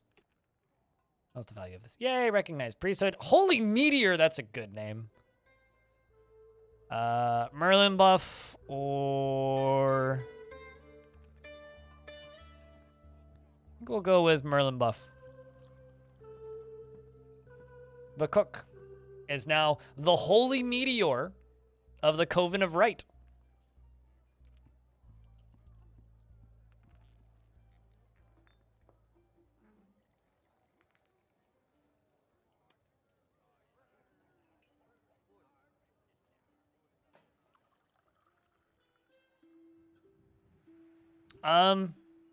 I think my forts are ugly, so I don't know, man. This is just how I build forts. Is it something that evolved over time? I don't know. I don't like squares. Squares are boring. So my entire design concept is just don't make squares. Squares are boring. But I don't know. I don't think my forts are particularly noteworthy looking, so. Holy Meteor is a good... I think Holy Meteor is more like a song name than a band name. But Okay, I think we're good. Although maybe I'm just thinking of the song Holy Rivers by Empathy Test. Right. Here it goes.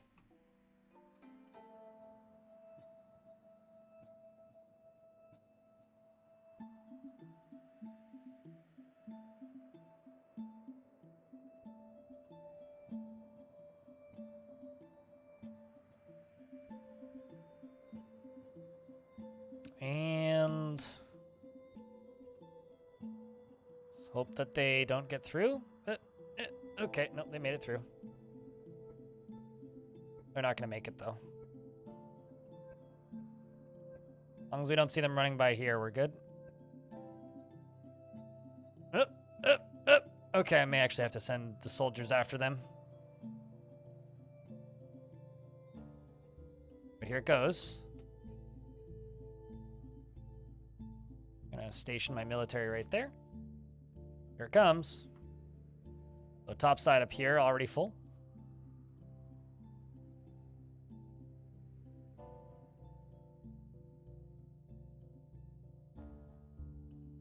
Yeah, it looks like a couple of them made it through. That's a shame.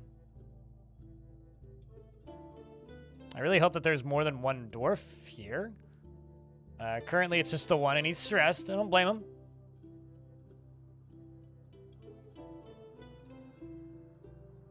Okay, here comes the rest of the squad. Goblins are at the top of the stairs. We're fighting. Dwarves seem to be doing okay. Uh-oh, that's 2 dead dwarves. But I think Cybrick fell over, and who was the other one? I saw 2. General Cooper is fighting.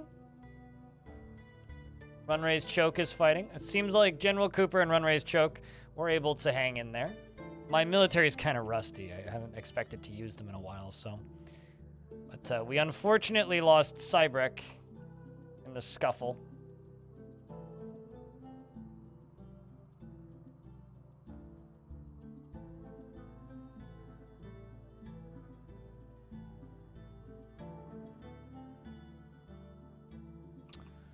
And let me just check up here.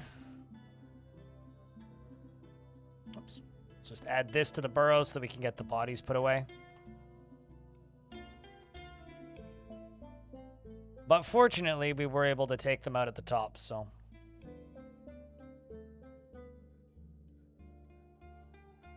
But shoutouts to Coop.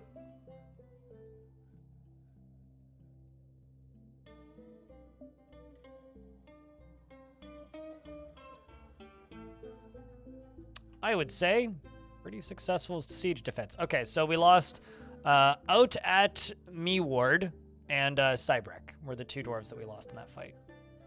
But, you know, that was a small number of casualties.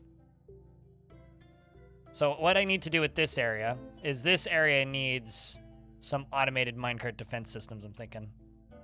Thinking this is where we're going to figure out some sort of shotgun setup or something. Maybe like make a repeating minecart fire launcher or a repeating lava launcher or something.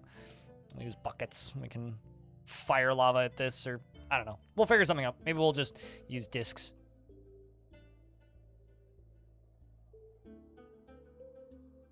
Holy meteor Batman, yes. But yeah, this is the defenses from my humble little fort.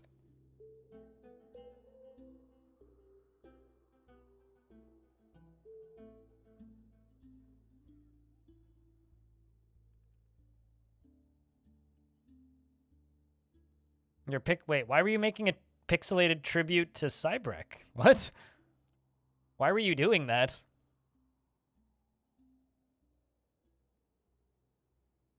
Was there a particular reason? Did Cybrick do something notable?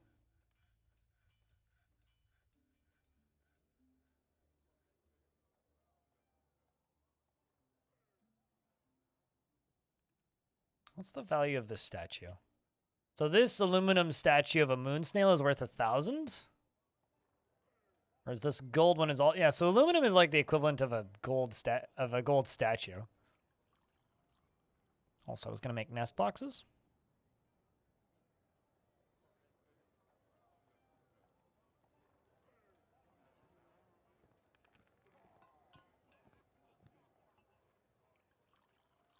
What story are they telling? Oh, they're telling poetry. It must have been ritual as an example of the saber of sieging. The work has no particular subject and it conveys a moral lesson regarding the nuances of tradition. The writing is fairly crisp and forceful, yet the poetry is great. Or overall, the poetry is great. I like to think that they're telling the saber of sieging because we're currently under siege, and they're telling like, cautionary tales about how you should be careful when the fortress is under attack.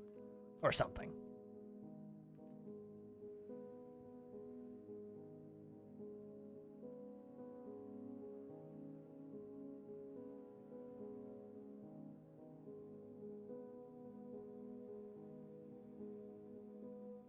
And now we just wait for the lava to deal with the rest of them.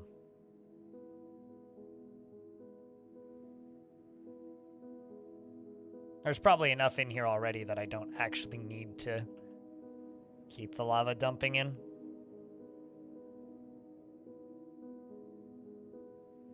He is horrified. Man, these goblins are all like permanently traumatized. Look at this. Things are looking grim for the goblins. Yeah, I need to make this more efficient though. It's a little bit slow. I feel a little mean. Are they stressed yet? Probably getting there. I've actually managed to stress out enemy siegers so much that they've gone berserk, which is kind of fun.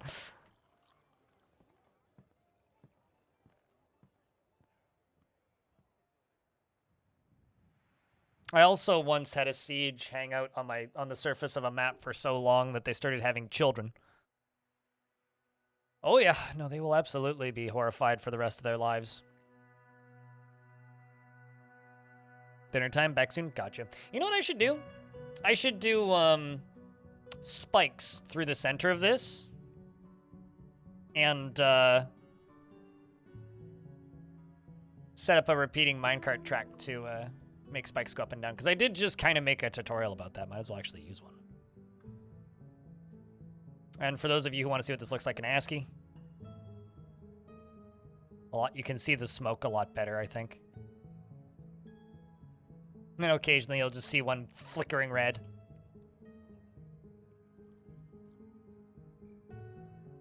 Short lives? I mean, most of these guys are like 150 plus years old.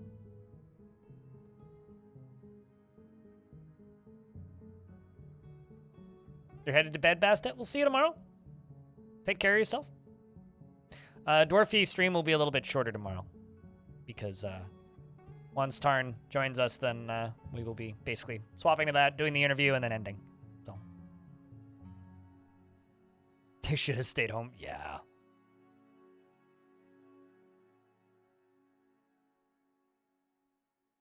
Yeah, they should have.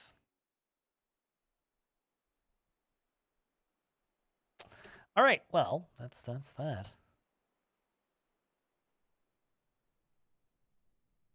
This dwarf is still... How long are you in prison for?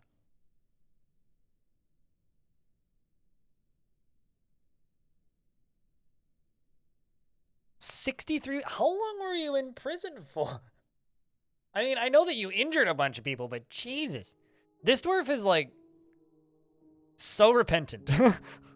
Like, I think they're good. I think we can just let them out.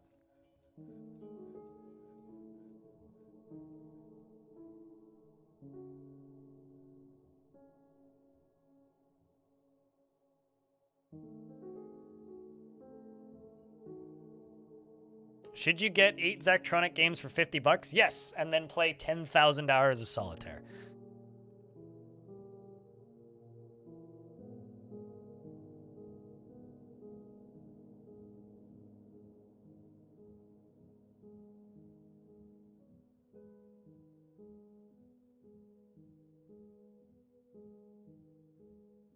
See, even this is like good at cleaning this down at the end of the whole thing.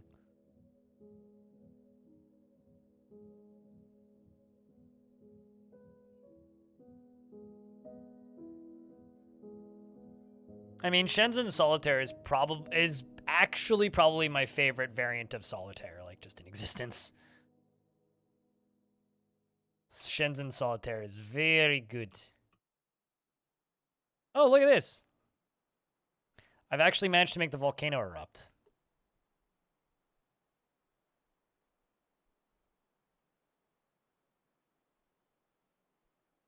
That's kind of awesome looking, in my opinion.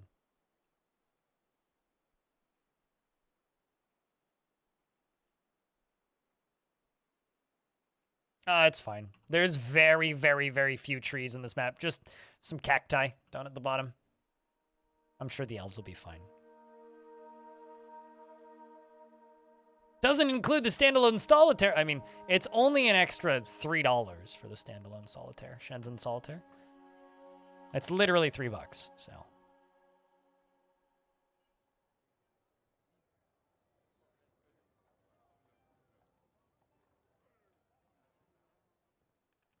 Got to love spicy water. Damn right, devilish.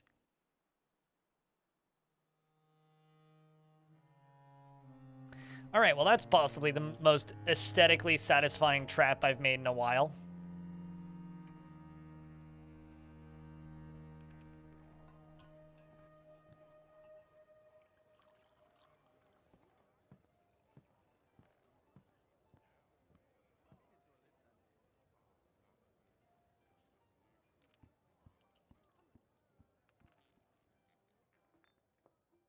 And you're glad you got to see it in action. Damn right.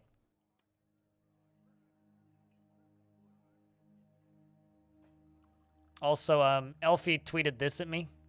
Or not tweeted, what's the word? Elfie sent this to me on Mastodon, where you can follow me if you want.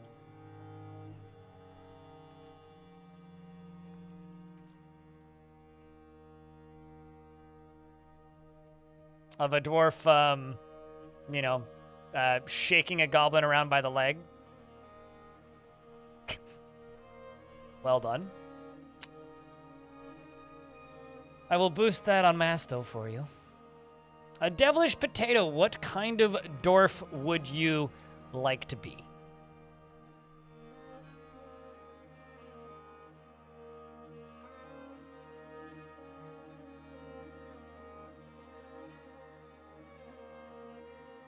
Is there any particular job that speaks to you?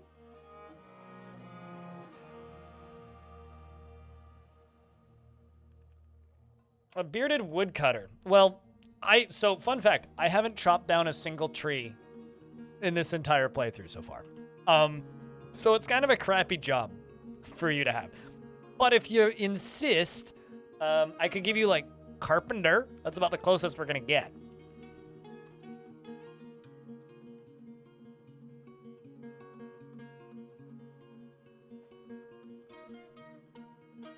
But I do have some dwarves with, like, axes equipped. Pool ball? Okay.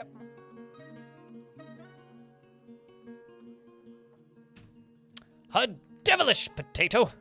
Enjoys being in crowds, lives over an orderly life, and is organized and neat, and does not enjoy participating in confrontations, and works to square this natural tendency with his respective martial prowess.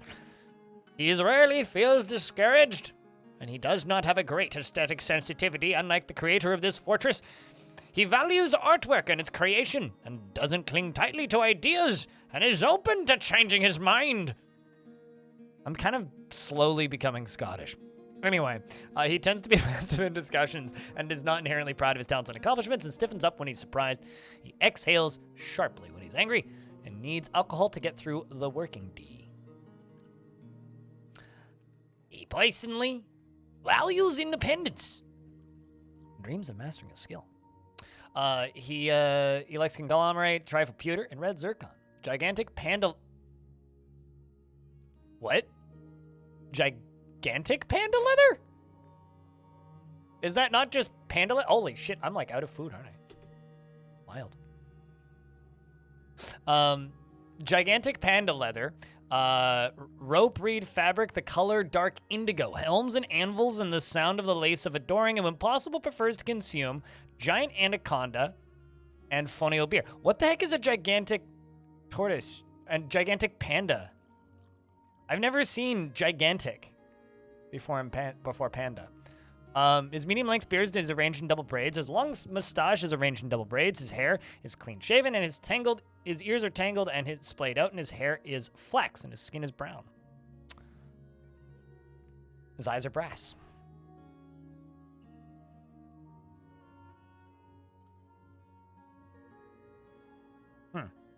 We seem to be in need of some food, so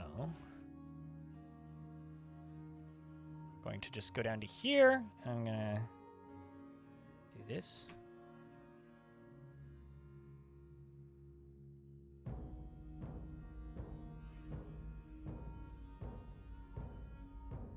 Yeah, you have large variants of creatures, but I've never seen them listed as gigantic. They're generally just giant.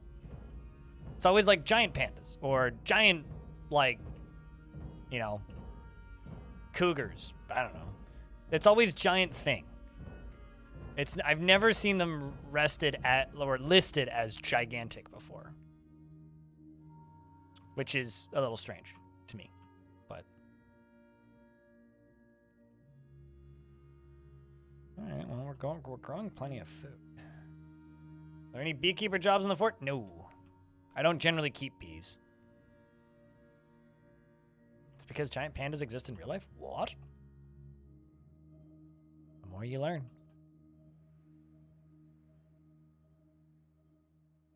Panda's real name is Giant Panda? Huh. Okay. You learn something every day.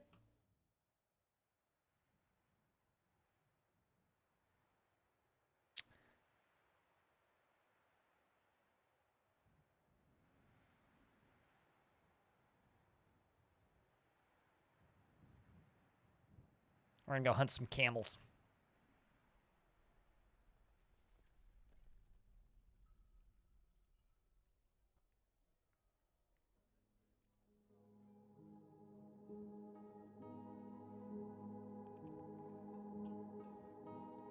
Yeah, what is a normal panda then? If they're called gigantic pandas, then what's a normal panda? Coven of Rites now requires a temple complex and high priest. Okay.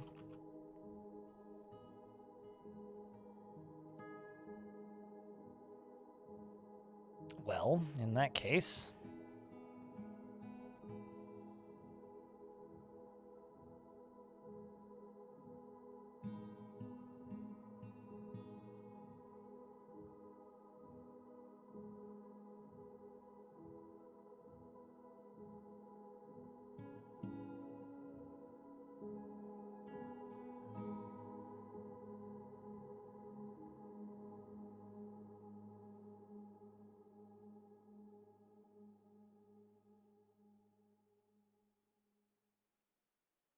That's what happens in the 1800s with naming schemes.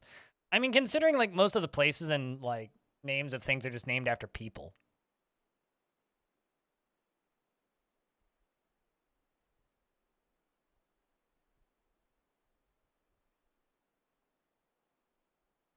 It's literally just, I saw it first style of naming things.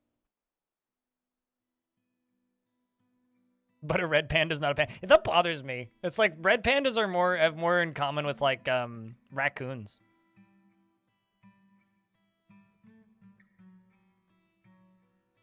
You immediately want to sit down and play yourself? I mean, lots of people are watching streams like this while playing, so. But definitely tune in tomorrow, because you'll just get to hear Tarn Adams talk about the stream. Or about the game on the stream. There we go.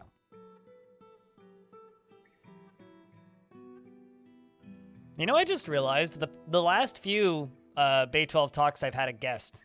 This time I don't. It's just gonna be me this time.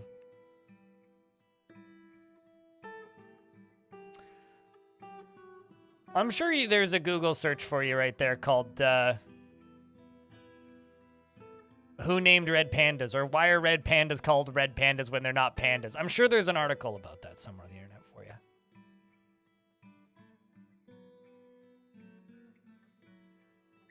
Apparently Zach watches my videos, which blows my mind a little bit, Salty.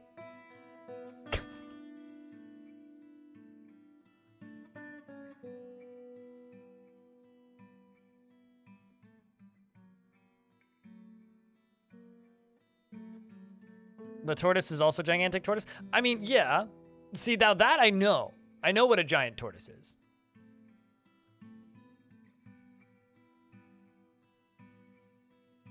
There we go. Food amounts going back up. That's where we need it to be.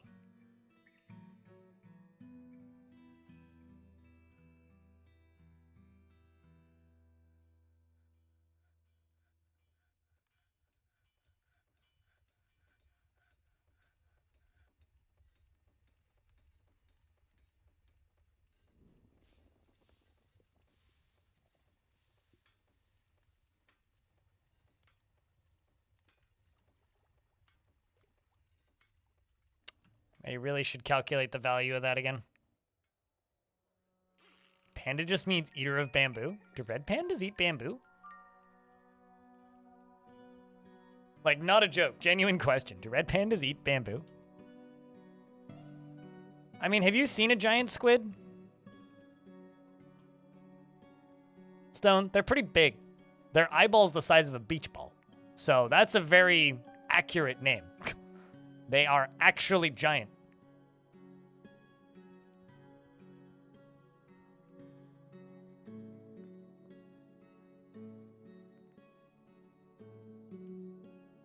Hold on. I'm going to consult the high master intelligence of our universe, Google.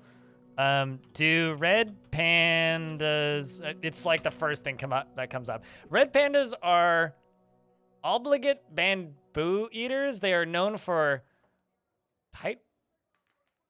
They are on a tight energy budget for much of the year, and they also forage for roots and succulent grasses and fruits and insects and grubs.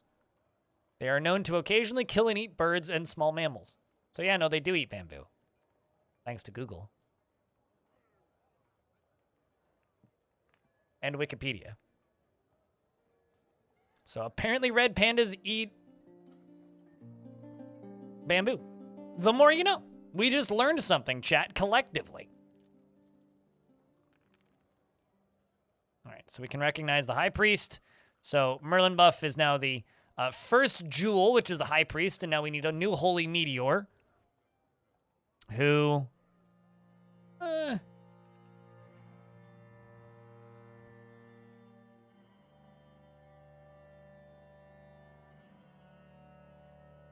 think I'll give it to one of my doctors.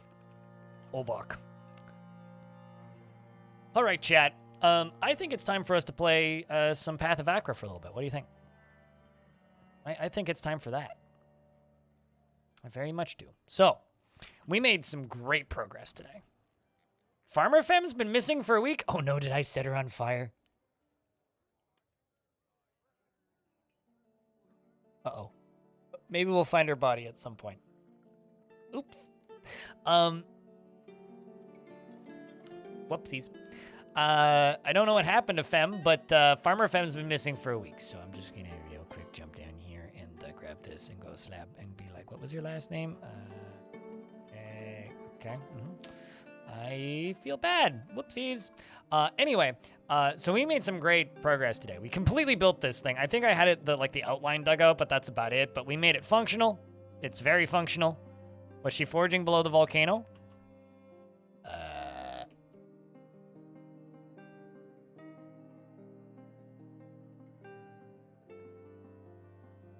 I don't think so. I mean, it's not exactly like a torrent of lava. It's not super dangerous or anything. Usually what I do is when they start demanding things, Dan, I just leave the thing up there until it's time to accept it, so I don't need to remember which temple is which. Generally makes things much easier in my experience. But this fortress is doing real well. I'm looking forward to playing more of it. It's significantly faster moving and more interesting than the only ramps one too, which I think is a benefit. We still are suffering on bedrooms. I think that's going to be our next major upgrade now that we have stable defenses. We're going to be setting up bedrooms all the way around the perimeter of this.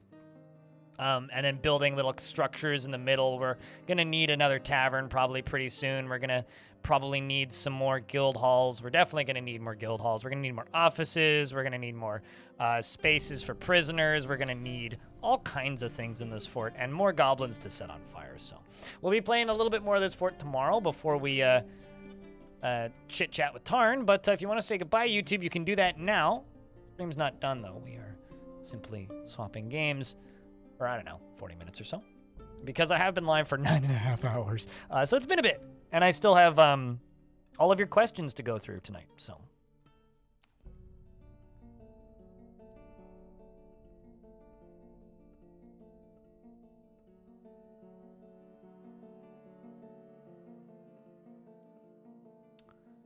So if you're sticking around, if I can get a round of beers, that'd be cool. I'm just gonna wait for the game to save. And then we're gonna go play a little bit of Path of Akrab because I want to be a skeleton.